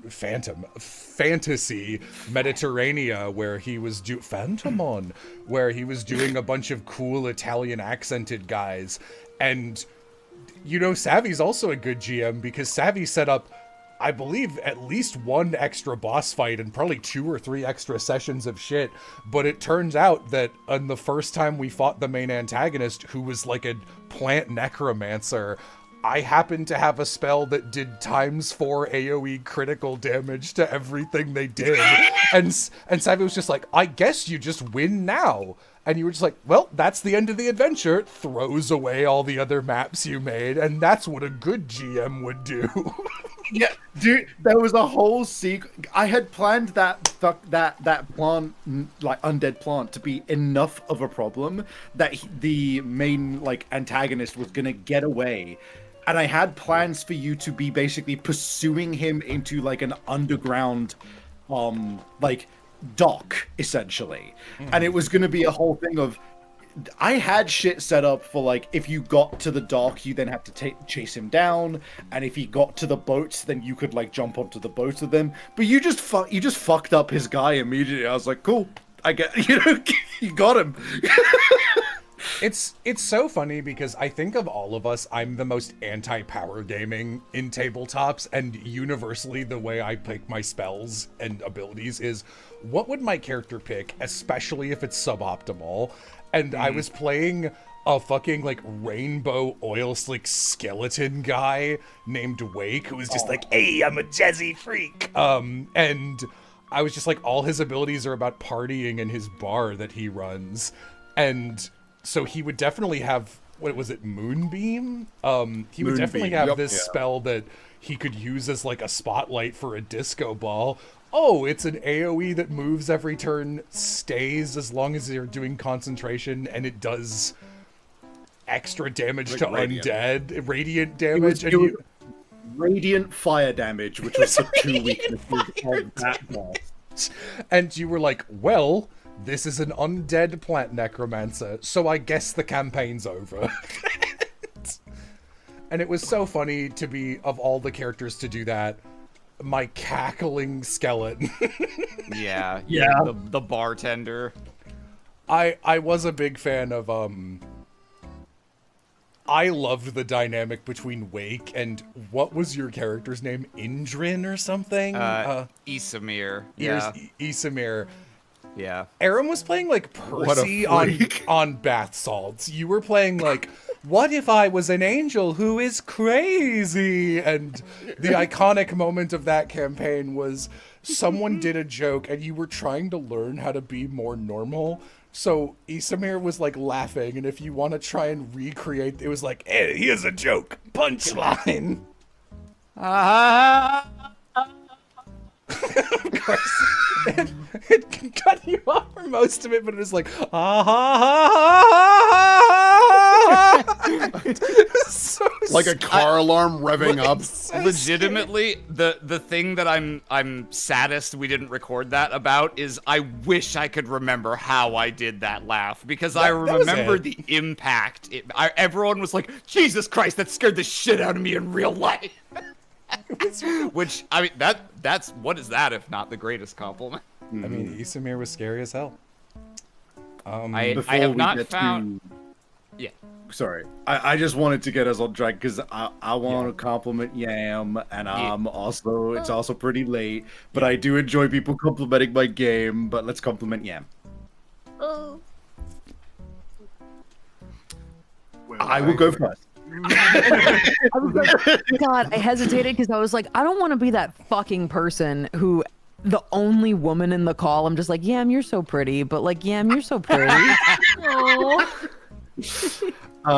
Yam, I was pleasantly surprised when we we started like kind of hanging out more and just calls ambiently, and then you were like, hey, can we like watch D Greyman together? And after more of that happening and everything, there was a change in your I don't know what it was, but like the dopamine that happens when I join a call and you're just like, Savvy, like it's so nice. And that was a good Yam impression. it is. I struggle a lot with God, like even in this call, I have stupid moments of social anxiety where I'm thinking like, oh, was my compliment good enough or whatever? And like when you are given around, some of the best compliments, Safi. Thank you. But it's exactly that kind of a thing of you, like a reassurance from you, or just the tone that you take whenever I show up, or whenever anyone shows up that you are fond of, and the way in which you're willing to find and keep little either traditions or in jokes, or just as Jello was saying, the way that you like mimic Will whenever you're like on a little play date, and like it's like you are someone who I think wears on your sleeve exactly how much you value the people in your life. And that is a balm to anyone who struggles on a daily basis like I do to believe that I am worthwhile to the people I know and to myself. And the way in which you can also loop that into just absolutely tearing into shit in the most cutting and like scathing ways while still being so articulate about it.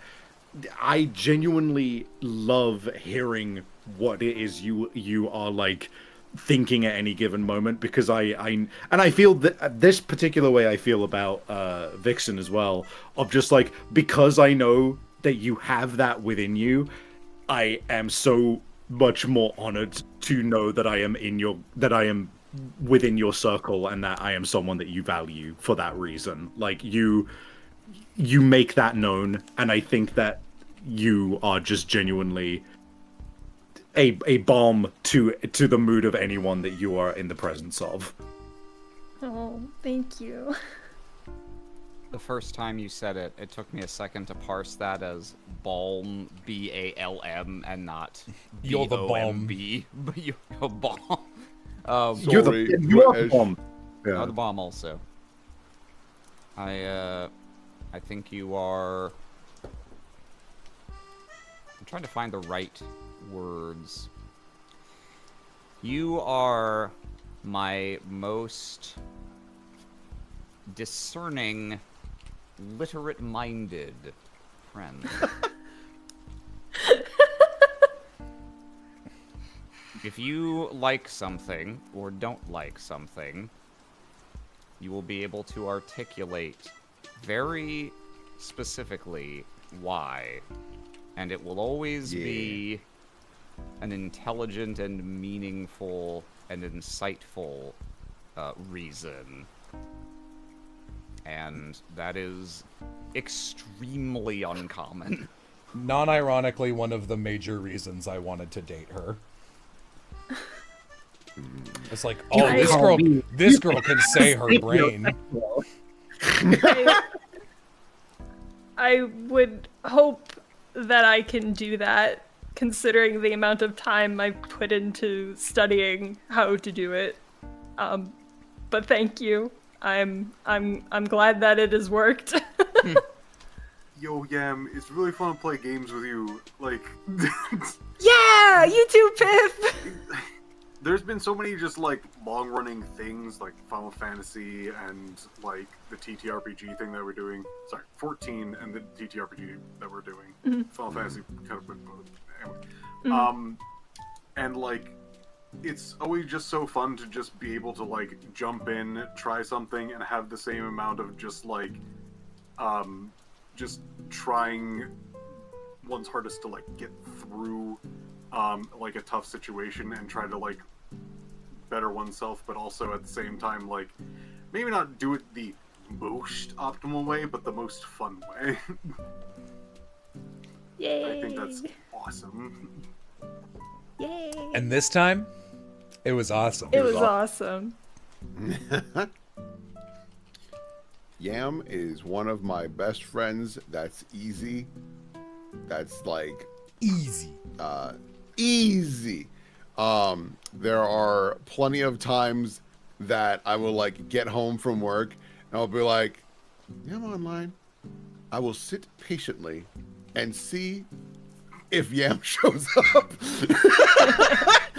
1 second later, hi, Will. Yeah, exactly. No, it is very, very nice to have someone that I would describe as a partner in crime, where it's very, like, I also appreciate the level of initiative you bring to doing certain things. Like, for example, we'll pop on a Final Fantasy and there's not much going on, and you'll look at me and be like, I would like to beat up Grandpa until he gives me his credit card. And I'm like, sure, we can do that. I am down for this weird challenge. Let's do that. Yeah. I'm glad. I always worry that I might come off as like bossy or something. No, because I'm just I like, prefer let's do direction. this. The reason I like it is because that's what I have to do at work. And I have to like manage people. So it is very refreshing to come home and someone's like, I want to do this. I'm like, that sounds fantastic. Let's just go do that. And I appreciate the way that we have conversations. It reminds me of like back in the day, like high school, early college, where it was like, we're just gonna shoot the shit for a while. We might be a little catty. And you it two almost love being bitches with each other. It's wild to walk by, and like the only 2 times in my adult life I've ever been the most like, oh, I'm not allowed at girls' night right now is when Yam and Vixen were hanging out a couple times, you would lower your voices on the couches across from me to a whisper, and I would work for like 20 minutes, and then like what are you talking about? You'd be like, we're not talking about anything to you, nerd. And like if Will and Yam are going like, oh, I know, and I can hear Yam going like, I'll be like, oh, I don't want to be near this crater when it becomes smoking wreckage. Yam and I definitely have going to the salon energy. Like we're getting our nails did and we are getting stuff figured out. Hair colors in, the whole 9 yards. So then she said this. Oh, I feast on that kind of shit. I know, me too. It's quite bad. It's not good. I can't wait to see you, Yam. Me too. I keep talking to Joe. I'm like, Vix is gonna be here in a few weeks. Pretty soon. I'm just like, Yeah. God, that's gonna be so nice. Yeah. You have a very nice in-person energy that I feel like Discord dilutes a little Yep. bit, which is crazy because you're also really pleasant on Discord. But like, God, the benefit of being ambiently close to you is so much more palpable. So much more palpable. Yam is much more of a little sweetie in person, and I don't think it comes across because in Discord it comes across as silence rather than like, I'm sitting politely. And then sometimes Amy will go for like an hour and a half without saying something and then be like, no, you didn't. I heard you. No, you didn't. I'll kill you. So it'll be like whip crack back to silence. Whereas like, she's like, in real life, it's like, I was being a little sweetie for an hour. So I'm a little I can have this one. Yeah. It's funny because like I was saying, it's so interesting because like getting to meet Vixen in person, I was like saying it's so interesting just witnessing each other's like physical mannerisms in person after having been in call for so long, and just like seeing the ways in which normally you would simply just have the tone of voice, and then just seeing like I think the specific expressions and the way you just kind of like whip your head around with certain things, it's just like, oh, that's fun. That's fun. Marissa is a lot more reactive and giggly in a way that does not come across over Discord at all. Marissa's very This is true. reactionary. It is. That's why it was so much fun to be at the cons with Vixen. Is it's like being able to look over and be like, I've decided to make you laugh. And like getting such a wondrous giggle or chortle or big guffaw out. Like, I've decided to make you laugh. Powers up my ray. Yeah. Well, also over Discord, I can't be shadowboxing people all the time. Like Yeah. I do. You did bully the shit out of Aloha. It's funny. But I've only gotten to meet Amy on one occasion, and And so she I hung have out with less- Bloodborne more than me, so I don't remember her very well. That's not true. When Aaron was around, I was hanging out with him. I was happy to be able to provide I was happy to be able to provide you the opportunity to just take a load off and play Bloodborne in the middle of a road trip of that length. I'm glad that that worked out as it did. But I was just gonna second the yes. I found your in-person energy substantially different from my imagined version of that energy just based on talking to you over Discord. I think we've talked about this before, but like some people are very similar to how you perceive them over voice only, and some people are like fundamentally different, and you really don't know what is gonna show up until you meet someone in person for the first time. I thought Will was exactly as I expected. Jello, for some reason, it really is the visual, because it's not just in person. Listening to you over Discord and even just watching you speak on your stream is like a different experience.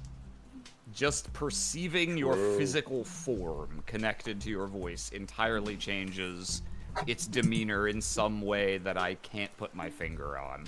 I photograph very badly, but I'm filmed. You lose something when I'm not in motion. It is true. Just shake the photo. Yeah, I feel the same is true for me. I don't think I'm very photogenic. I do need to get to bed, but before I do, I want to cap this off by complimenting the real last person, which is Jello. It is Jello. Yeah. I thought you were gonna say chat. No. Fuck those guys. Hello. I have frequently in the past had people denigrate or put me down for the way in which I decide to communicate or the way in which I decide to pace my communication. And you are somebody who I feel immediately it's like sometimes with people you take a little bit of time to kind of get onto the right wavelength when you're like starting a conversation, or to like kind of, you know, slowly click into place. But our particular like frequencies, I feel like it's just like one of us messages one another and it's just like click, okay, we're back. You know, I so love how when we talk there is just this buzzing energy, which is just like, we totally understand there's like no need to like having to like give everything like its time and then move on to the next thing. We could say 5 things to one another and then address those 5 things as we are bringing up the next 5 things. And we have the way in which... extremely compatible ADHD. Yes, exactly. And it's combined with the fact that like I just feel as if there is this like immediate willingness to just listen and like hear where we're going with something, to a point where it's like when we bring something up, there is that immediate thing of like, oh, where are you going with this? And it's a great energy which I don't get many other places, and it is something which always leaves me like alight with passion at the end of things, and that is reflected in how I feel when I see a finished project from you, whether it be, the fucking anime opening video. Like, I was riding that high for like a week after I finished watching it, and that I feel comes through even just in our conversations, where like there is this level of catalytic energy that sparks that makes me always come away and go like, I'm gonna fucking do shit. I'm gonna do a thing. And I don't think a lot of people have that level of like electrifying go get 'em energy within them, within their own life, and that is something I witness within you and what you make and what you care about. And yeah, it's awesome. This time it was awesome. And this time it was awesome. Yeah, since you're heading out, I will ping pong back at you once before I go back to Yam. I have treasured so deeply becoming better friends with you the last 2 years. You are like, in terms of like, oh, who have I known for a long time versus like, I'm happy that I'm at this level with them now. You are my favorite of those. I'm delighted how often we get to hang out. I'm delighted how often that I can DM and be like, I will very unapologetically go, I want to hang out with Savvy. Savvy, I am streaming. Be there. Aloha! Bring him to me! I do so love to see Savvy. No, but we get to talk freak shit, which is fun. Obviously, that's anyone who does that with anyone else knows that's like a very special flavor of friendship. That's just like, yes, my internet buddy who's weird. I love getting to talk about this. This is true. Yeah, it's a special kind of weird. I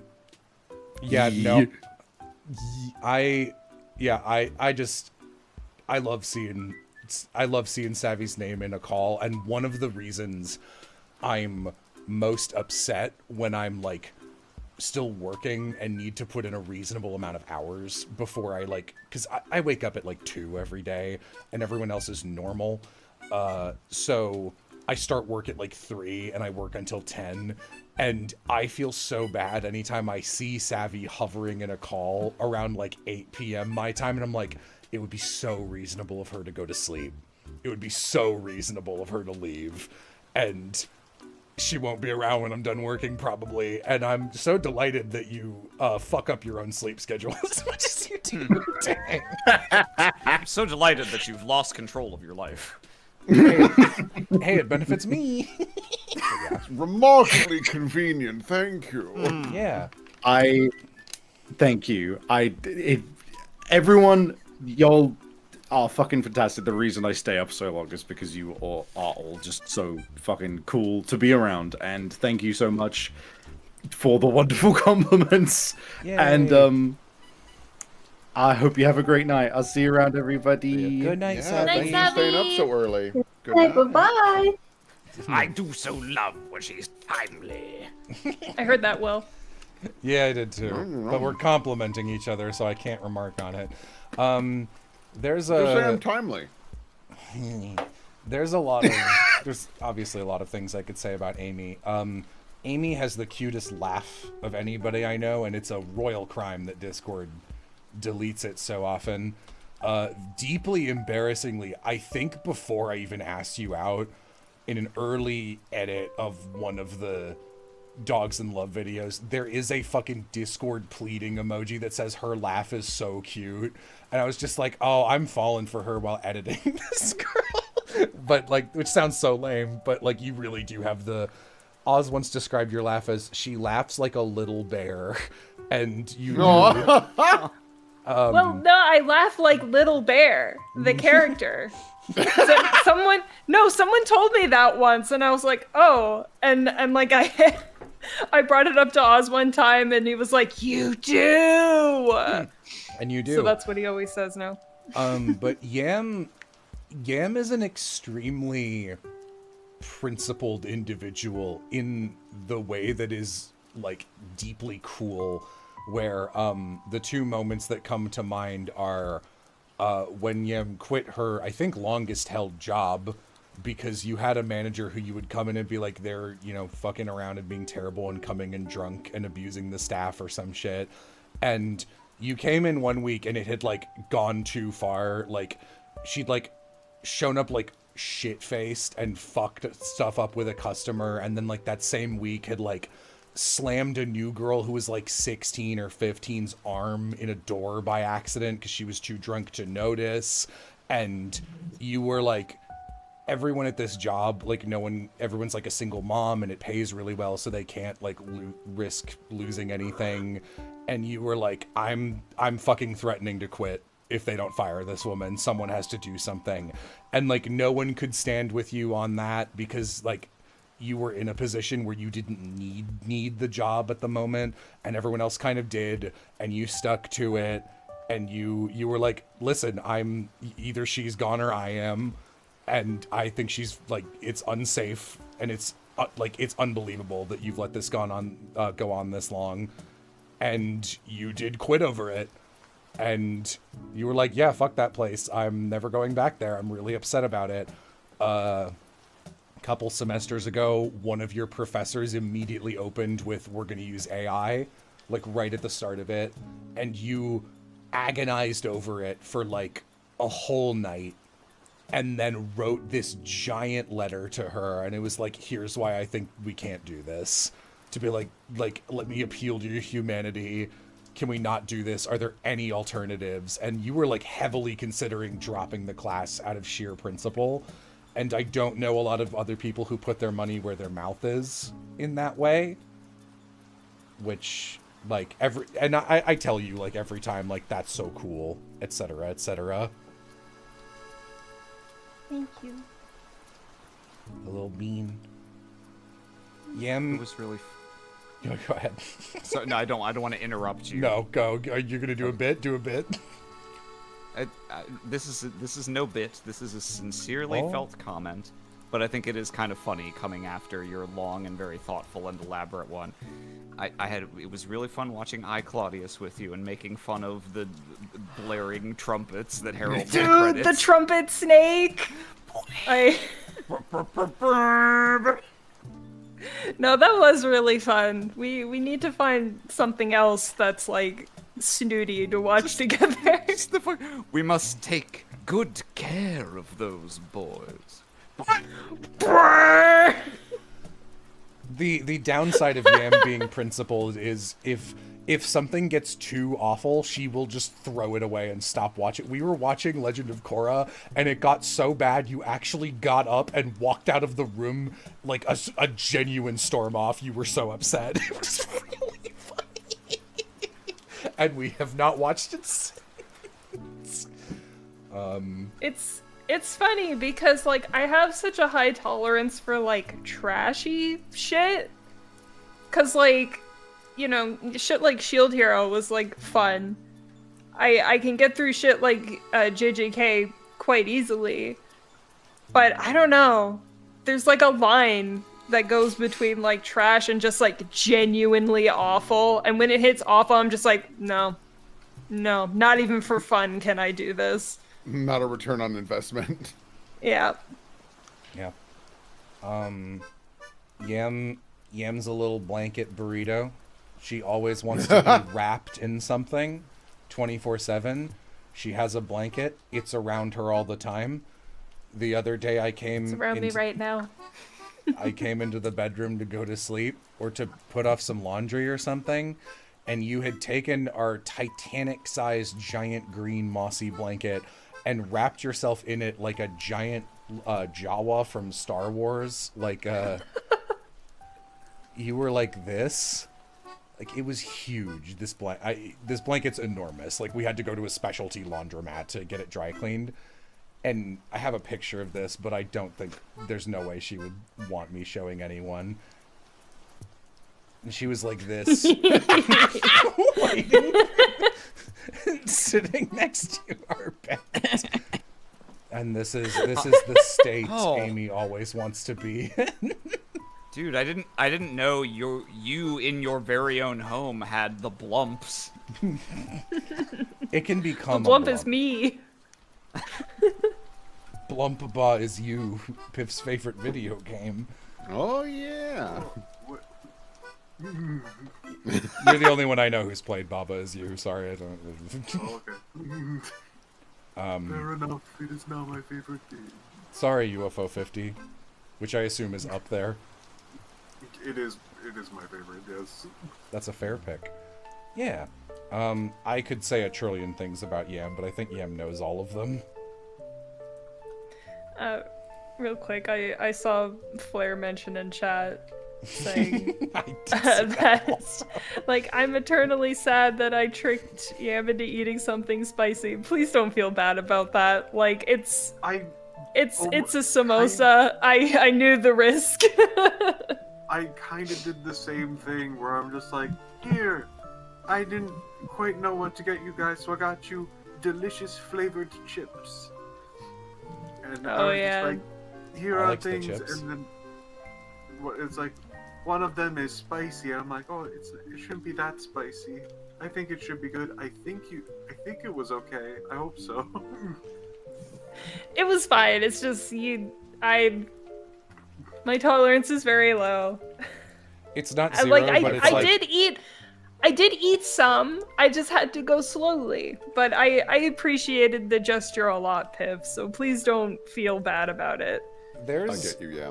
There's little worse than cooking something for Yam and then it being too spicy for her, because she doesn't want it to be too spicy for her either, but she will just take a couple bites and then I'll sit down after her and she'll just like put it down and slowly push it towards me, like, you can't eat it, and I'll be like, I fucked up, dude. Yeah.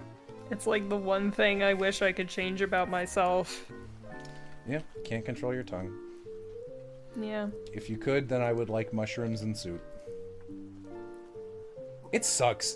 Dude, not being able to eat soup sucks so fucking bad, honestly.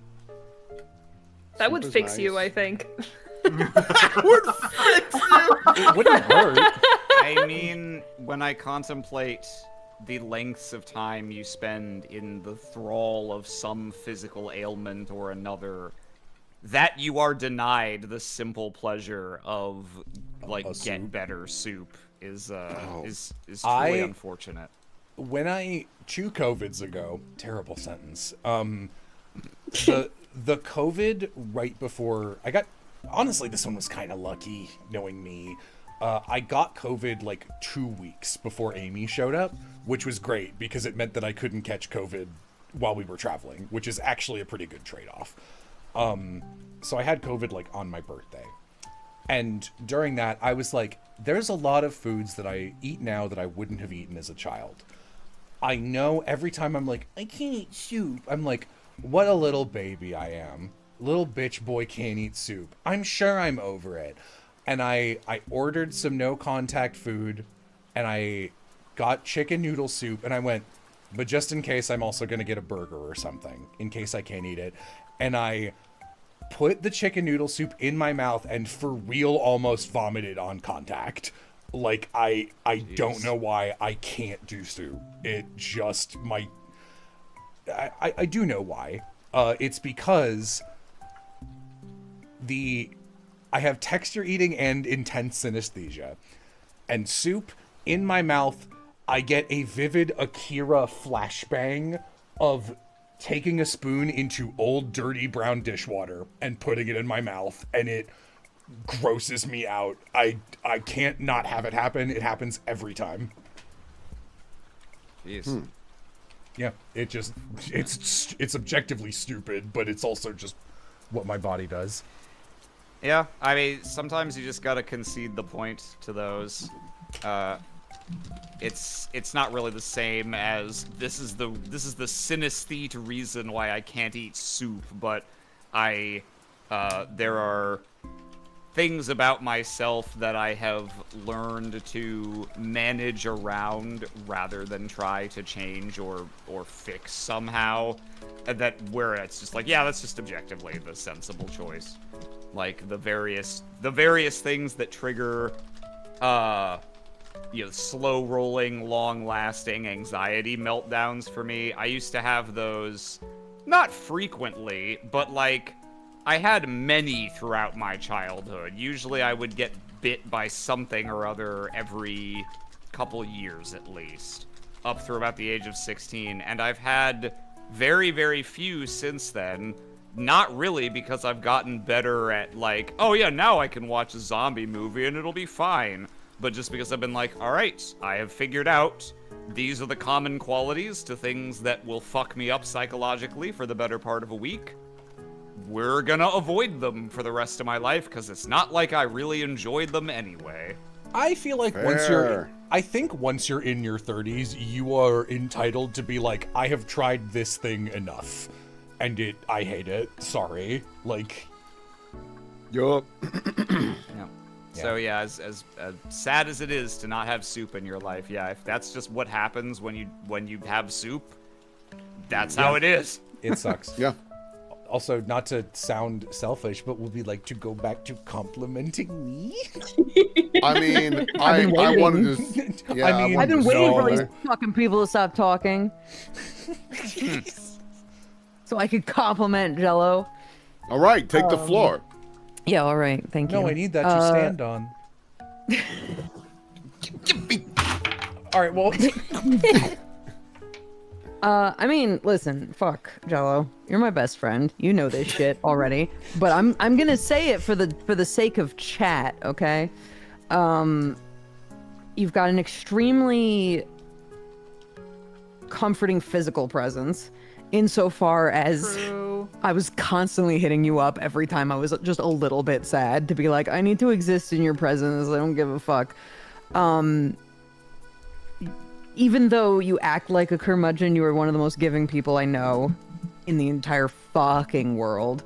Even to the point of like, I was like, I need to take a nap with you, and you were like, I can't sleep when someone is touching me, but okay. Almost every single night, I give Amy about 20 minutes to rest on my chest, and then eventually go, okay, that's all I can tolerate. Please get off now. Marissa, I'm wearing him down. The time is getting longer slowly. Ganbate, sister. Fucking Ganbate. I had to ask. I one time legitimately, and like I never text my dad, but I did text my dad pretty soon after Amy and I started living together, and I went, hey, you and I have all the same sleep conditions. Without this being a weird question, have you ever been able to fall asleep, not even like full cuddling, have you ever been able to fall asleep in contact with mom in any way? Holding hands, like hand across stomach, anything. And he goes, I have never been able to fall asleep in physical contact with another human in my life. It is impossible. I'm so sorry if you've inherited that. And I'm like, fuck, dude. And like, what about the soup? And he was like, you mean the dishwater? And I was like, I so appreciated that one nap where you let me wrap around your arm only. It was very important to me because I was going through it at the time. And then also, obviously, how many people can say, yeah, I got laid up in the hospital unable to move, and my best friend took over my job for like months. And just did it for me with no pay, no benefit. Just did my job for months because I legit straight up couldn't move. Like that. I mean, it worked out really well for me in the long run, so there's no problem. Yeah, for sure. Hey, I know this helped you, but it benefited me, so I don't give a shit. I'm being sarcastic. It super didn't. It was just a bad time for Jello completely. But you fucking did it. Like that's a level of friendship that I think most people don't even get from people that they call their best friends. Like you could say someone's your best friend, but do you have a best friend who fucking did your best friend direct Lovecom for you? I don't think so. I don't think so. I don't think your best friend. The truest measure of sacrifice. Did your full-time job for no pay for like it 2 was a months. It was 1 month. It was like 3 weeks and then like one random session the last week. That's still more than almost anyone would do for anyone. Like it is an insane level of just compassion and giving that I don't even know anyone aside from back to you that I would give that level of just anything. You know what I'm fucking saying? Like it's a crazy fucking thing you did, and I think about it all the time of just like, damn, thank God I know this guy. wiggle. I think I've said this before, Jello. I wish you were better able to enjoy times when you were not working for any extended period of time. It's like the thing I like. Fuck soup. If I could wish you to be able to enjoy anything that you don't currently enjoy, it would be that. But while I question whether it's a universal positive in your life, it is undeniable that that is inextricably tied up with the fact that you get an insane amount of things done at all times, always. It is head spinning how many things you have going on and how much effort you put into them at all times and how much you're able to finish. And the fact that you have the superpower of finishing things that you start is kind of directly the original reason that we remained friends. That is true. Because it set you apart from everyone else on voice acting alike. Not to deflect, but real quick, I did want to compliment Will over. So I was like trying to think of anything that wasn't like You're Funny or some version of it, because like Will knows. Will knows. Will is proud. I don't think anyone quite. I don't understand how you are as available as you are while doing things for Lost to the Elements and Ebon Ward, and then you'll be like, anytime I'm like, oh, I want to do a Foley voice with someone, are you around? You'll be like, yeah, I've got like 6 things this week, but that 7th day is wide open. And like, you'll always do that. And you never, at least outwardly, like, I don't know how much of this is like a self-sacrifice on your part, but that's its own, like, you're always willing to hang out and be like, what's up, cool cat? That's extremely cool of you, and I could not do that. I have a hard time doing 2 things a week that I don't want to do. I have a hard, like, you couldn't get me to wash a dish. I'd be like, man, I'll just starve. Literally, I'll do that. So I wash the dishes. Yeah. Yeah, I cook all this. Well, I used to cook. I'm trying to be like, I want to cook less so that I can work more. Because I haven't finished any. I haven't finished anything. We go in a through while. cycles of these. We go through cycles because at the end of a semester, Yam's too busy to do anything. But like right now, I'm like, I want to lock in on. I mean, I'm not doing it right now, but I want to finish the Lemonade video. And the way my brain works, I do. If I can get if I got the juice for working, I want to work for like 10 hours straight. And if I stop to cook, I'll lose the juice. And that's like 4 hours lost on a good day. So we split the housework by like, I do the things that like make stuff, and then Amy does the things that like remove stuff. So like I put the laundry in and I like go out and get the food, and then Yam puts the food in the fridge, and then I cook the food, and then Yam cleans the dishes and puts them away, and I do the laundry, and then Yam folds it. So like I do the first half of every task and Yam does the second half. Yam of hot in the food. Of hot the food in the food. Yam washes the dishes and Jello poisons her with capsaicin. I try not to. Yam washes the dishes and Jello guzzles the water in his soup bowl. I do fucking guzzle whatever is around. That much is true. Me. Bro, the guzzler. I literally have just started. I'd say that now. I'm just like, I'm always guzzling. That has been your catchphrase for Looks at Watch 15 years. So listen, because if I go, I love drinking. I drink all the time. That means something else. Yeah, that's true. I guzzle all the time. So I picked something worse and confusing. So that's what I mean. Anytime I fill up my whole giant plastic cup full of water and take it back, I think of that Tumblr post and I mutter under my breath, that is also big drink.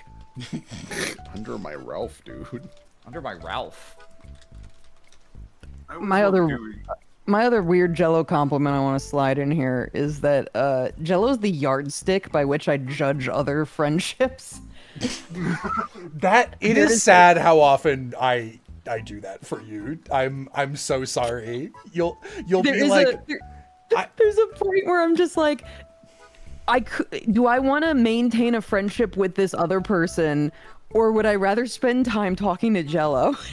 and if I don't want to spend the time on this other person, if they don't measure up to Jello at least to a certain degree, where I'm like, yeah, I could DM them about 30% of the time that I DM Jello. If they can't reach a certain threshold, I'm like, well, I'm not gonna invest anything into this relationship. That's fair. So someone in chat says, "Help, that's so real." So apparently you're not alone. Yeah, I mean, you only have so much time in a day, right? Sitting, So though. you're just like, I have to split it between all of my friends, and one friend has to be the yardstick by which you measure, like, this is the maximum amount of time I'm willing to give a friend.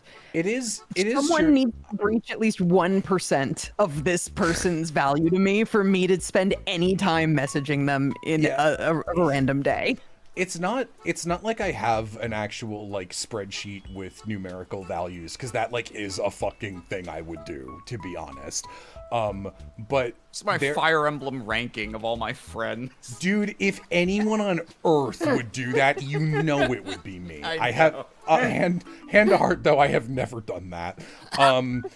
I will like. Everyone does have a level of I need to get in that call right now, and usually like even if I'm working, if like 5 people who are like top priority, like if Vixen, Yam, and Bo were in a call, I'd be like, ooh, because like Bo is worth like triple points Scrabble score right now because Bo is a rare commodity. I'd be like, oh, I love hanging out with Bo, and I love those other 2 people, and I never get to hang out with Bo. So fuck whatever I'm working on right now. I have to be in that call. So yeah, that I do. It's funny. Chat is like, damn, y'all have so many friends that you can just decide to not have them. It's No, a we it's don't. a true fact. It's not even That's not how it works. We're in our 30s. Yeah, we're in our 30s. Well, it's for me, it's unfortunately a reality that a lot of people would at least like to be my acquaintance because of my job. And I get a lot of people trying to message me, trying to hang out with me, trying to spend time with me, and I'm like, I only have so many hours in the day, and I only have so many spoons. So you must reach a certain threshold of good vibes in order for me to spend any amount of time on you. And Jello is my yardstick, where I'm like, would I rather Jello out here here. Jello, spending you're out time here. with this new person? Am I having a good enough time, or would I rather just go back to Jello and talk about the same shit we always talk about and have a much better time? Like, you gotta have a friend where you're just like, that's my yardstick. This is my friend that I use to decide, you know, what my time is worth, essentially. And that is Jello for me, because it's just like, yeah, I could go out and like spend time with these people, but like I would much rather be spending time with Jello. So, or even just DMs of just like, would I rather, you know, talk with someone for a long amount of time? Or would I rather send them 2 messages and then go talk to Jello about whatever the fuck I'm going through right now? It's just, yeah, it's a great quality, I think. Jello, as usual, continuing to propagate unrealistic friend beauty standards.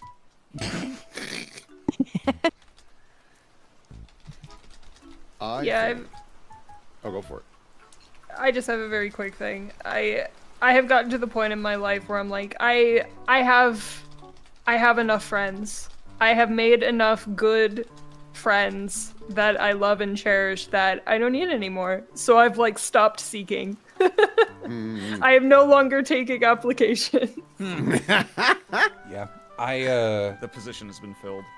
The unfortunate part of having most of my closest friends really lifelong at this point, like over about half my life.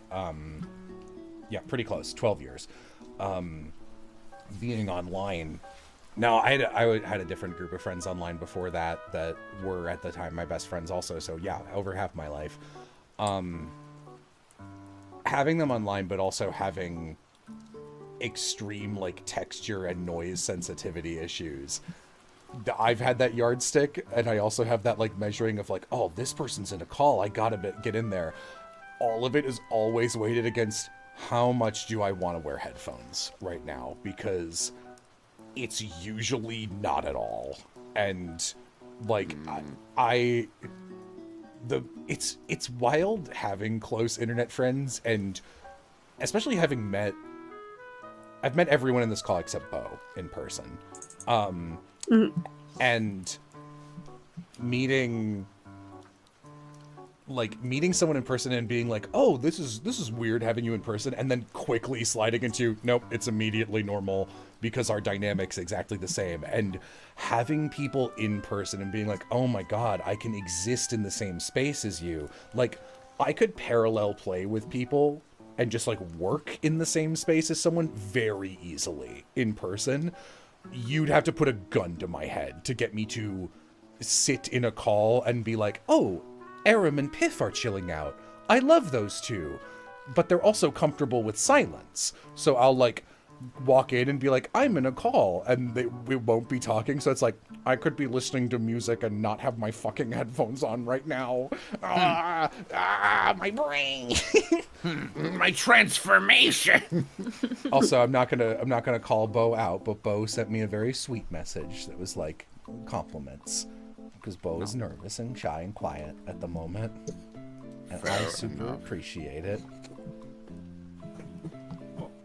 Because Bo, everyone, you have to know Bo's a sweetie. Oh yeah, I mean, you've got to back me up on this. Listen, man, you gotta back me up on this one. Okay, I agree. I agree. No, yeah, my ass. I was formulating what I wanted to say, and it's like, no, I can't, because then my voice will crack, and I will legitimately go nonverbal if I try and say it out loud. I teared up at one point when I was complimenting Aram, actually, and had to like wipe my eye. So yeah, you're not alone in that. Man, Will, I've never been done so dirty by someone ascribing a bit to physical motions I did before I think you were able to see what I was doing, and then imply I went, my ass, you totally changed what I had been miming. Listen, you're gonna get parried. Don't try it. Man, I get parried even when I'm not in calls with you, and you call me out on it every time. Royal Guard! Royal Guard! I couldn't believe that shit.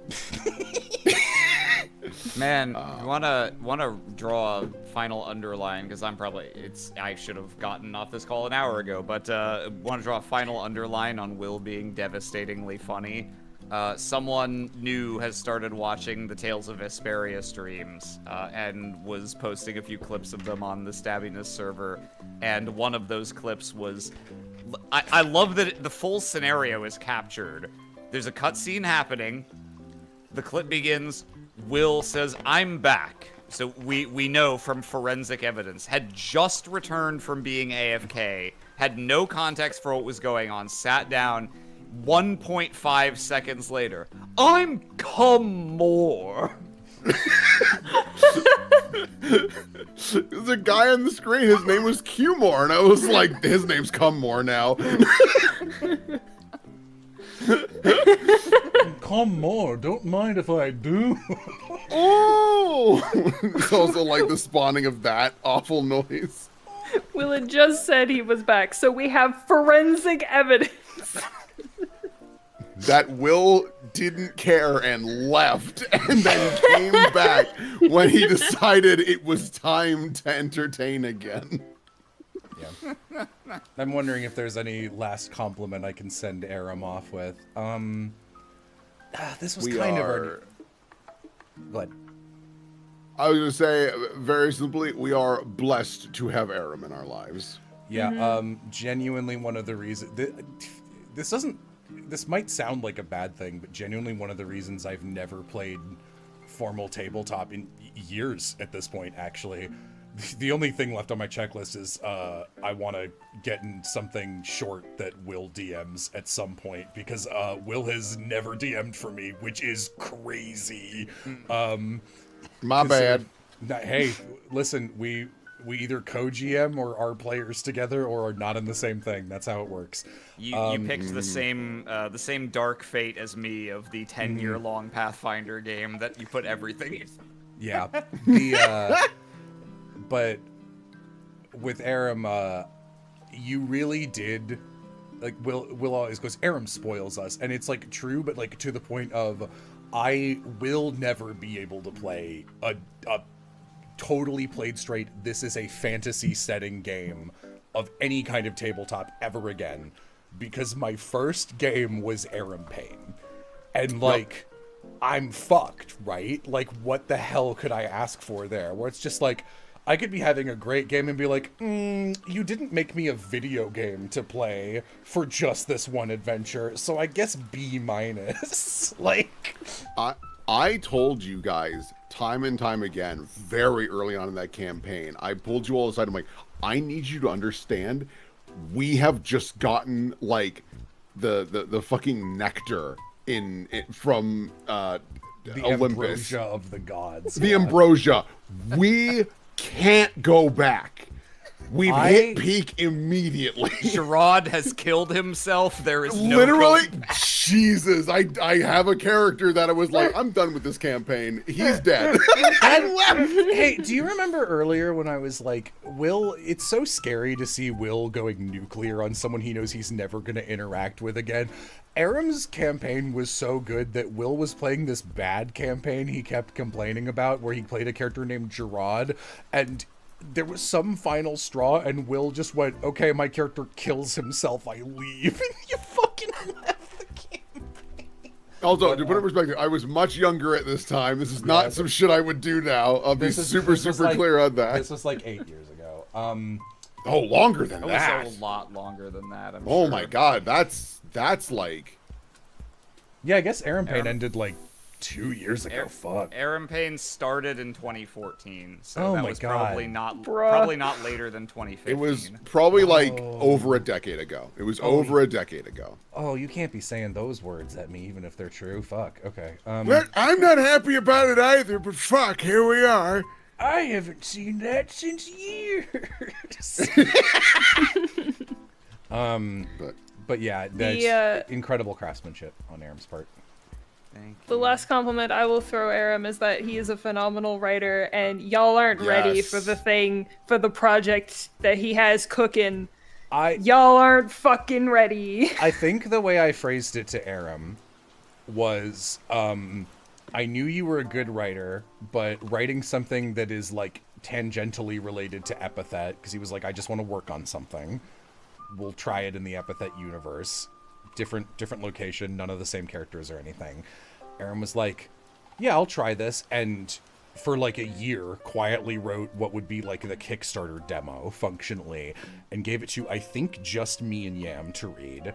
And I got to the end of it, and I think I said, I am so happy this is as good as it is, and and this is something I feel like Marissa better than anyone would know how much of a compliment this is. I'd be like, I would be proud to have my name associated with this being in a universe of something I made. Like, this is the best I could ask for in terms of something that I didn't write being in a universe that's like gonna always be associated with me. It's just like, oh, excellent, it's great. And I remember, I don't remember what the moment was, but there was an exact moment. Oh, no, I do know what it was. It was, there were a lot of goofy bits. There's a character who was written specifically to trap me under a box. Bait. And I said to Aram, I was like, there's 3 routes, and you literally put, can I say what her name is? Because I feel like it's a part of it. Sure. There is a blonde, bubbly, goofy motherfucker girl. She's like Miria from Bakano, and her name is Lucy Goosey. and she's like the tie-in character for one of the 3 routes you can pick. And I went, here's how good a job you did. She would be my last pick of because the other characters are so fucking interesting.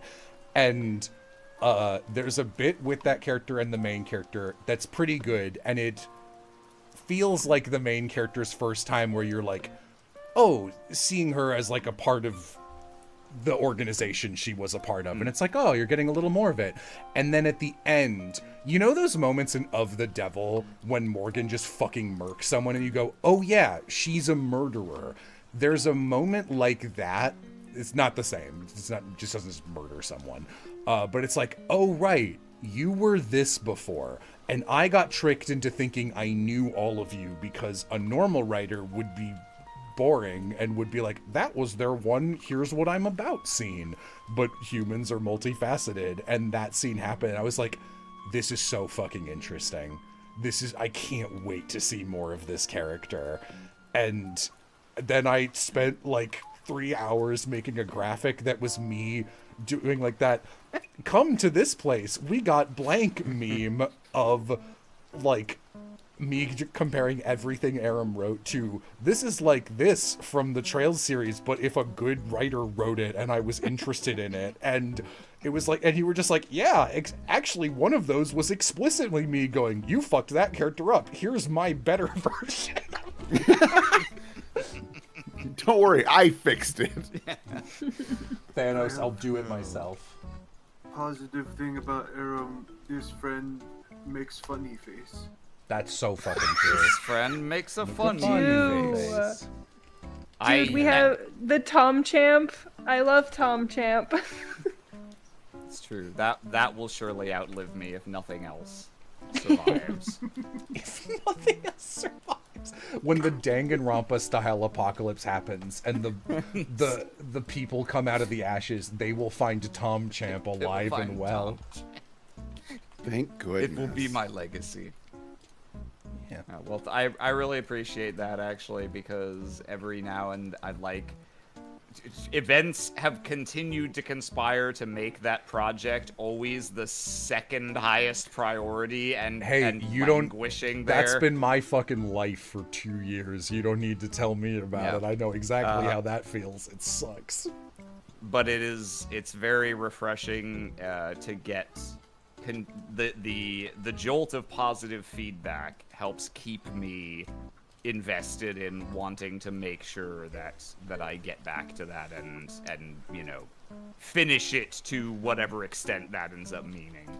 Also, man, chat, I don't think these will ever be visible to anyone, but I went through and did my like editor's notes before Amy did in the annotations.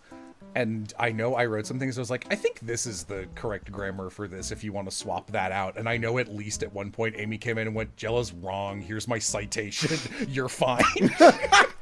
Which I feel like is a really good summary of our dynamic as a trio. The dynamic if you put the 3 of us together, yeah. Alright, I will go to bed now. This was a lovely impromptu thing to do for 2 hours. Yeah. Yay! A rare, not rare, but all too often not stated explicitly, friendship W for all of us. Also, Aram, I'm really looking forward to danganing with you. Yeah, that's like legitimate. That's like the one thing I'm looking forward to. Of like, well, at least, at least I'll have something to do with Marissa again. That's been me with Chula. I'm like, I can't wait to do another Foley voice with Chula. It sucks that it's Danganronpa, but you know, nothing's Wahoo perfect. Chula. Wahoo Chula. Wahoo. Wahoo Chula. Have a good night, everyone. Chat. Don't forget to tell your friends that they're your friends and why you love them. Good night, Mr. Nays. Good night, Miss Yam. Toodles. We did it. Yep. No, we're not done complimenting you, Jello, idiot. It's true. It's true. Oh, you stupid, stupid bastard. You son of a bitch. I'm in a similar boat to you where I feel like every compliment that I have for you, I've already just told you. I know I've told you once before that I love the way you compliment other people. I think you put a lot of, like, you're very articulate with it, and you are always able to, like, identify things about people that are very specific and cool and unique and very, like, perceptive. And it really goes a long way to, like, anyone that I know. Whenever I receive a compliment from you, it feels like a special little gift wrap present, and it's you want to hold it close, and I love that. Yay. I like your little wiggles when you're getting these compliments. Yeah. Hold on. I don't. So this is for what it's worth. I don't do this in general chat very often, but I do in, like, oh, I didn't even see. Fuck, Aram posted these like hours ago. The demons from Aram Pain. Oh, it's the back sprites, but which is a shame. Does at least have the normal one for Hilda's, but yeah. Sorry, I'll post those in a second. Fuck, what was I gonna say? Shit, totally forgot. I got distracted by this Oz art. My bad. No worries. Yeah, I don't remember. Okay. Oh, the wiggling. Yeah, whenever I post the dancer emoji, that's what that means, is I'm going... I'm just wiggling from side to side. Because, like, I don't know, it's... I wish, for emoting, I wish I could do, like, the little Chow heart above my head, or the little Stardew Valley, like, kitty face, to just be like, emotion. Because it doesn't happen naturally on my face, unless it's for humor. That I laugh very readily, but, and I'll, like, lean back and double clap, like a seal. But,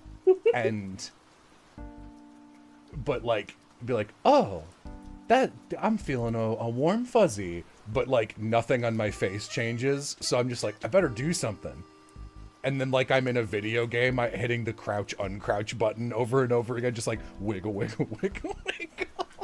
The Guzzling Wigglers. Horrible.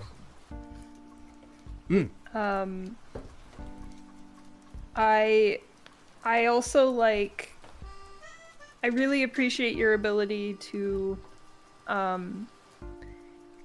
quickly form opinions and immediately being able to talk about them. I think it's cool because it speaks to a level of, like, confidence that you have, which I think is very admirable. But I also like it because if like, I think, you know, if I think it's, like, interesting to talk about, or if I disagree, then we can like go at it, and you never hold anything back, which I love. The way we will, like, debate something, it's so funny. I'll like come home from shopping or something, and we'll get on, like, I remember this one time, I don't know how to summarize this topic, but it was, like, very academic. We were like, is it possible for a piece of art to have no value whatsoever under any circumstance? Like, if something that does the same function and is explicitly better in every way exists. And I was arguing yes, and you were arguing no. And it was like that philosophers walking down the commons discussion, and we talked for like an hour and a half, and then I had a stream and had to be like, literally like, this is very interesting, fellow smartman, but I have to go. I'm sorry. You can't do this. I haven't lost this discussion. Let's be abundantly clear. I merely need to go. Oh, I don't think we've ever come out of a discussion going, you know what? You win. That's definitely not the energy. No. And that's never what I want either. And it's a rare quality in you that I treasure a lot, because I love debating. I love, you know, bouncing ideas back and forth and stating my own opinion and hearing other people's opinion. But I think that intimidates a lot of people. You know what I mean? We did that once when hanging out with Vixen and the Digital Circus cast, and they were like, "Oh my god, are you just fighting in the restaurant?" Yeah. We're literally talking. It's like, we're just like, chill, we're just talking. But like, yeah, people, for whatever reason, if you start going into your opinion and if you're like very like sure and confident about it, people are like, oh well, ooh, like it's either scary or like, well, they think like, well, I'm gonna sound like an idiot if I try, or are they calling me an idiot? And they get defensive, and it's like, no, man, we're talking. Like, this is fun. Why don't you understand? So I love that about you. And there was something else. Oh, I find myself, I have problems with speaking about like my emotions sometimes. I find it very hard to just, I don't know, if something is like on my mind and it's bothering me, or if like I'm insecure about something, I tend to not say anything. And I appreciate that you can always tell when I'm behaving that way, and you'll be like, do you want to talk about it? Or, you know, just like you like noticing me and being there is very comforting. And sometimes like I need that bit of like, hey, what's up, for me to actually find the confidence myself to say something. So thank you for always being that for me. Yay.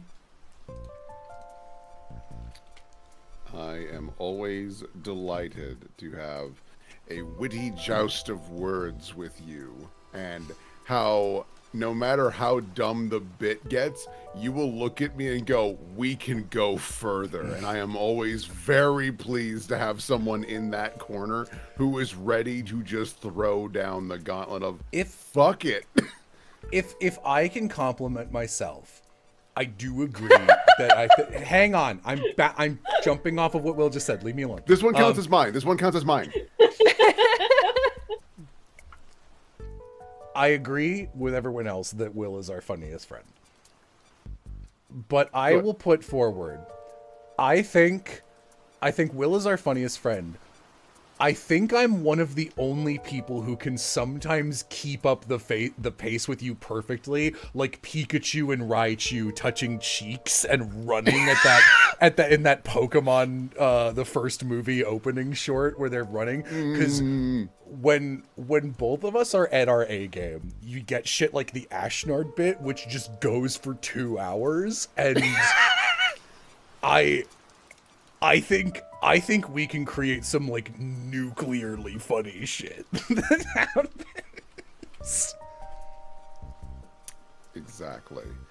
And obviously, I want to thank you, because I do not think it is an exaggeration to say that I don't think I would really have any friends right now had you not kicked off. No, and that's not to be like, I know oh, what you sad mean. Will.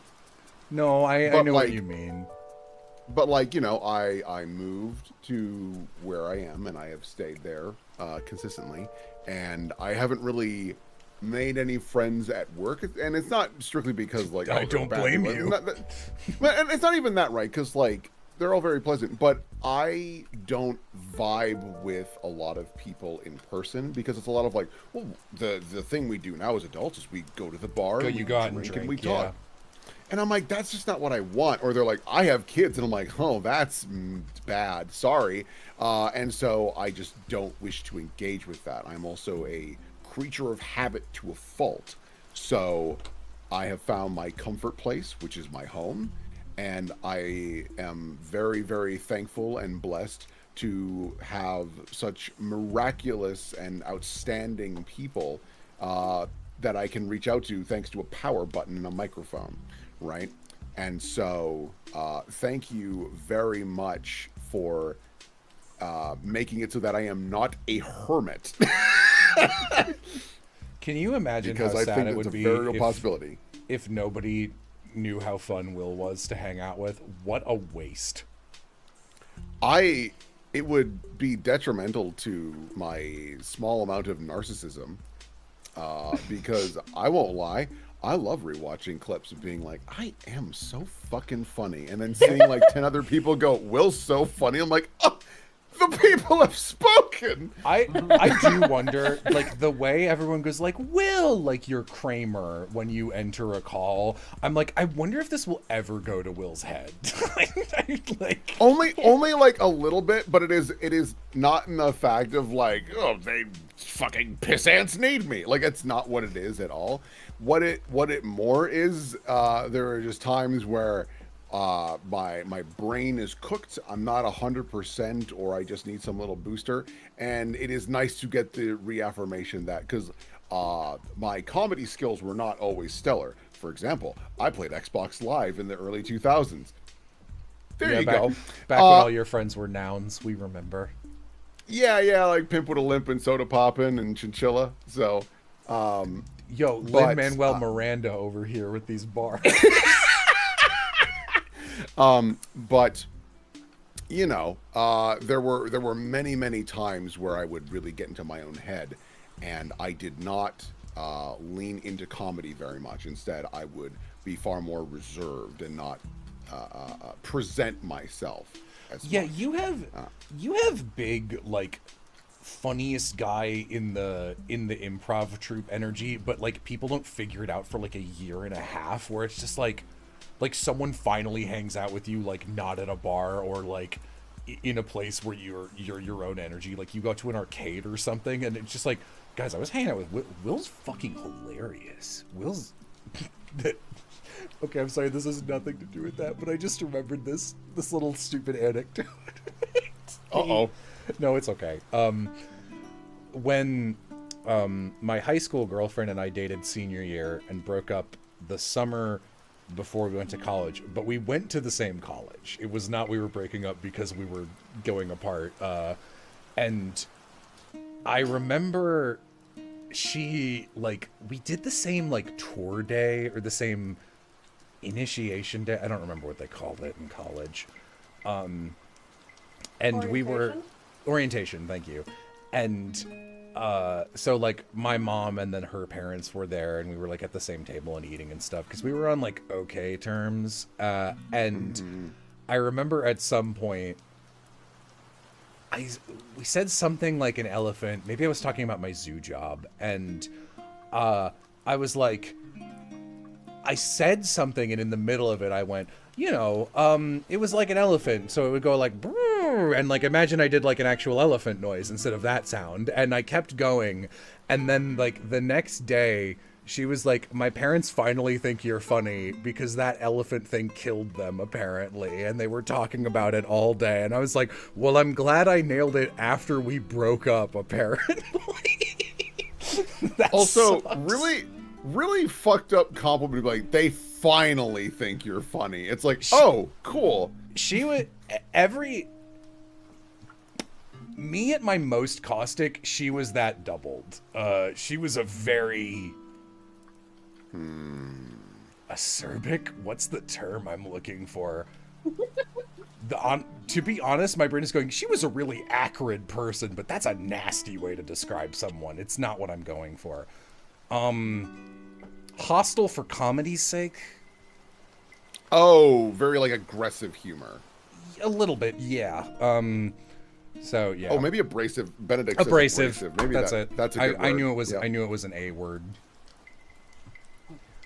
Yeah. What about awful? No. But no, gamers, this has been very sweet, and I love you all, but I gotta go do some work. All right. Okay. Good night. I see you later. Good night. Good night. Goodbye, friend. Yeah, I mentioned it, but imagine my high school girlfriend was like everything about May from Night in the Woods, because she was pretty troubled, but like, if she was like also be at her meanest for a humor sense was very that's why there's a lot of moments in Night in the Woods where I was like, oof, this is written like too well, like this is dead on for this type of person. Boy, oh boy. Yeah, but it was all very sweet. Chat, you should message a friend and tell them a compliment out of nowhere. It will make them happy. Mm-hmm. It's one of those things where I think somewhere down the road, maybe it's dramatic to say as a society, but I do think like as a general populace, people have become hesitant to compliments or kindness or signs of affection. The idea of it being misconstrued, or worse, I won't lie, I definitely had the mentality where like I walk down the street and someone's been like, nice jacket, and my immediate thought is, what do you want? Which is not a healthy thing to have, but like, you know, things have not been stellar over X amount of years. So I think it is healthy, good, and wise that if there was someone in your life that you appreciate, that you love or cherish, might be worth letting them know, because maybe they do know, but maybe they don't. And that reaffirmation can be quite powerful. Yeah, I remember Will knows this is Will and Flair will know this is a dicey person to take any level of life advice from in any seriousness. But there's a character in Community named Pierce the Hawthorne who is a terrible dude. But give me a minute. Nope, wait. Listen, I was just making a noise. I saw a bug. Anyway, separate thing entirely. There is one line where he says, like, in the first season when he's the most human, he goes, what? Like, he says something that's like a little bit rude, but is just correct and what really needed to be said in a scene. And someone just goes like, Pierce, and he's just like, what? I say things other people won't. That has value. And for a while I was like, oh, I can be that guy, because there had been a lot of times where like in VAA and stuff, like there was this fight. Do you remember this? We all auditioned for this is where we met Majin. We auditioned for this Fire Emblem dub of the Awakening supports. Someone wanted to dub all of them, but it was like clearly like a 13-year-old kid who didn't know what she was doing, and she kept going like, I swear I'm working on it, and like she wasn't, and I had to be the one to pull the trigger after I think 9 months and be like, hey, is this gonna happen? Because I think this is wasting a lot of people's time and messing with a lot of expectations. And then like, this is like a weird example. This happened to me in high school theater a lot, but like I complimented Will earlier for being like, it's so nice to have someone who you can turn to them and do the like, get a load of this guy moment of like, that was stupid, right? I was like, I have been complimented a lot for being a guy who would be the one to openly be like, hey, this kind of sucks. And that, you know, sometimes that's annoying, and sometimes you boy who cry wolf it, and sometimes people aren't feeling what you're feeling. But other times you can be in like a really bad situation and everyone's like, especially in like high school, where like sometimes like your theater director would be crazy or wrong, and it's just like, hey, are we in a situation that's fucked up actually? And I took a lot of like junior and senior year onwards, I took a lot of, I guess, pride in being the guy who would be like, I want a temperature check, because there's value in that. And then I think I went a little too far in that direction, and I saw someone else, like, they weren't even talking to me, but someone said, if you just say what you think and all of what you say is like insults or complaints, then you're just an asshole. If you want to be someone who's honestly like, I just say the truth and I just speak my mind, then like, where are the immediate compliments? Like, where are the unasked for saying something nice about someone? And I was like, that's actually true. So I try very hard to, like, I have very high standards for almost everything, but I try very hard to compliment people genuinely, so I do take a lot of pride whenever people are like, oh wow, or like when people remember something I said about them.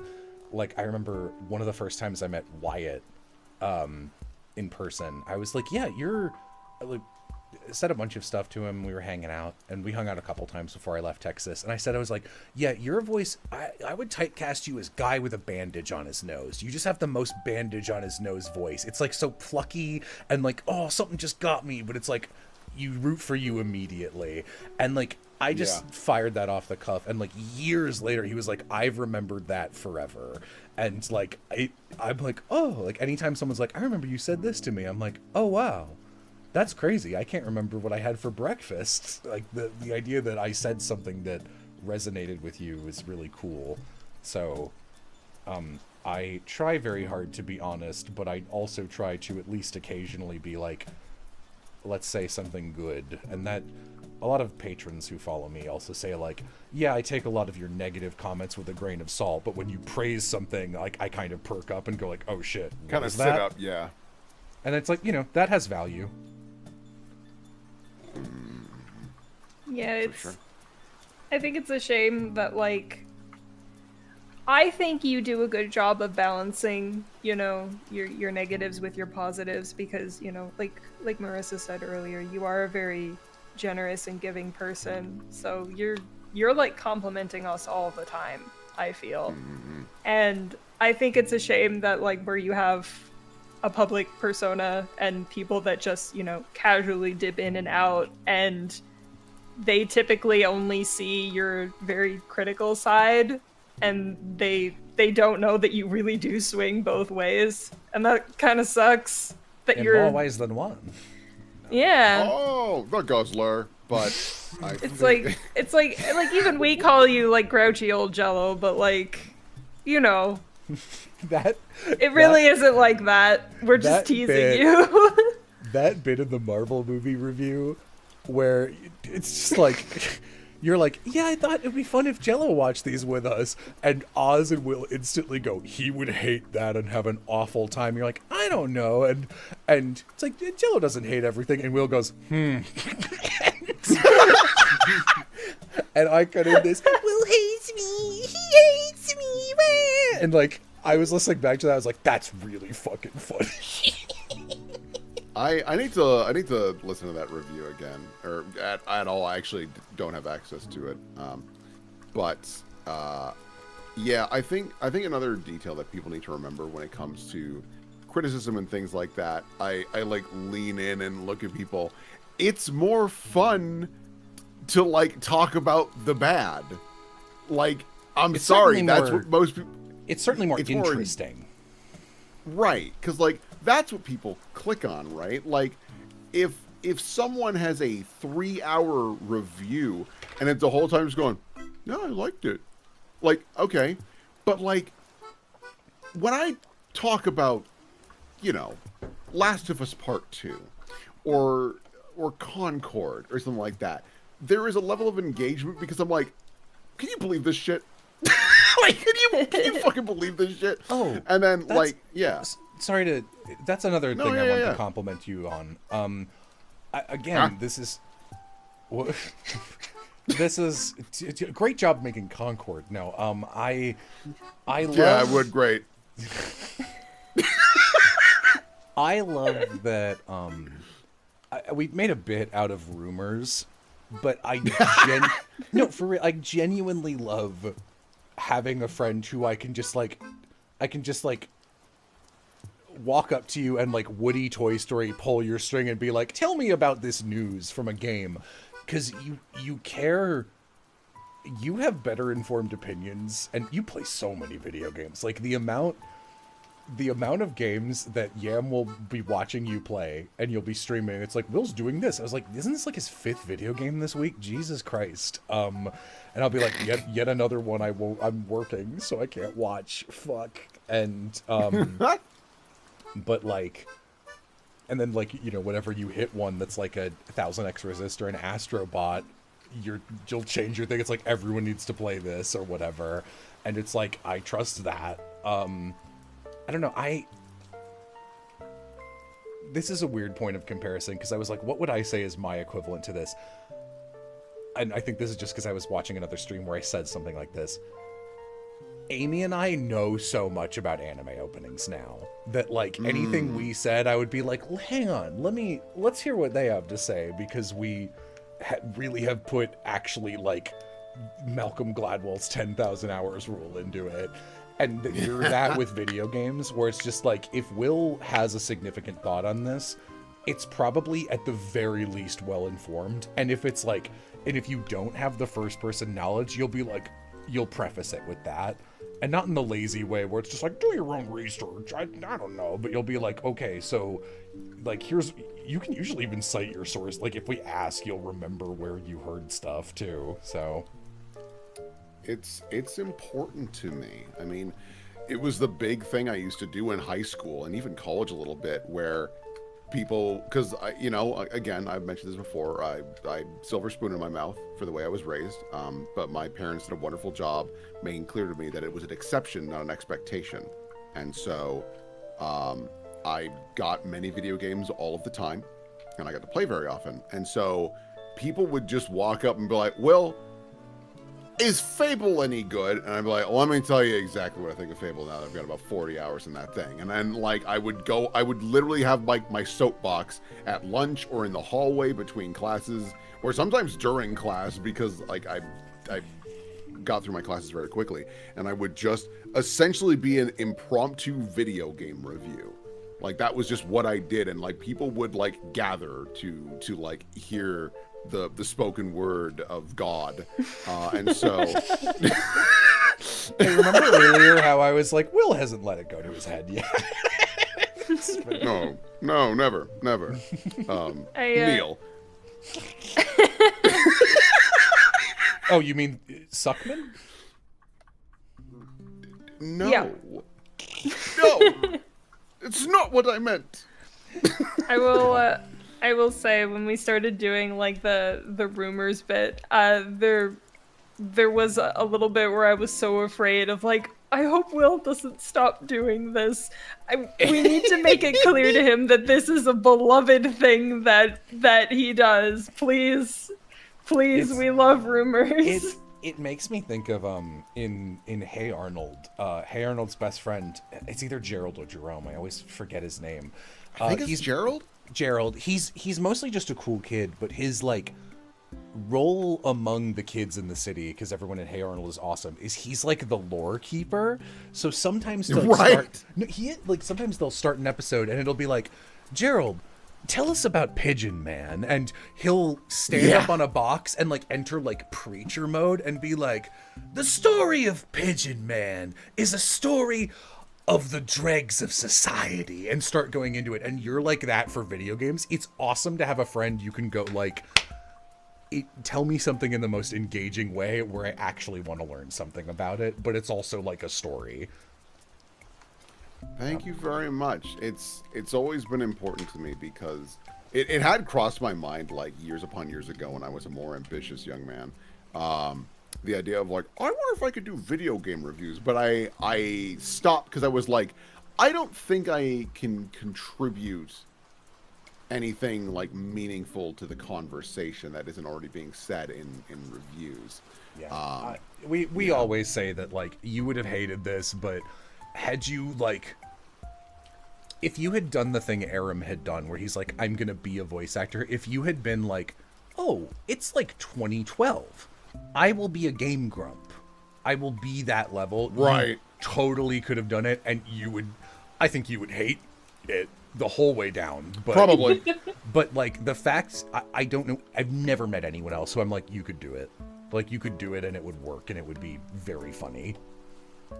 I mean, I do want to like stream more, and the only reason that or stream at all, quite frankly, and I want to do that in the near future, strictly because one, I think it'd be fun to do. Two, I now officially have the rig and internet to actually do it appropriately.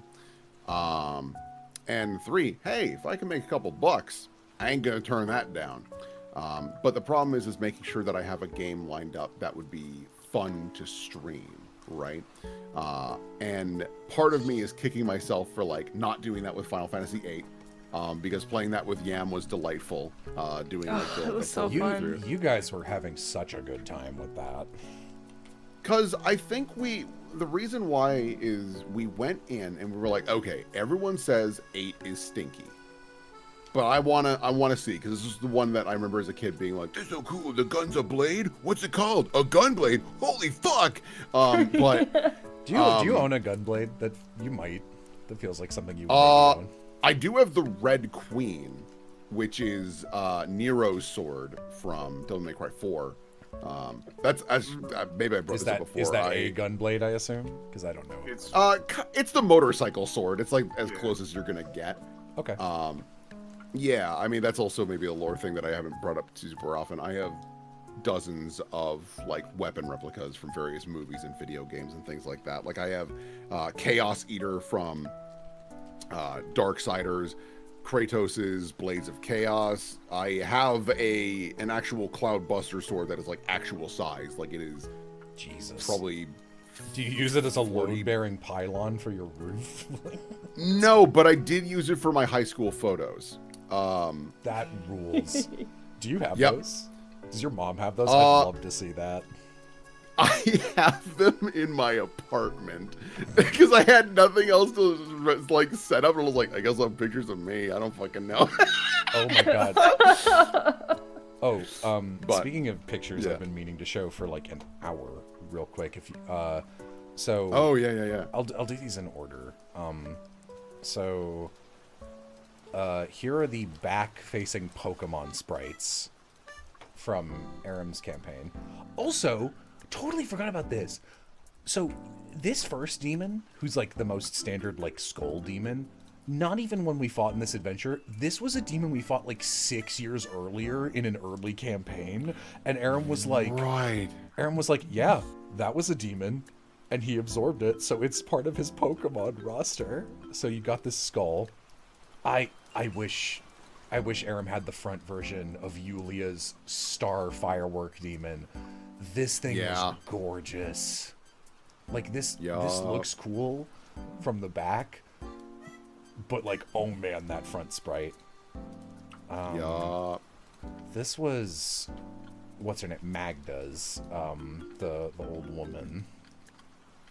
Yeah, the like scholar, or I can't remember exactly what the name of each of these because that's the thing. All these demons had very specific names. You could actually pinpoint them on this chart because it was how you found out what their weaknesses were. I bet I could find that. I'm not gonna right now, but I bet I could find it and show it off. Yeah. You know what? Give me 2 seconds. Let me do. It was like called the something Demonica, right? Yeah, something. Like I might that. be able to find it. I wonder if Oh, no, damn. I'm just going to type in the word demon and see what I get. Codex Demonica. Got it. What are you going to say, Piff? Yeah. No, you're good. Okay. Here, let me just share it to, I'll share it to you guys. You know what? You can see it on stream. I'll share it to stream. Yeah. I guess main display right now. So what we had to do was like, Renown, I think. Oh my god, there's so many. Yep. Because it was the desire of an individual and like, tied with their flaw, yeah. Knowledge and emptiness. I'm trying to think. The Trove and was this one? The Spark and the Mirror, the Void and the Finale. But so what you had to do is we had to judge based on like the ookie spookies that were happening.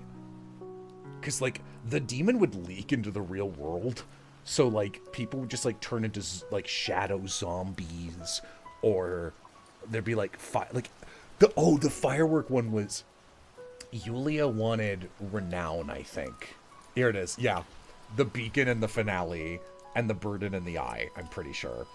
Because like, so Yulia's was that she was a fireworks explosive expert, and she wanted everyone to, she was doing the opening act to 2 competing singers. And she was like, I want everyone to love my opening act so much. Like, she wanted to upstage the main show.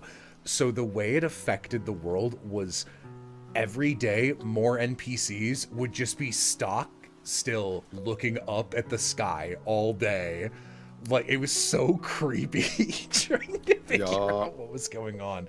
So we had to figure out, like, okay, well, we're pretty sure it's one of these. And it was like light themed. So we're like, it's gotta be the beacon. So the beacon. Okay, which ones are beacons? The ideal, the wanderer, blah, blah, blah. And you had to like figure it out. And then you had to find their antithesis. And that was like their double damage. It was so fucking cool. Yup. And so, like, in that case, if the antithesis over there was like, it mentions the sword, that would mean they took more damage from sharp weapons, which was important because no one had sharp weapons in our party, so I had to like adjust how Hilda fought, right? Yeah, this was my favorite one. I think I love the emptiness guy. Yeah, the emptiness dude is very cool. Yeah, I wish we had these front designs. So there's that, and then Kyle fucking drew me a Winds of Change Phoenica, because apparently it's my birthday. Wow. Oh. I love this a lot. I also love the extra lines around the bottom of her eyes. She looks like she has had enough and is about to snap and kick your ass. I'm honestly not satisfied with the Feeny I did. I like the idea that each Feeny is a different instrument, so Epithet Feeny is bells, and Epithet Feeny's mom is violins, I think. I should pick an instrument for Winds of Change Phoenica and design her around that so it's immediately evident which one is which. Because they are slightly different characters. I look at this one, it's like, I see she's upgraded to 2 bells at the bottom. Oh my. Every 10 years she lives, she gets another bell. like one of those like a kitsune that gets more tails. Yeah. Yeah. God. Yeah, no. Been very, very nice doing compliments stream. Yeah. Because I haven't done one for you. What? It is genuinely, like, one of my favorite experiences just being a part of a project with you. Like, pretty much every video project, just even me, like, getting footage and things like that has been fun. Dealing with just rando people of just like, hey, we need to get a thing from this guy. What's going on here? It's the same example we use every time, and it's funny to me every time remembering it because it was so insane. Like ripping DVD stuff and like just trying to like map out projects and stuff like that. Even so, I just remembered. I want to go downstairs. Or Yam, if you can bring it upstairs, because I don't want to get away from Piff's compliment. I should show off. When we went to Piff, I finally got to pick up the Bomberman Jetter's Blu-ray that I bought and shipped to him from Japan so he could rip. And also, he gave us a fucking Path of Radiance strategy guide. Yeah. And by he gave us, I meant we picked it up and gravitated towards it, and I just straight up went, can I have this? Because I want it. and Sweetie Piff was like, yeah, of course. Oh, Benedict, wind chimes. Wind chimes would be really cute. I'm glad it was in such good condition. It's pretty much in flawless condition. Yeah, when I was a kid, if I really used a strategy guide, that thing had so many bent everythings. Anyway, even the latest one of just doing UFO 50, I now have a small amount of pride of at least suggesting games to you. I think almost every single one I suggested has been pretty accurate. And unlike the reverse, where I keep being like, I like this game, and you're like,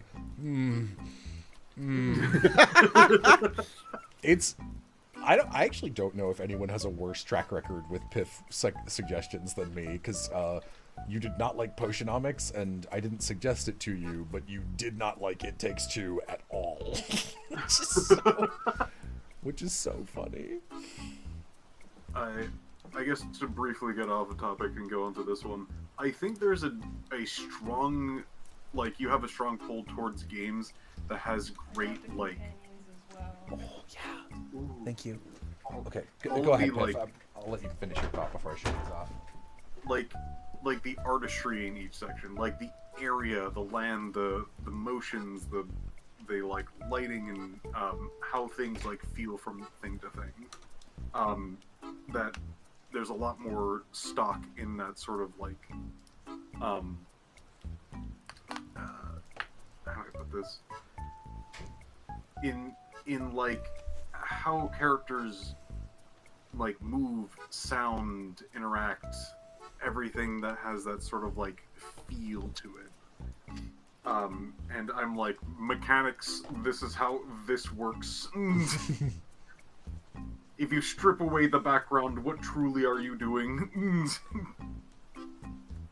Yeah, I had a lot of fun doing that UFO 50 review. I'm annoyed that I was so tired of it by the end, but it was so much work.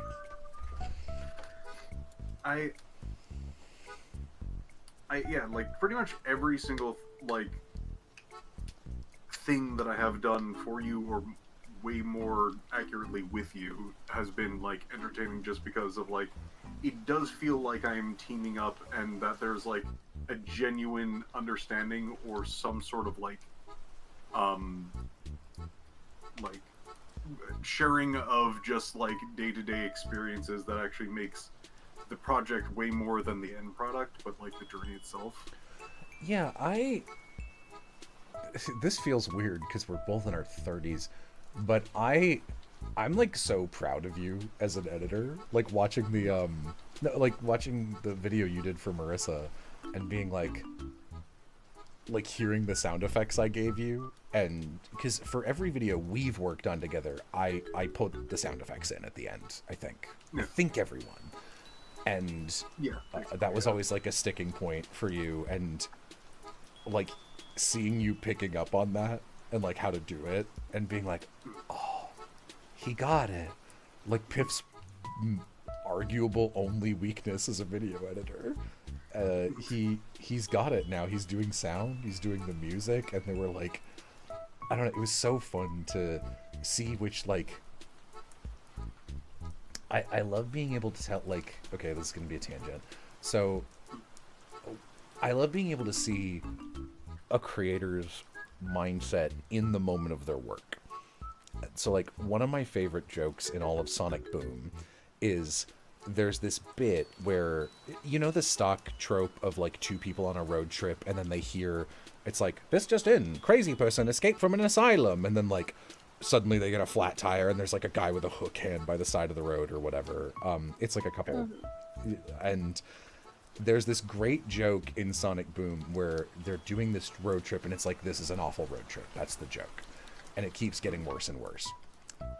And what ends up happening is there's this bit where the radio suddenly turns on in the middle of a conversation, but the radio hasn't been on. And I can see this exact moment in a writer's room where they go, well, fuck, we can't have the radio say it. Otherwise, the radio needs to be playing music the whole time. Why? What would it be interrupting? The radio's not on. And we don't have a way for them to turn on the radio because they wouldn't be doing it. And so their solution to that, instead of rewriting the scene, was the scene happens as they wrote it, and it goes, we interrupt this regularly scheduled broadcast of silence to bring you a news update. And I lost my mind because, like, first of all, that's a great joke, and second of all, I was like, I can so clearly see a writer going, well, fuck, oh no, a problem, oh wait, I've got the dumbest solution. And I feel like I can see a lot of moments like that in your editing, not where you like find a problem and fuck around, but like I can see Piff saw this moment, immediately thought of like, this is a joke I can do with this. And like, that's something that Piff was drawn to. And like, I was seeing moments where I was like, oh, this is so interesting because like, I don't think I would have fixated on that bit. And like, Piff took it in a totally different direction than I did. So like, seeing your own voice as an editor without any input from me is really cool, because I'm like, oh, this is Piff's editing language, and like, oh, I'd have to watch it again. There's one bit in there that totally caught me. I think it's every time there's like a score bunny and Will does that with it's because its mouth is open. I was like, that's a me joke. I love that so much. It's so fucking funny. And yeah. I do pride myself a bit on like an actual voice as an editor. There's so many editors that are just like, I'm going to do this in like I'm just gonna like grab all of these like presets, throw it on there, and just like do it as efficiently as possible. Or like they have a voice, but they're also the person behind the camera, so it's like hard to really tell like which one. And for me, I'm just like, I feel like I can actually tell when I do a video edit, because there's actually a lot more going on with the edit itself. And I think I always wanted to like show off video games to people, but I really kind of like drifted into being a video editor after like just kind of fooling around with doing Let's Plays and whatnot. Like I slowly got like more and more used to like pacing and things like that. But what really got me into being the type of editor that I am is actually Barry, if you know who Barry is. The Game Grumps editor? Yes, way back in the day. He had a voice. I've never seen that before. He does, yeah. Seeing video edits and things like that, I'm just like, no, I get it. Yep, no, it's cool. It's yeah, no, your videos are, you know, Piff, what I think of when I think of your voice as an editor, perhaps because it's literally you making a statement, is in, I think, the first video you ever did for us, which was the Pokemon Hot or Not thing, where we're talking about someone, and I don't, Keely or whatever, the Swan golfer girl, and I don't say who it is because chat's like going at my ass, and I'm like, shut up, I'm trying to get assets, so I don't say it out loud. And Marissa goes, say it so chat knows who it is, and you put in this like, I think it's like an angry Jigglypuff, and it's like, and the editor.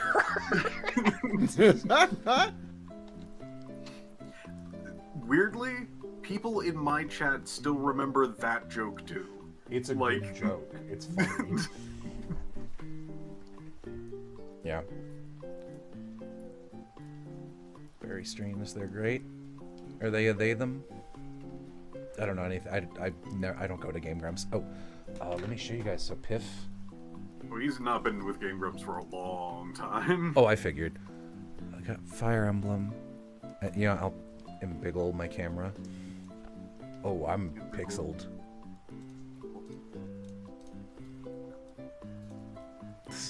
This camera's so shit. It's like, it's so nice. It's such a nice guide. And also, these are Amy's. It showed up in the UFO 50 review. Me thumbing through the strategy guide. And then Amy has these, which are the Japanese Path of Radiance, Radiant Dawn character art books. Oh. These are they're really nice. They're very, very cool. There's like a fuck ton of concept art in them, and if you speak Japanese, also every single support is in the first one. Oh, that's cool. Oh my god. Can I find him again? I lost him. Fuck. Yeah, it has things like character, well, not birthdays, but like a bunch of like hidden stats, yeah, and like all of like the outfits, like concepts. Tyranio, the Kingslayer. Yeah. My man lied. There's a character art for characters who are mentioned but never show up in here. Yeah. In the first one, there's one for like Raisin and Leanne's dad, Lorazay, I think. There's is his name. There's an adult Sonic-y in here too, because they made her a child later. They've got designs for all the armor of all the different classes. Yeah, there's the weapons are in there too. Full turnarounds, they're so fucking cool. Oh, the first one even has like animation sketches. It does, yeah. I think near the back. Yeah. Yeah, no, they're really cool. Yeah. These are really excellent. So we have like a whole Radiant on shelf. Because it's me and Amy. And then legitimately one of the most expensive items I own. This is the Bomberman Jetters. Is it on here? I don't want to get it wrong.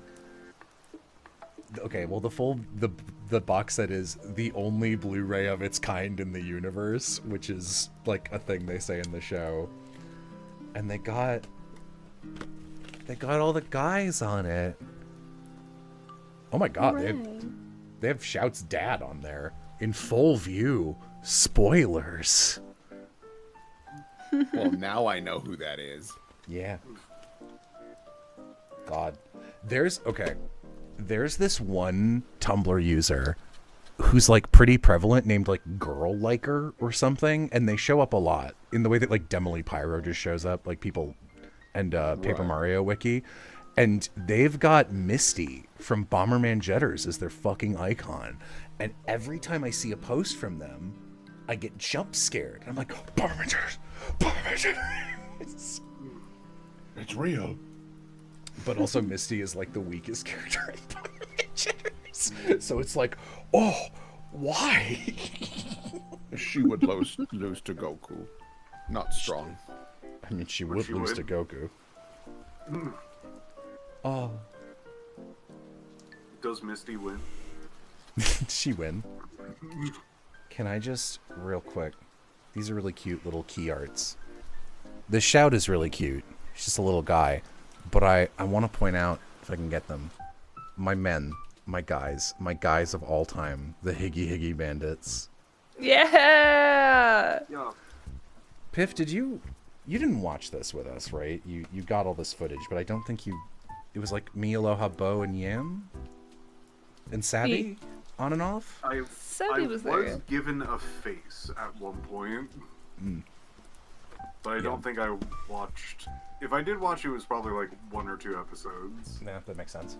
The Higgy Bandits are very Piff-coded. I think Piff would like them. I don't know who wouldn't like them. They're amazing.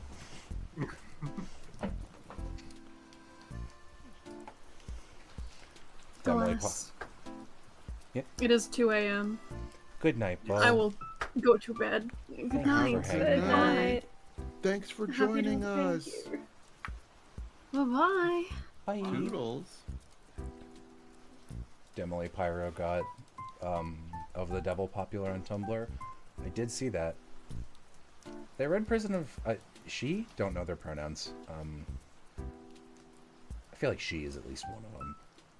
They read Prison of Plastic and liked it pretty well, but had some pretty good criticism. They were like, I don't like that Phoenica is just rich and it like invalidates Molly's problems because she could just solve them. And I'm like, that's fair. I wrote like a Cinema Sinsy like the original drafts of the book had a reason, but I was just like, it's so boring. It's so fucking boring to include that, and it kills the pace. But she was not the only person who pointed that out, and I was like, oh, maybe I should have kept it in.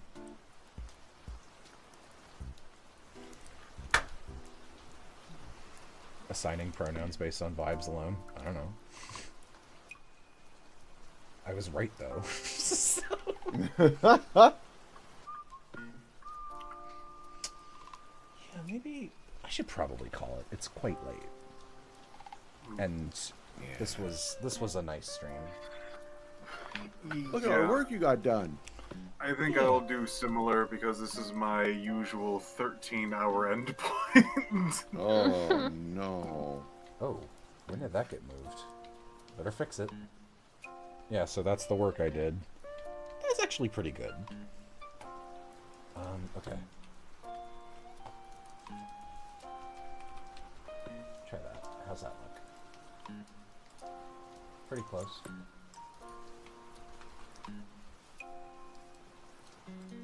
There, perfect. Alright. Good night, everyone. Compliment a friend.